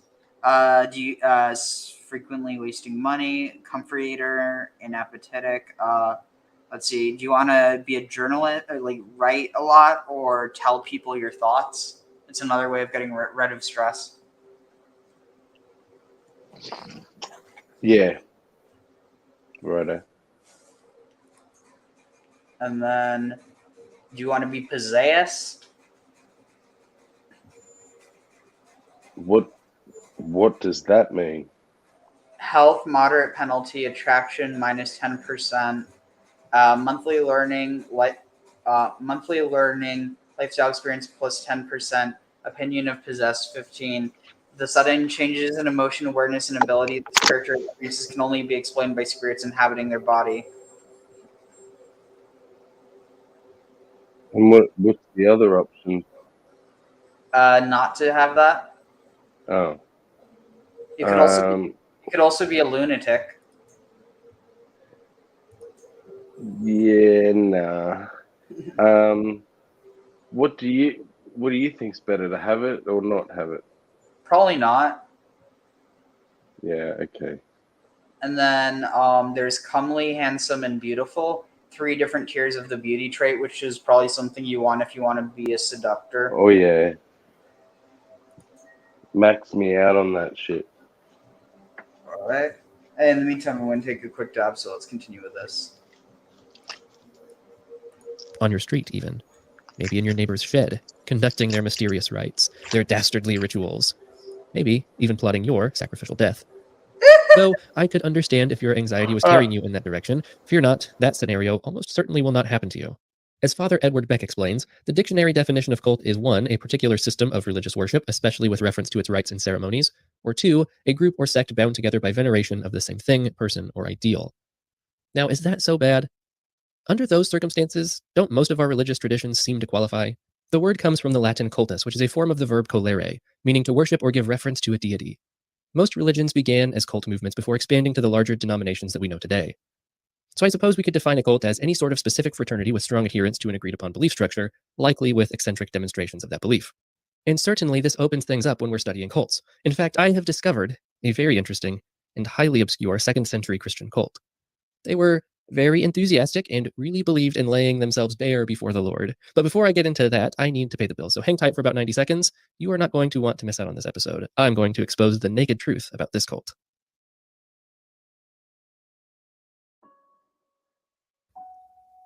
Theological implications notwithstanding, the creation story in the Bible is very compelling.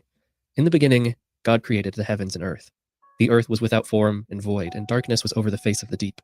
And the Spirit of God was hovering over the face of the waters. And God said, "Let there be light." And there was light. And God saw that the light was good. And God separated the light from the darkness. God called this light day, and the darkness night.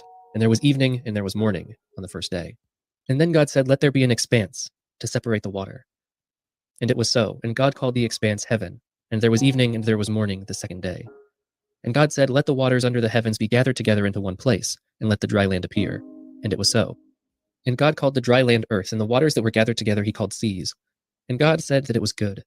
And then he said, "Let the earth sprout vegetation, plants yielding seed, and fruit trees bearing fruit, in which is their seed, each according to its kind on the earth." And it was so. The earth brought forth vegetation, plants yielding seed according to their own kind, and trees bearing fruit, in which is their seed, each according to its kind. And God saw that it was good. And there was evening, and there was morning on the third day. And God said, "Let there be lights in the expanse of the heavens to separate the day from the night. Let them be signs for the seasons, and for days and years, and let them be lights in the expanse to give light upon the earth."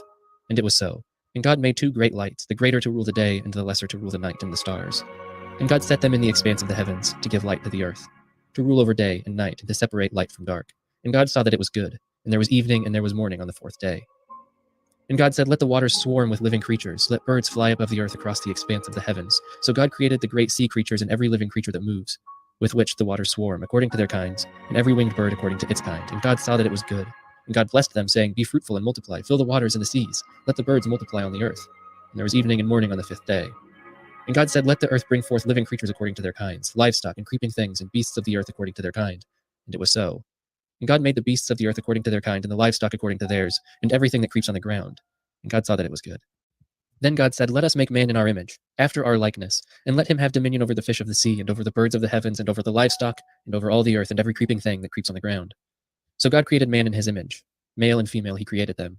And God blessed them, and God said to them, "Be fruitful and multiply, and fill the earth and subdue it, and have dominion over the fish of the sea, and the birds of the heavens, and over every living thing that moves." And God said, "Behold, I have given you every plant yielding seed that is on the face of the earth, and every tree with seed in its fruit. You shall have them for food. And to every beast of the earth, and to every bird of the heavens, and to everything that creeps on the earth, everything that has breath of life, I have given every green plant for food." And it was so. And God saw everything that he had made, and behold, it was very good. And there was evening, and there was morning on the sixth day.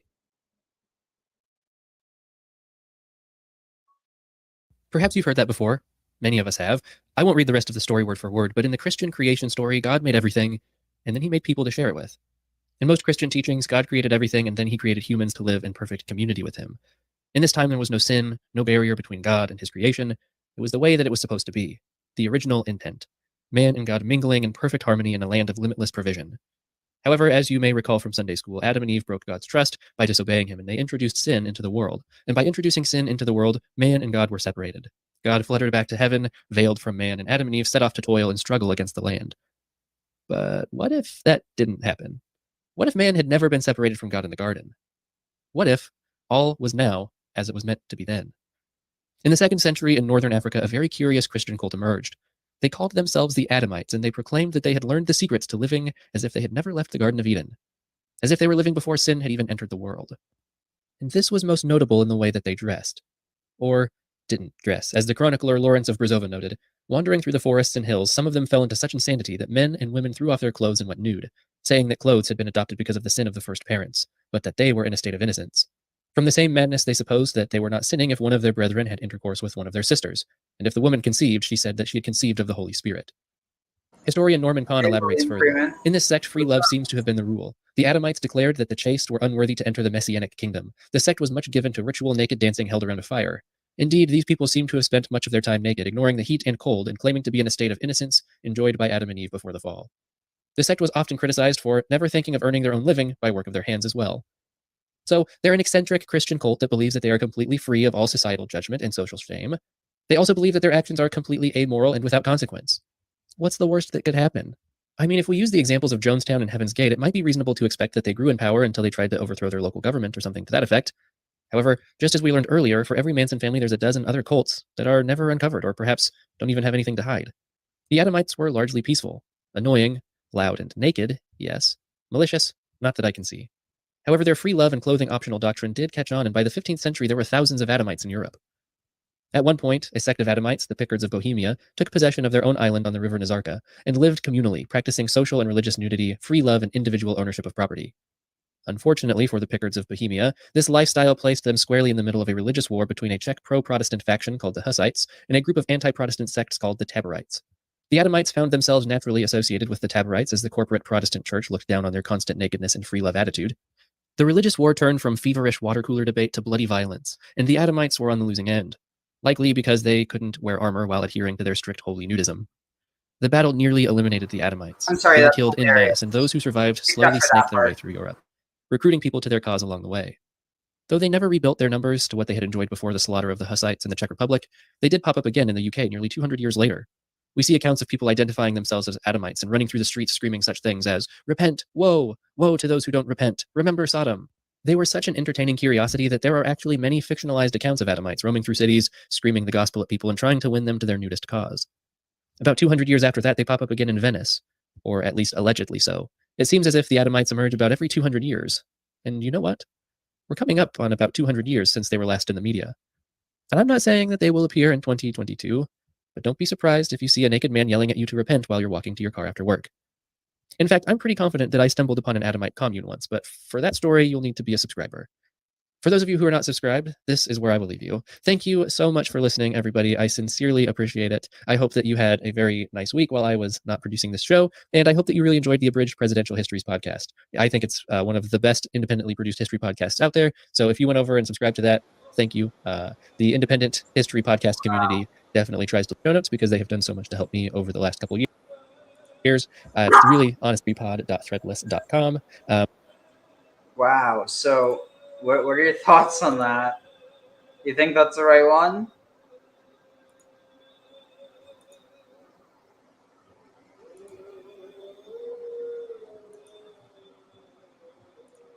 $420 there.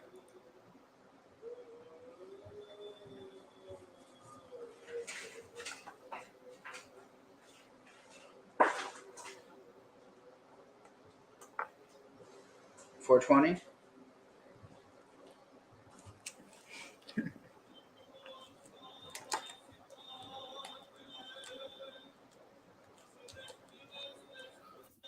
I'm here.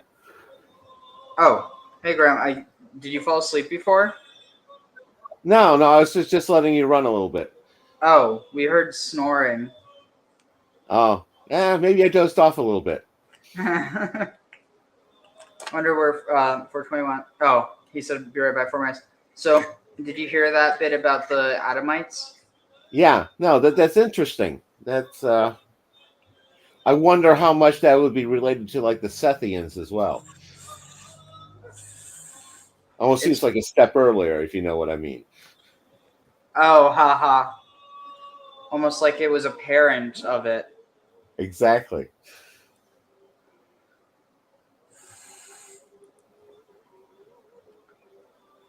Let's see. So, what else was I going to add?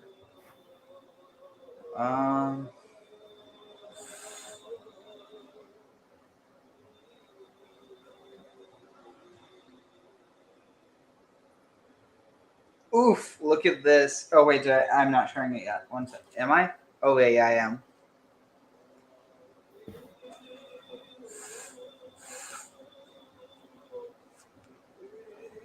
Graham, are you able to see that? No, I'm channel. At least I'm staying connected. I'm not seeing anything updating on the screen, but yeah.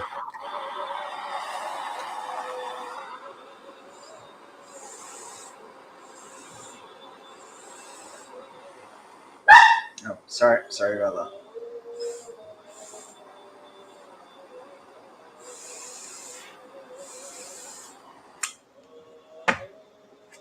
So, I mean, do you think anyone would ever join the Adamites today? Well, they sound a lot like some of those communes from back in the 60s. So I can definitely see it happening.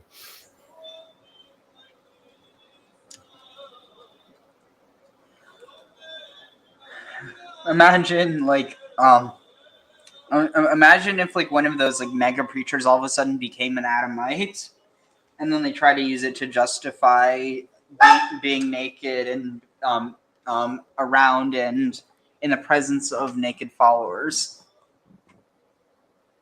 I'm still trying to get past the images of like Pat Robertson and Falwell and Swaggart naked in my head, and I'm just struggling to get past that, Ariel. Thanks. Falwell, more like Dropwell.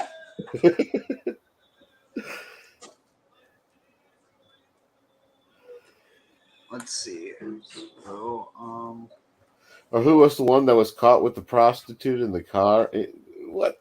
Don't get me started on preachers. I know. Swaggart. He was the one. Okay. Well, it depends which one. Many have.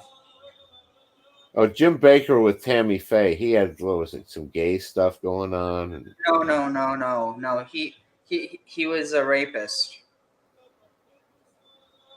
He was a rapist? Huh. Yeah. I mean, he might be gay, but that's not anything that's ever come out. I was going to say, was he raping boys or girls? No, it was his secretary, I think. That almost sounds like she was willing, but whatever. No, dude. Like, some of those people are real monsters, and it's like, just because someone's a secretary doesn't mean anything. No, I hear you, and I sit there and go, just some of them? I would say quite a few. I'm not going to go majority, but...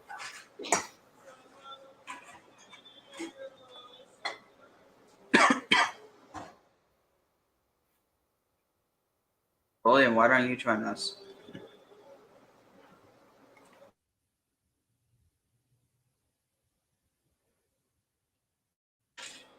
So, I'll just fill out the rest of it. One thing I was going to comment is I agree with Kara. You learn so much through these games, and like we talked about before, a lot of this is more embodied lessons.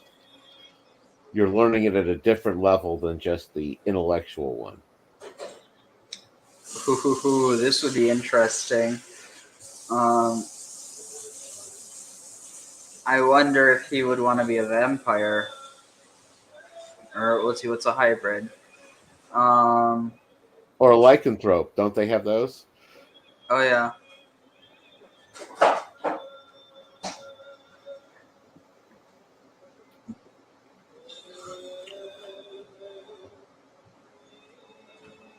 This is higher vampire. What's it make? Does this cause you to look anything special? No, not really.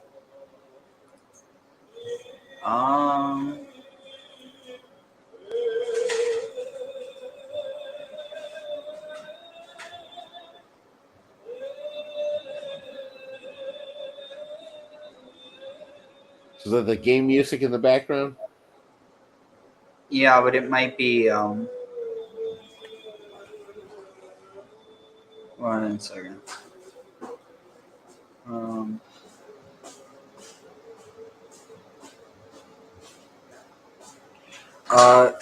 Yeah, but some of it's just what's the word? Like from mods. Ah. So I'm gonna save this in the meantime as Sammy.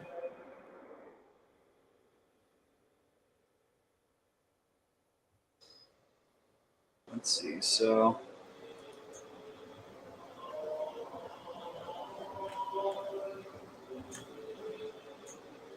alright, so let's go make our evil villain.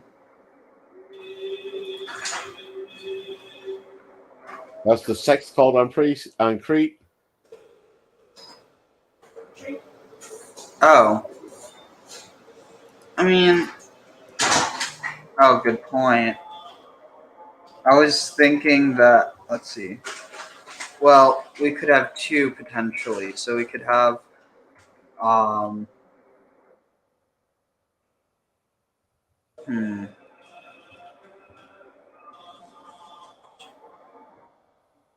trying to think. How would we?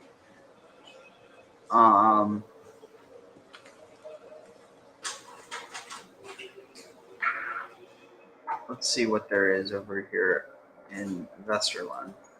So here you have Crossford, the Deep Mountain. Where is it? Oh, here it is. Mount Hekla. Hekla is one of Iceland's most active volcanoes. Over 20 eruptions have occurred. And this gives added. I mean, it's not really a whole lot, but it's more so just so you can say that you have it. Let's see. Where is it? Alternatively, you can see over here we have. The only problem though is that Crete is under the Byzantine Empire. So, honestly, it might be better to have like some sort of. Let's see. So here, okay, here in Crete. Yeah. One second. Oh. Yeah. Is there any water still left?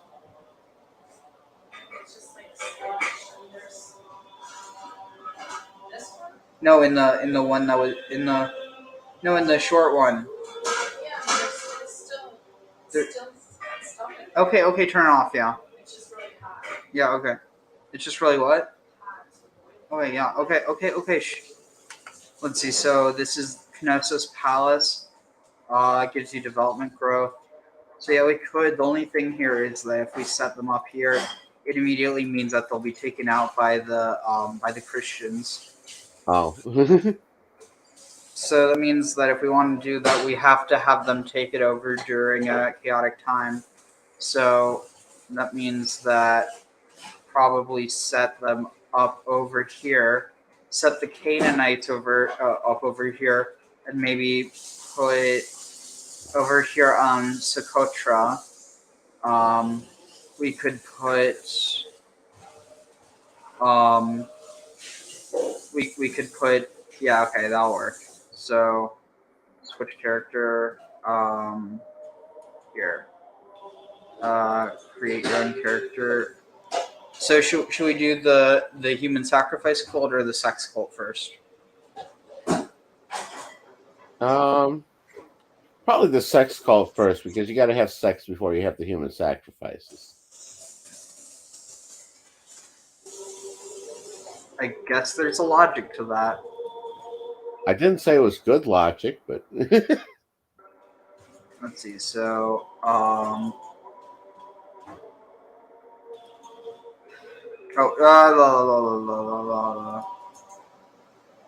So let's see.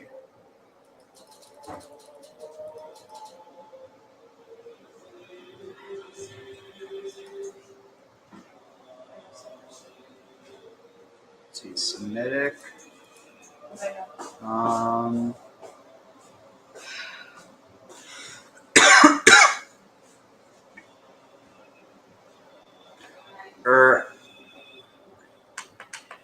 Maybe we actually have it as. Let's see. Wait, what's this? Akarism?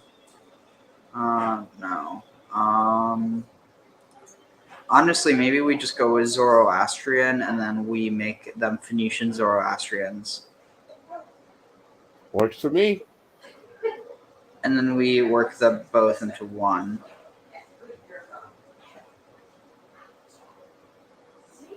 Let's see.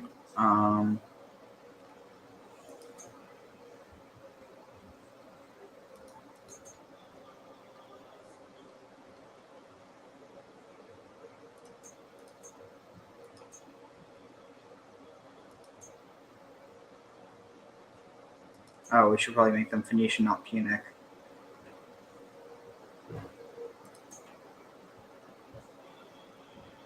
What sort of hard division are they drawing there? Punic referring to North Africa. Well, I knew that one, but just the Carthaginians kind of were Phoenicians, Yeah.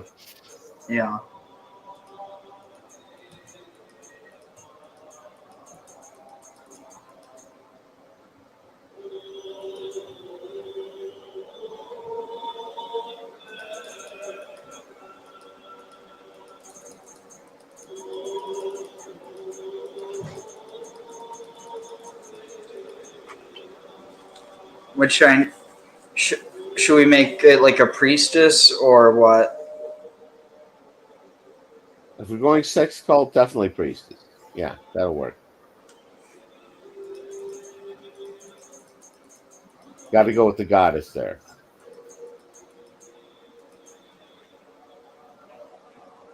How about Isabel or like Isabel? Any significance to it, or You don't recognize it? yeah, no, any beyond that. I mean, as far as in the time period, because it definitely works for me. No, but you know, like Jezebel. Yeah. I was also thinking like a name for a fallen watcher fits in there too. If you end it with EL. Ah. Let's see.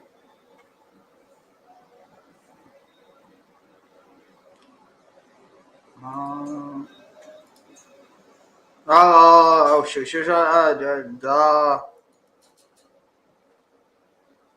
It's like I feel like such a prude even though I'm not. It's just I don't want to get struck. You've been struck too many times unfairly.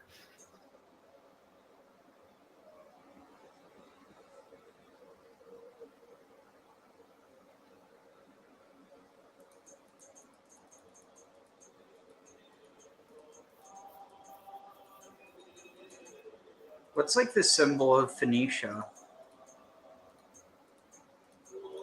Some of it's the Ankh. You got the Tanit sort of thing. The what? Tanit worship, the goddess. Mm-hmm. And her symbol was sort of the Ankh. It's like an Ankh symbol.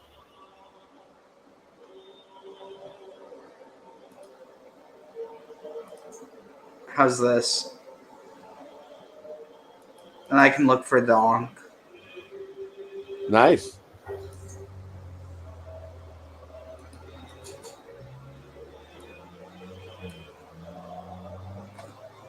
That looks fairly like Tanit.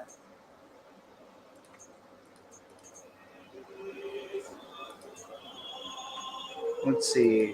Where would it be? Faiths, maybe? Tell me when you say faiths. I'm trying to find the Ankh.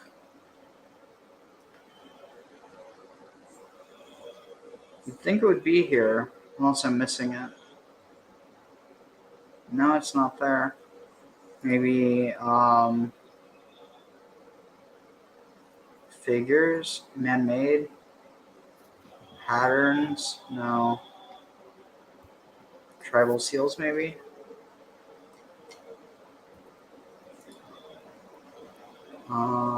Figures. Man-made?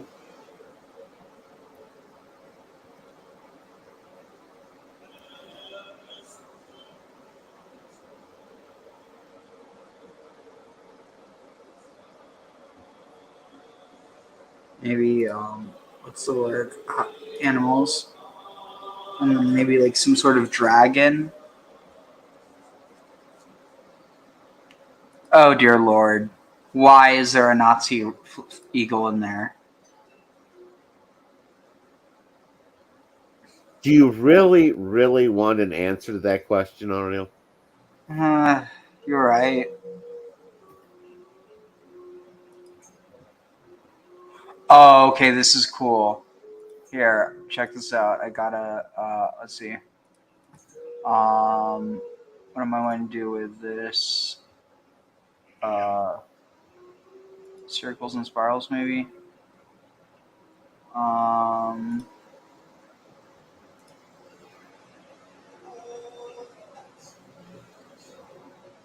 Let's see.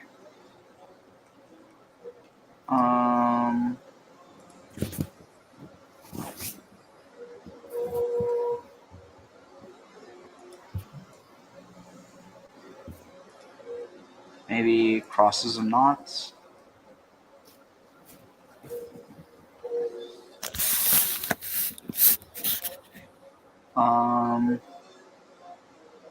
What's the Leviathan cross? It sounds super familiar. I've never heard of it before. Really? No. I know Leviathan. I know Across, but I never heard the combo.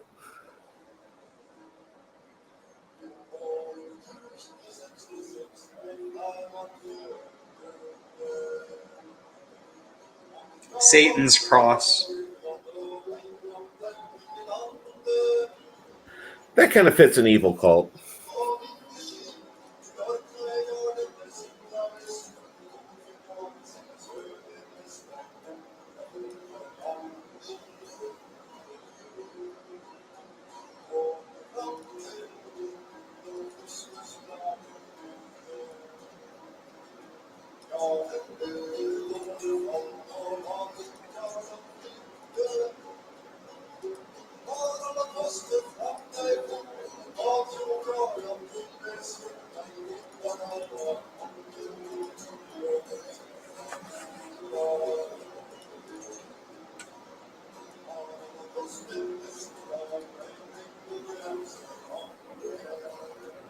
Let's see. Bring this up. The Y. Oh, shoot.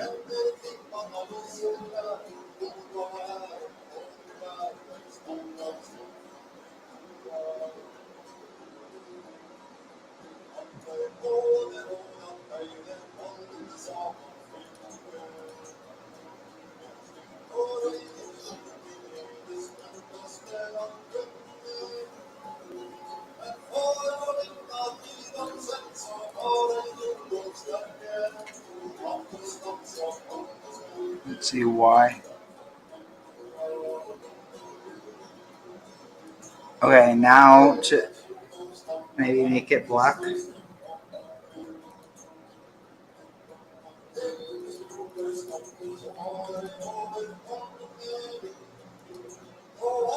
What color should I make it? I'm thinking of making the background purple for Phoenicia. Oh, that's perfect. Maybe like golden red.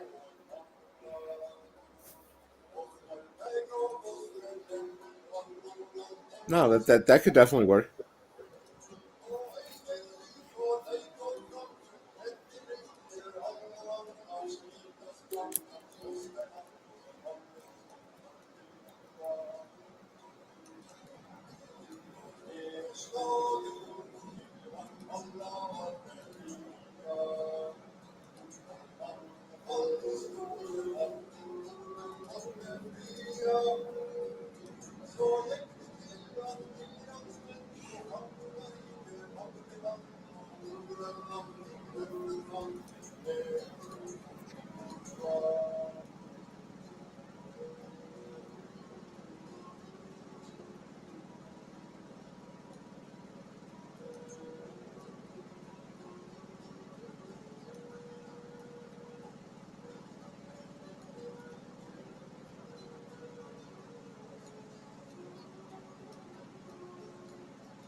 Sammy, you back?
Let's see.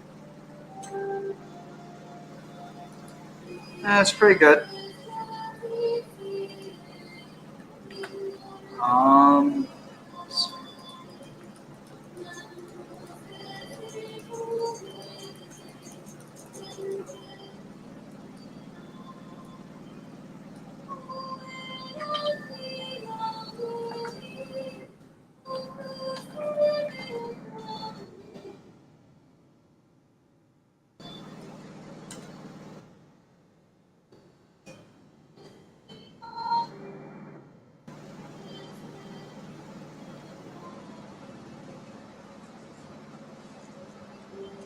What should I make the motto?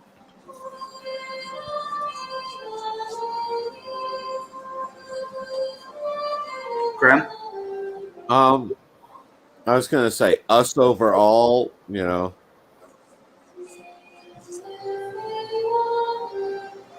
Yeah. Nah.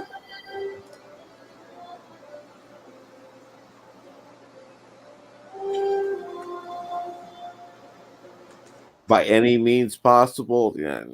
Again, you know, just trying to come up with something appropriate.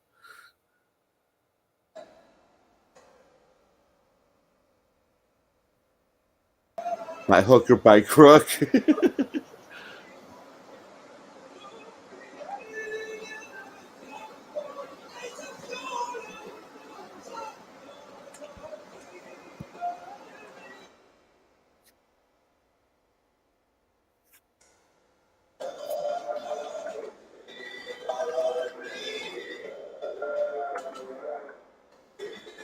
How about this? Life from the blood, blood for the mother. That sounds good.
I think a knot's a good name.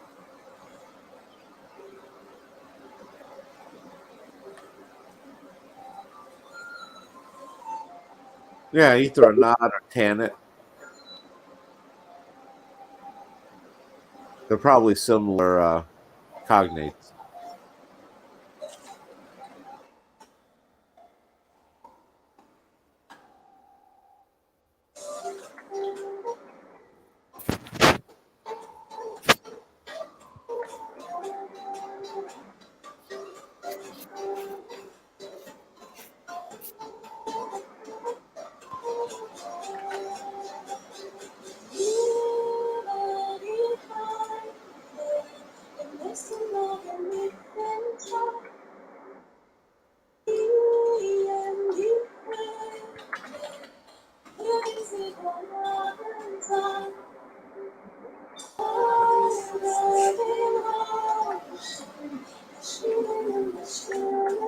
How about Anastasia? Like instead of Anastasia.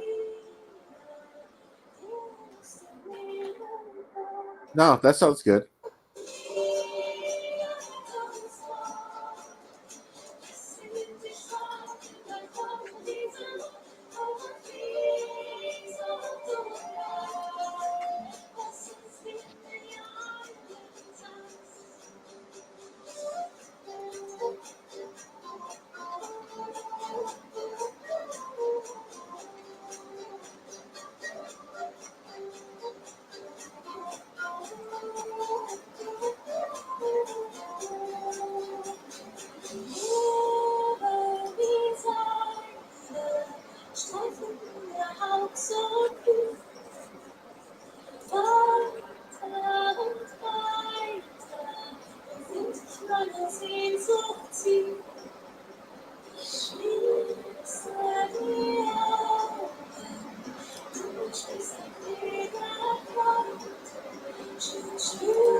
Graham?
Hello?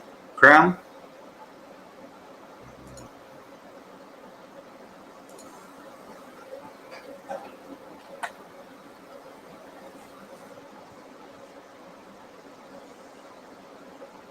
Yeah, Ariel, what do you? Oh, did you fall asleep? No, I'm sort of kind of in that in between phase. I'm listening to you. Oh, okay. So, let's see. I'm gonna Let's give call it hypnagogic, okay? Let's see. That's my excuse. I'm sticking to it.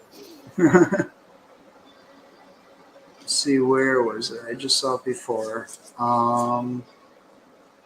Shield Maiden. So she can be a warrior now. That can be useful, yeah. She'll be a poet as well.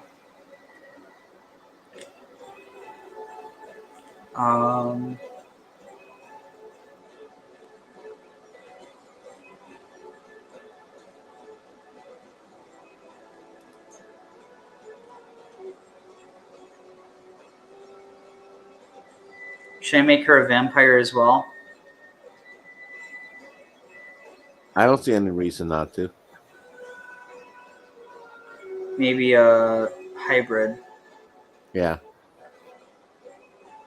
Oh wait, no, a hybrid implies a hybrid of both. Never mind.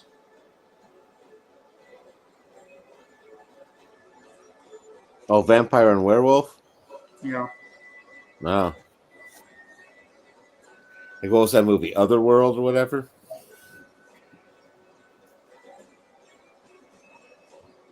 What? Oh, it was the one where it was the war of vampires versus lycanthropes. I forget what the name of it. It had that. Twilight? No, not the romance. This is more of an action flick. Oh.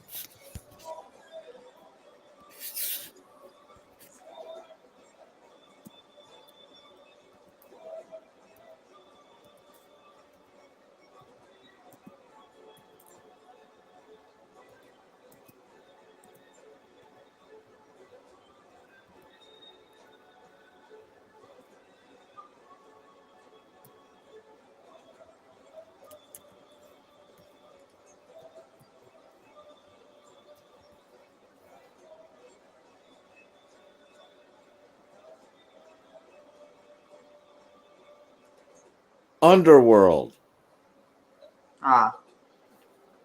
That was with Kate Beckinsale.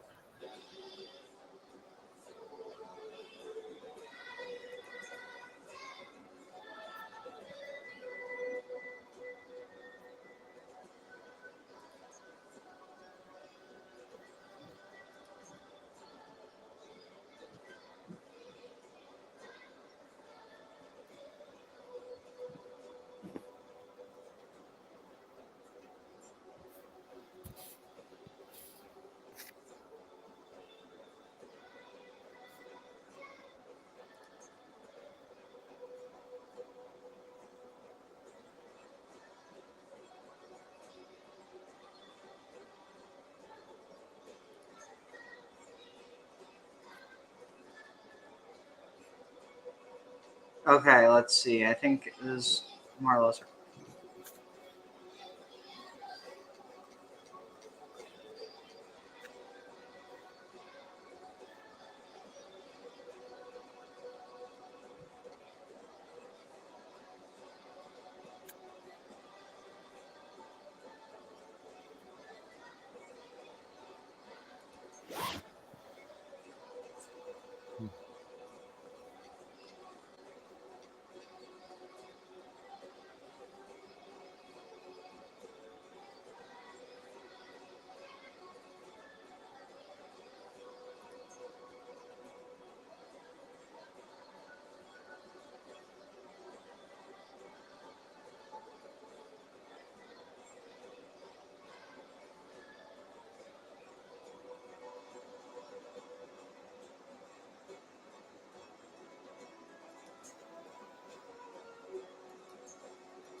let's see. All right.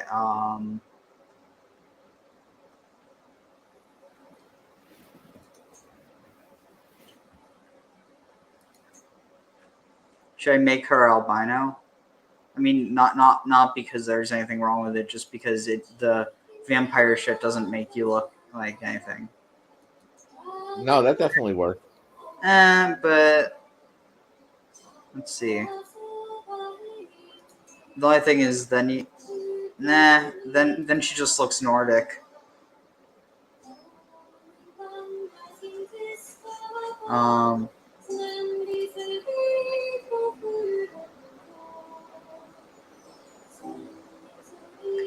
All right, let's see.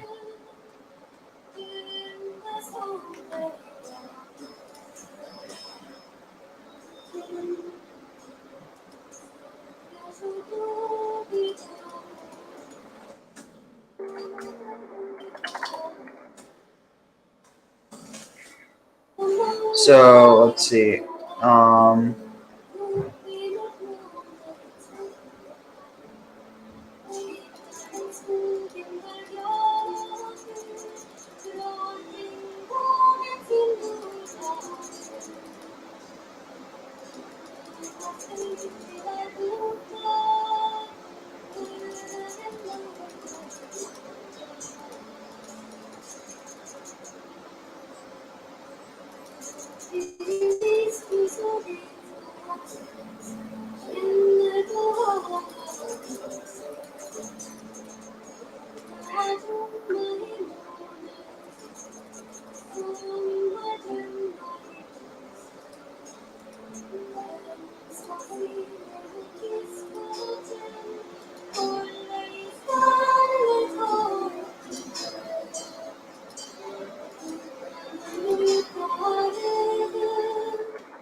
Let's see.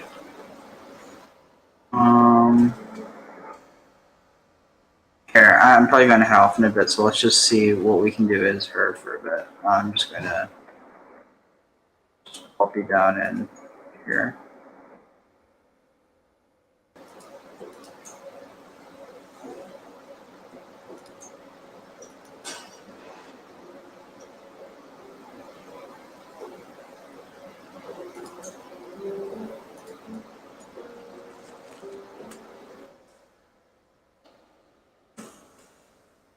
All right.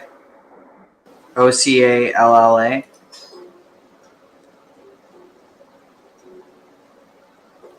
Well, like the city in Florida, Ocala. No. Yeah, wait.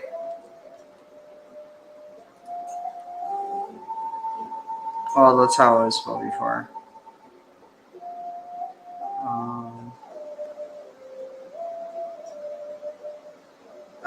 Wait, does it? Oh no. Okay, here. I have to.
Alright, so let's just play a little as this, and I'll just... So, Westerland.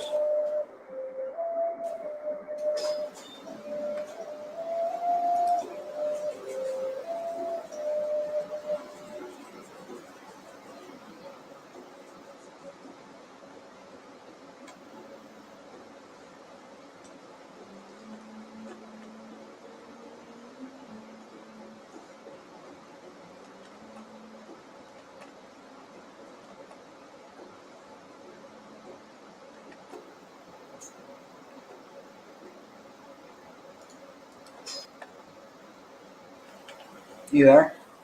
I'm here. Okay. Alright, so, here.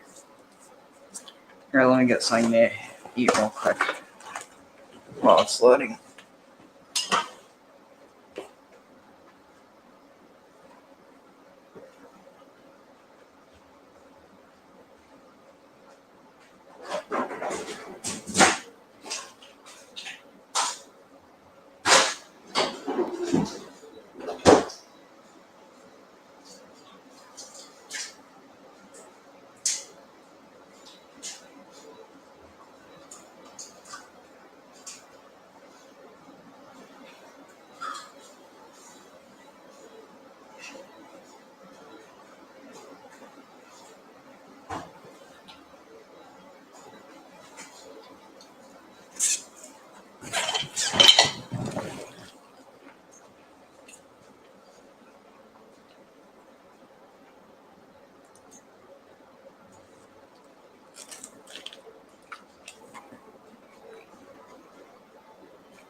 Oh shit.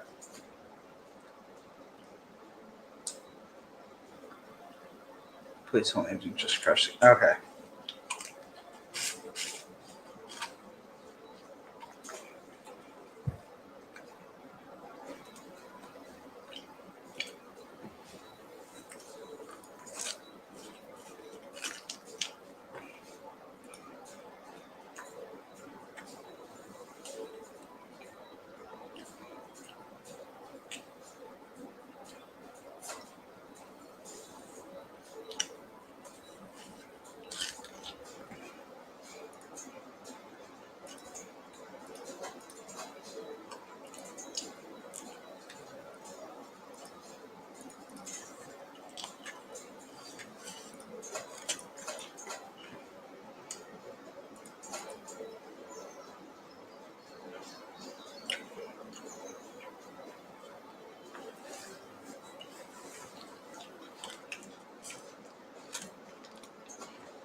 Hmm. Oh.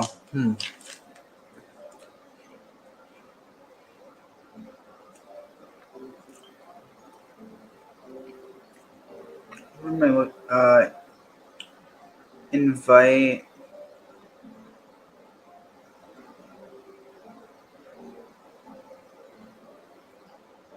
Let's see. It would be.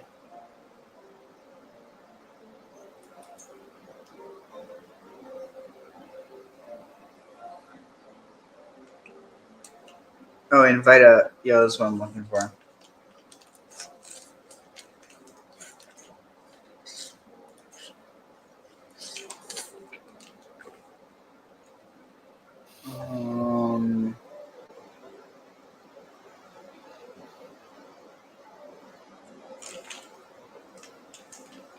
Let's see.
Dang it, I keep messing up.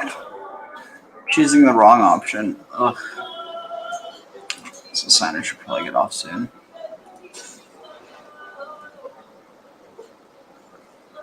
I'm going to at least get a full council and start trying to convert this island over to the Phoenician ways.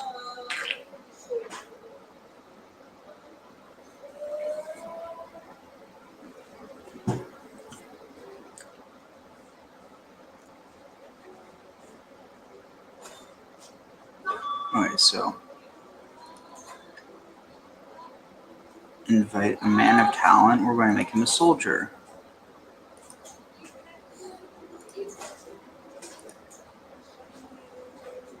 Soldier. I don't get it. What?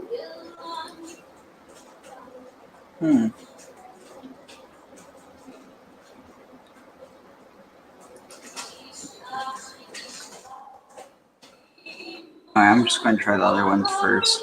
And this soldier always works. I could always try and convert him over.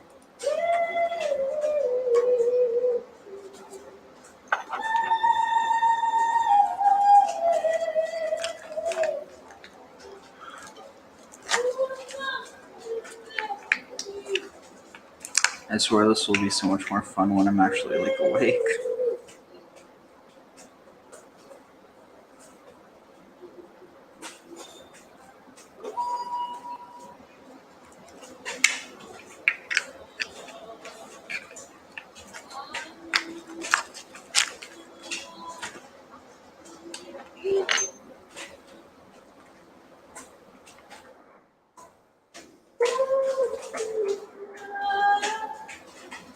Invite a woman of talent.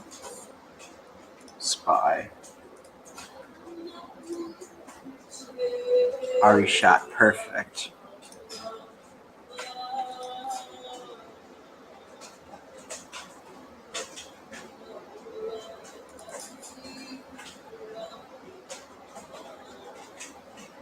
Now, let's see. We need a new scholar.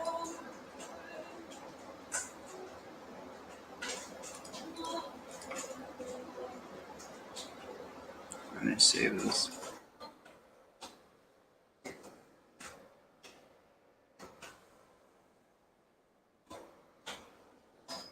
Overwrite. Resume. Let's get another woman of talent, a scholar.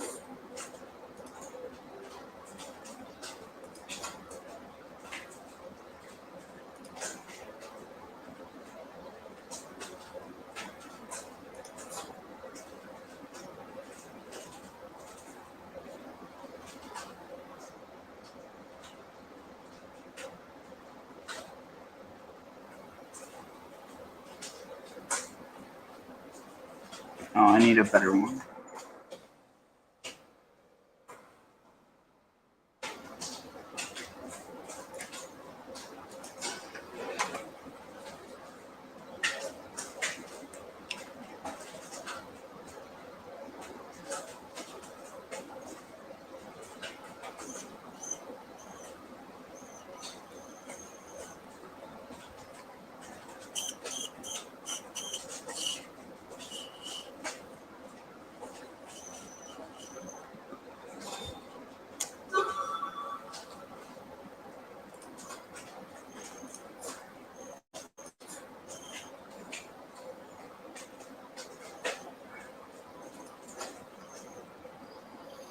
I'm just going to ramble a little bit about, how much you, at least from my perspective, this is how I learned a lot of this stuff, is sort of like diving in and seeing how things connect. And the game kind of forces you to wrestle with a lot of those choices. Definitely, yeah. So let's see. Do we finally get? Dang it! We keep getting not so good scholars. Let's see. I guess I could add.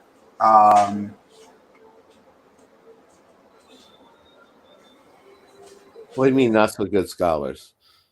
I don't know. The scholars I keep rolling aren't good, so I keep reloading it. Oh.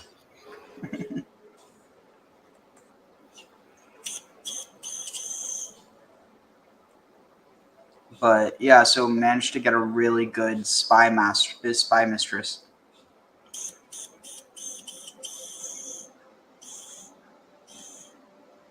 I was going to say what throws back there is Ariadne, of course, but you know.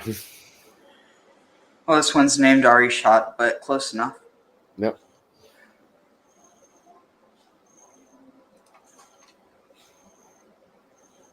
Yeah, Ariadne because of the whole spider aspect. Yep. Let's see, where is this? Woman of talent, scholar.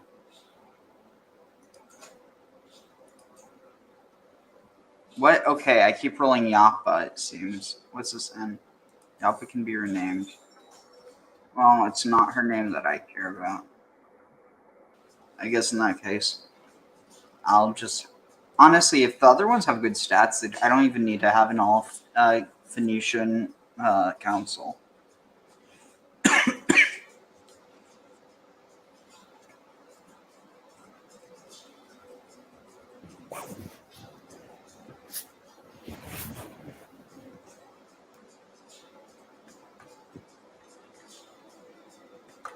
Now you're having the Phoenicians basically be an underground cult at this point, right? Yeah.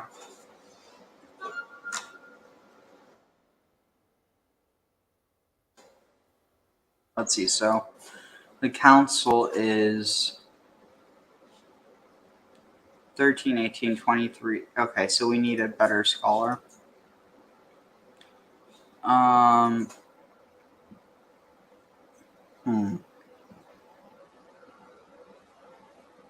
What happens if I look for man of talent and look for a scholar?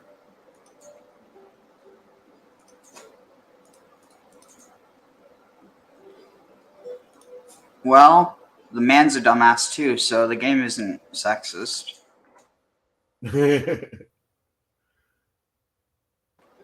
I guess we're just going to go with not so complete stuff. And we're just going to start taking over shit.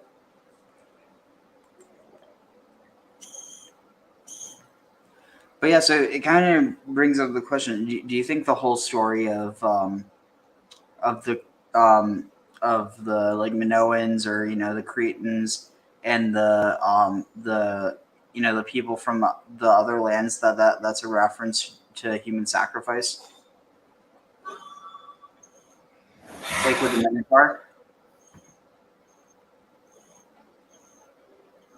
There's overtones of that. Some of it is you have to interpret it on a political level, where the concept of fosterage and hostages. Yeah. Where you would basically be taking the highest, think of this on an education cultural level, where the Minoans were the highest civilization around, and they're taking in the highest rank, the children of the elite of the different areas, and they're taking them for Crete. Now, one of it is you're going to basically be associating it with all the Cretan culture, have them learning that one. They're going to be a lot of it that's going to be marrying into the whole, basically with marriage and reproduction with the Cretans. And you're seeing some of that one with the political aspects. You're seeing some of the human sacrifice ones, and I'm seeing those two as big ones. And the two are kind of not inherently compatible. Yeah, you can't sacrifice the people that you need to give you children. Yeah, and part of it is you're going to be sacrificing the ones that aren't as useful for you, possibly. And you always have that threat of, if you don't behave, we get rid of you. Well, that's not authoritarian at all. That's just kind of the way governments work. Oh shit.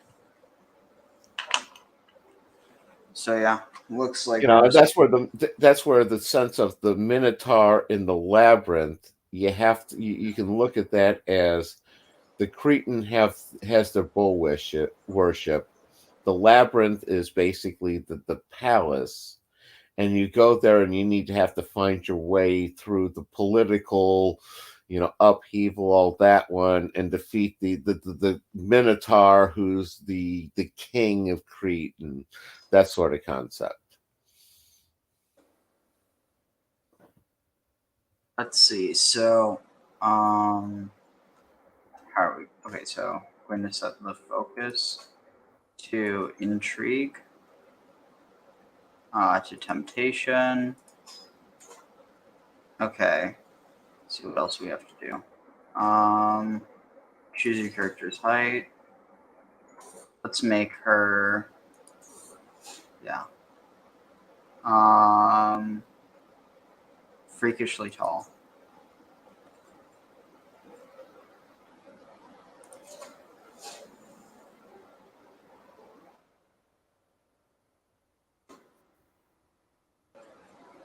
Okay,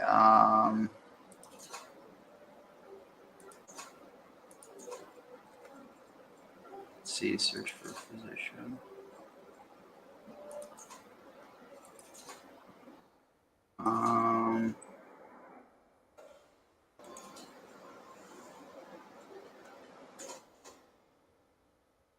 Let's see, culture.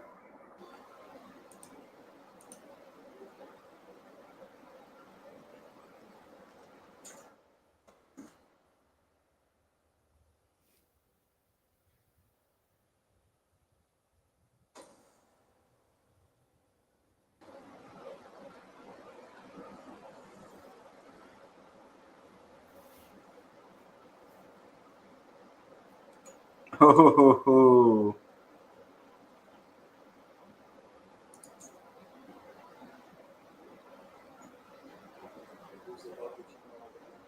What?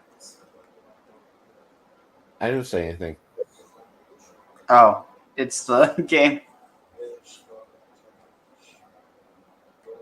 Well, that might have been the game snoring earlier. Yeah, that's the story.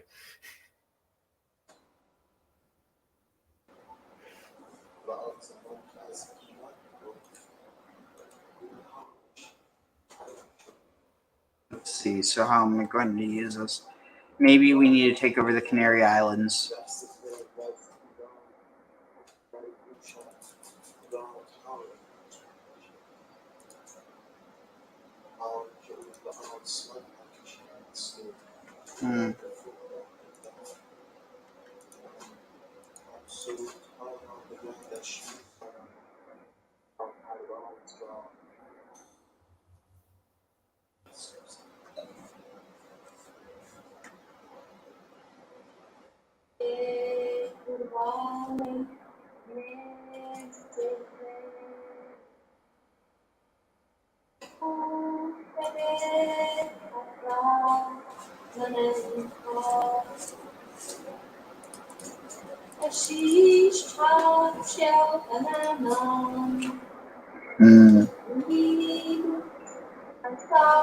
I'm gonna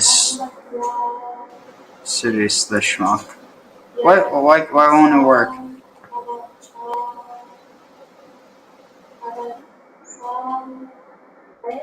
Okay, I guess I gotta start small.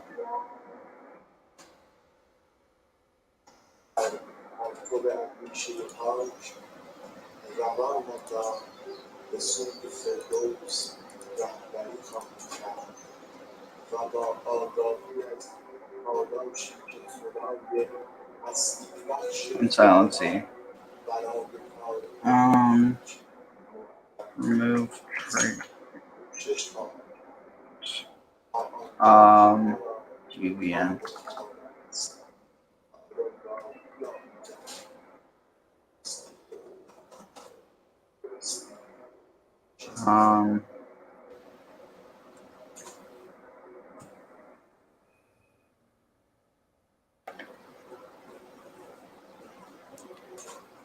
Okay, maybe this. Wait, is this the same one? Maybe, will that work with her? No, I can't see. Oh, she's not attracted to women, okay. Okay, maybe I'll have to try for this.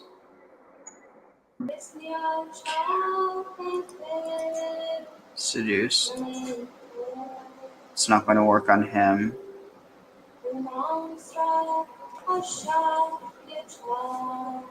Seems like it's all because of...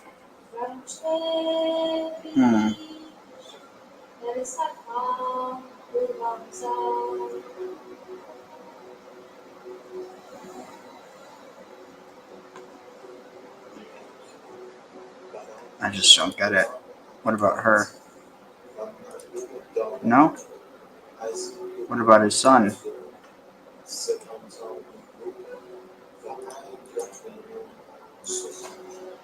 %25 chance. Honest and just. Proof trait, honest.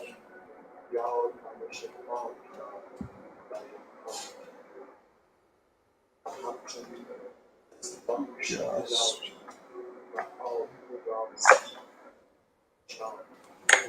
Alright, what about now?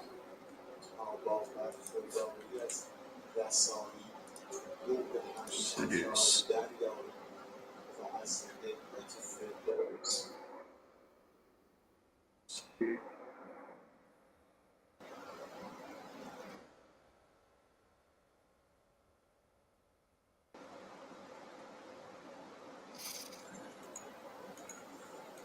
Let's see, how do I do this?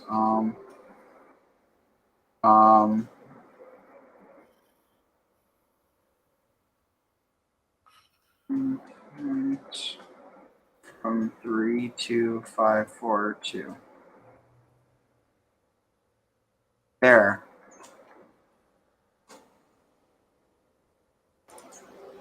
Seduce. Seems more reasonable. I guess this is what they mean when they say God hardened his heart, or God softened his heart. No, I was going to say, that's a good one. I can see that.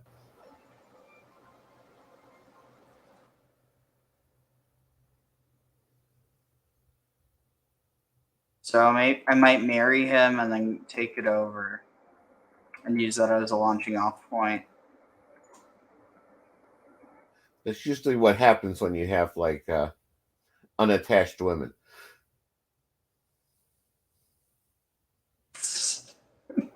I'm just not even commenting on that. Well, in the ancient world, how many times did that happen?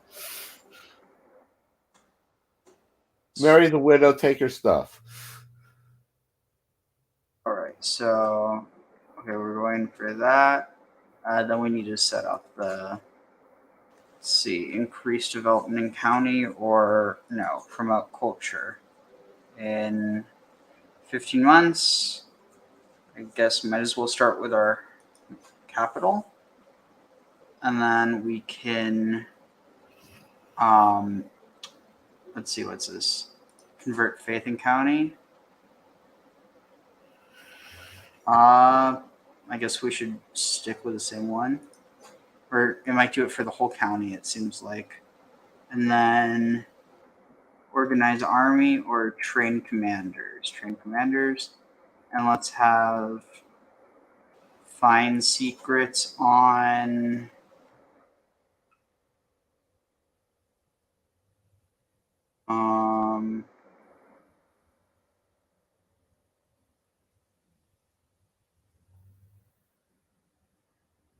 let's find out secrets in our own camp. And then what's this? Domestic affairs or short truce. Yeah, let's go with this. Here.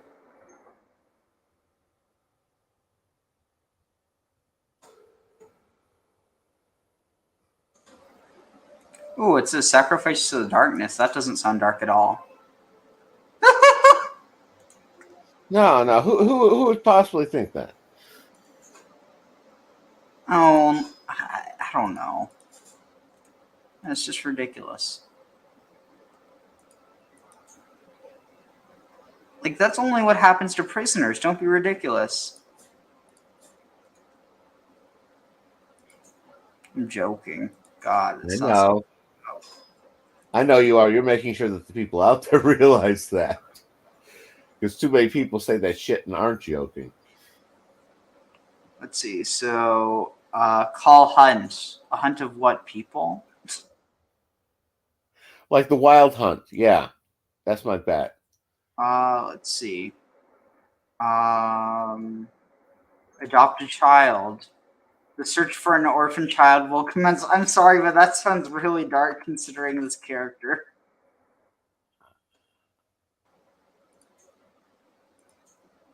Let's see.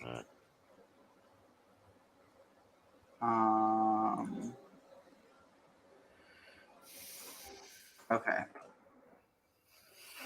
So, yeah, let's see. Here.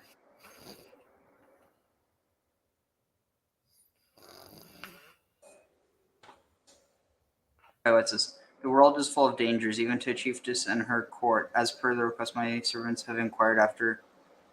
Let's see. Ulfur and Borgfester. I don't trust either of you to take care of me.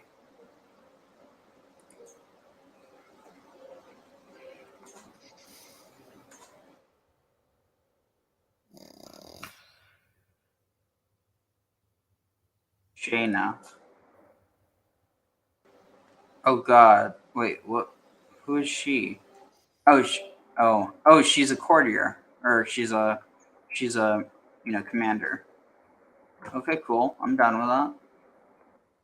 Need more women in battle. Ooh, what's this? Ooh, we can raid. Let's do that. I just need to go stab first. Courtiers can get married. Courtiers can get converted.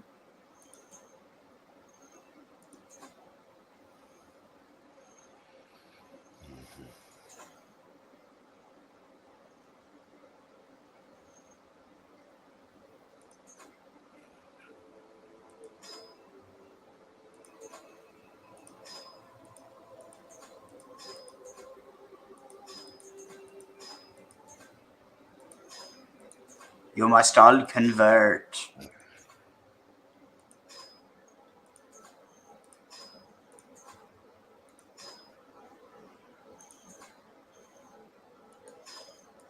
I think they're all scared of me. That's why they'll do it. That'll often happen with a cult leader, you know? Hey, they're all doing it. That's also the trait of a cult member. They kind of go hand in hand.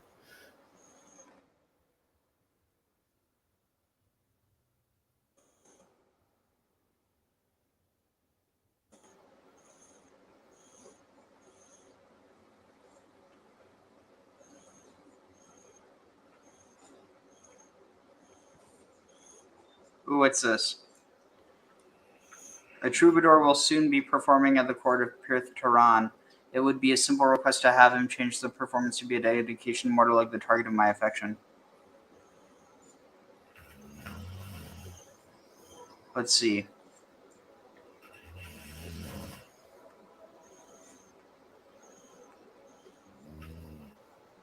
Let's see.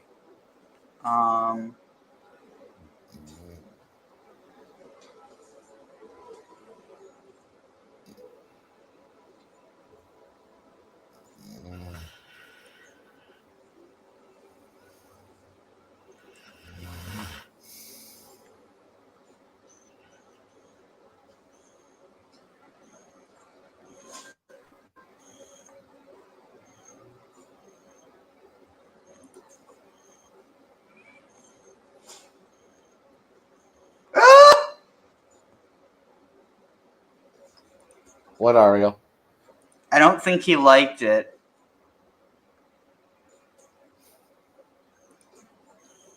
Oh, shit. I wasn't saving it. Dang it. I got it.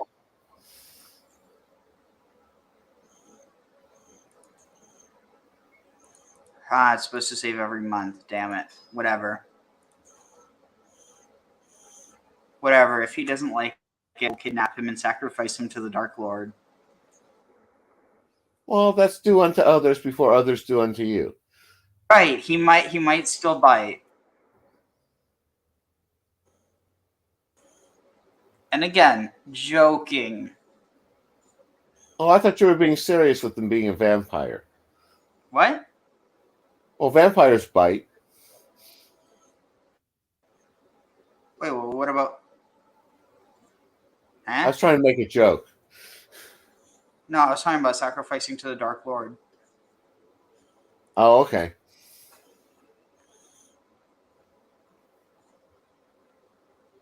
We were joking on two different levels. It's all good.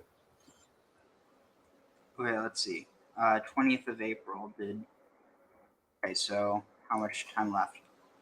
9 and 6 months on those two. 32 days left in the court to find out secrets.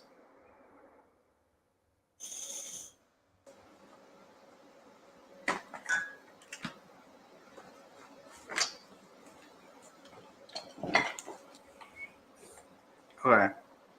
Mortal Leg's windows are lit by a warm glow, and even from the ground I can see movement outside. My pulse thrums vividly in my ear. Both courting the chance to bed him as well as visiting Pith Turan has left me in deep waters. Let's see.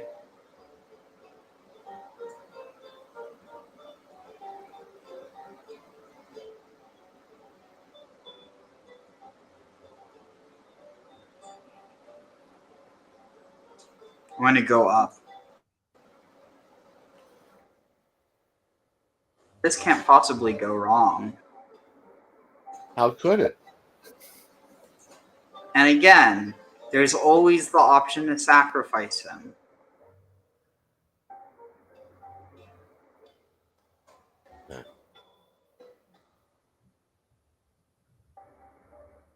Ooh, what's this? Both star.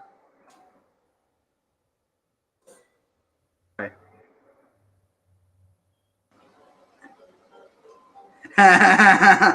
As soon as I reach Mortal Leg's balcony, he steps outside with a laugh. Why would you pull such a stunt, Anastasia?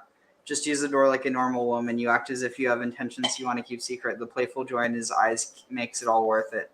No barrier can keep me from you. The scheme seduce Mortal Leg Kalio, gain smoldering chemistry. I think it worked. Hey, maybe he was into being embarrassed in public.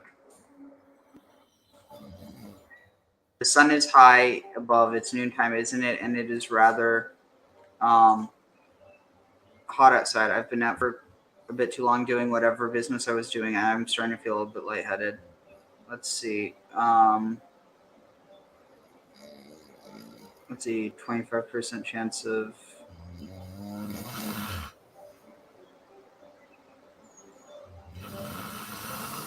What's that noise?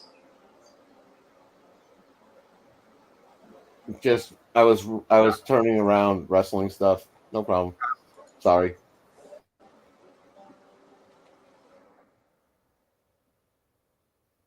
Something tells me being a vampire isn't so much fun all of a sudden. It's hard work to be a vampire. All right, let's see. So, current situation. Guests are visiting your court. Torfa. Okay. Let's sacrifice you. I'm joking. Recruit you to the court. A measly 3 gold. Shayna Hanid. Whoa, my God. What on earth is wrong with her body?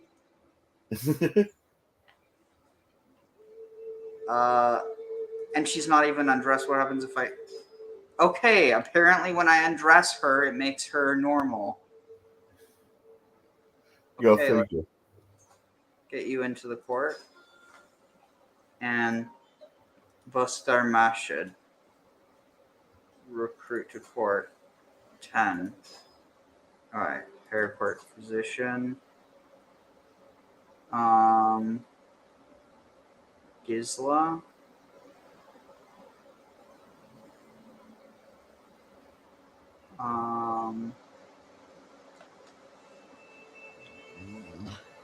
Let's see. Who's actually qualified to do... Are any of them qualified?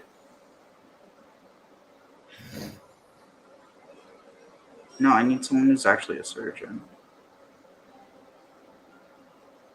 And none of these schmucks are. Okay, we can convert her. Should we raid the tribe of Husavik? I think we should. Let's see. Court physician. Oh wait, here we can appoint these positions. So let's see. Grand winemaker.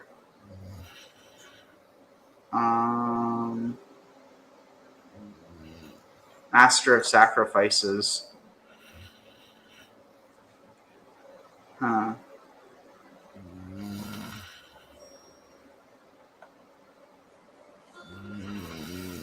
Figure that out later.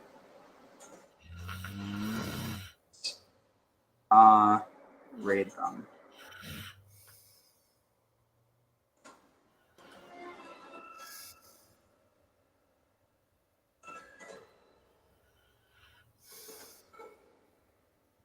Phase. Local raiders.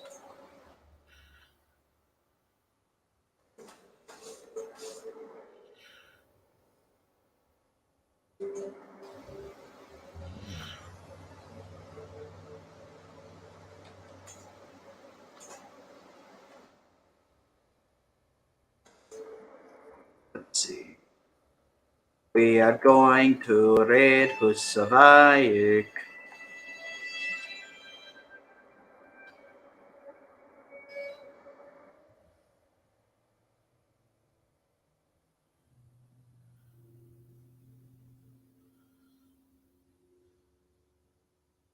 Mordeleg will be mine.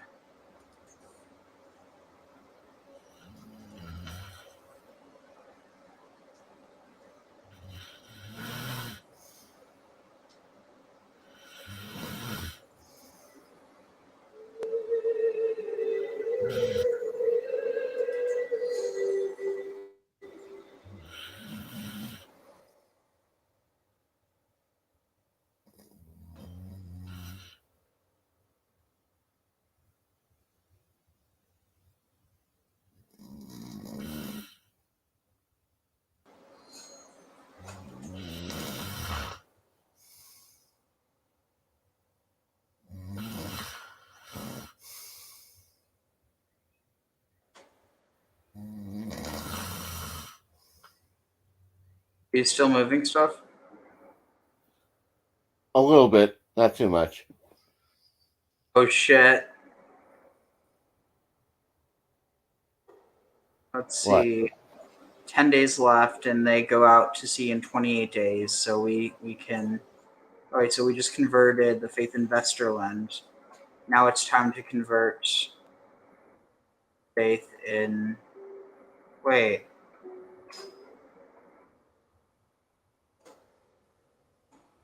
Finish Investorland.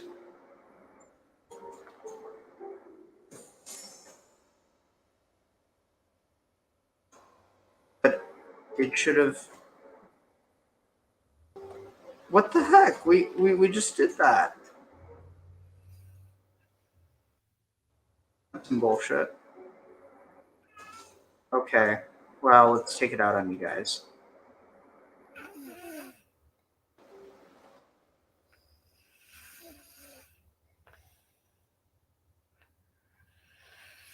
You've got to be kidding me. I'm not going to make it in time.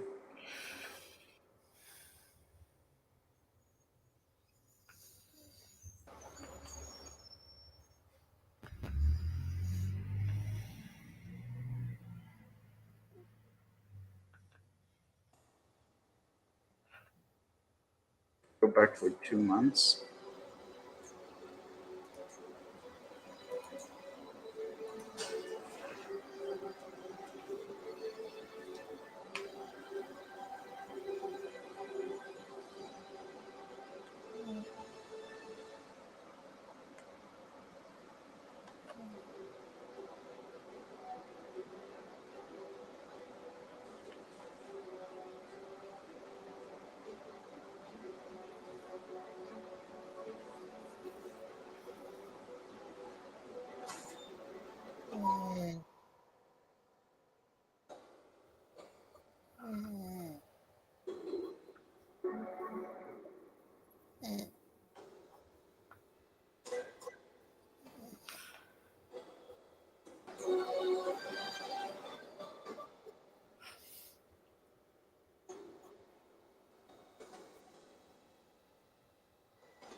Oh, this guy just showed me his own replacement. What a dumbass. Looks aren't everything, Ariel. No, but like he's literally a better Marshall.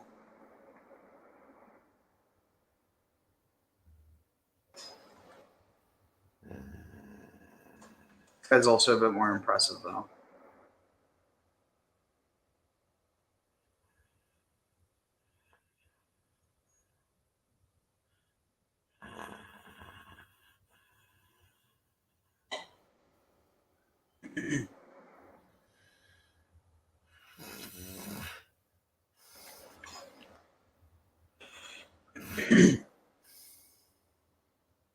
Alright, so we're about to find out if this culture conversion is going to actually work.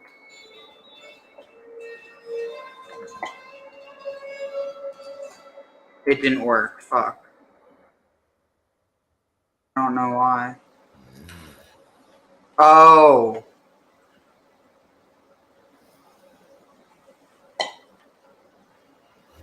That might be why. Let's see.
Oh shit, I think she's pregnant.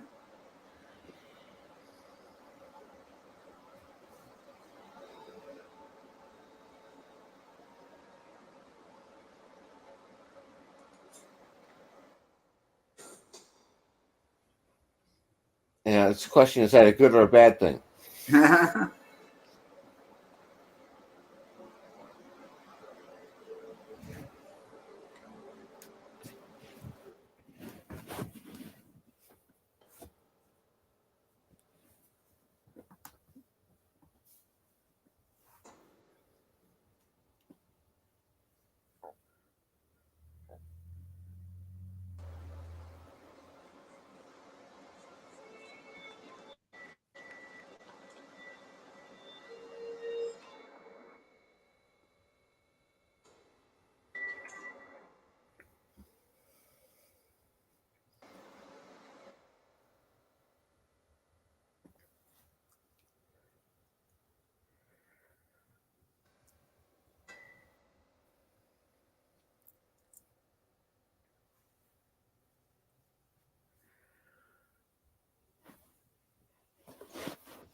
So how close are we getting to a stopping point? We're close in 6 hours here, Ariel. Oh yeah, in like 2 minutes or so. No, I'm just curious. Mm-hmm. It's easy to get lost in this sort of stuff. Yeah.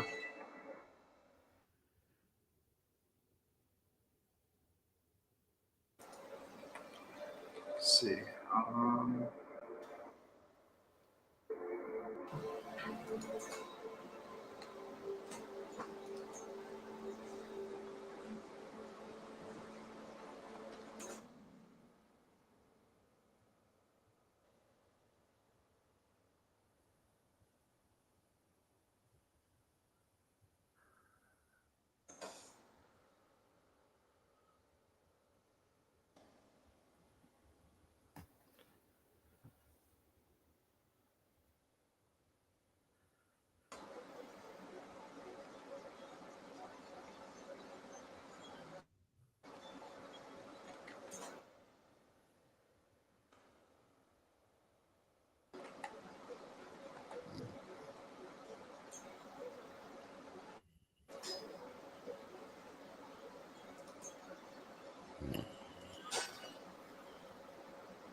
All right, so that's probably a good place to end off. So, talk to y'all later. Sounds good. No, this is a good game. I like it. Yeah, It's a good way to explore history.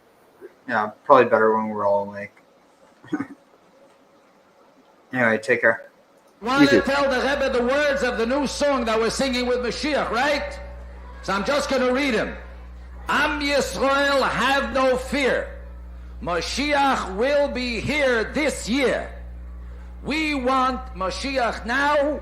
We don't want to wait. Okay? We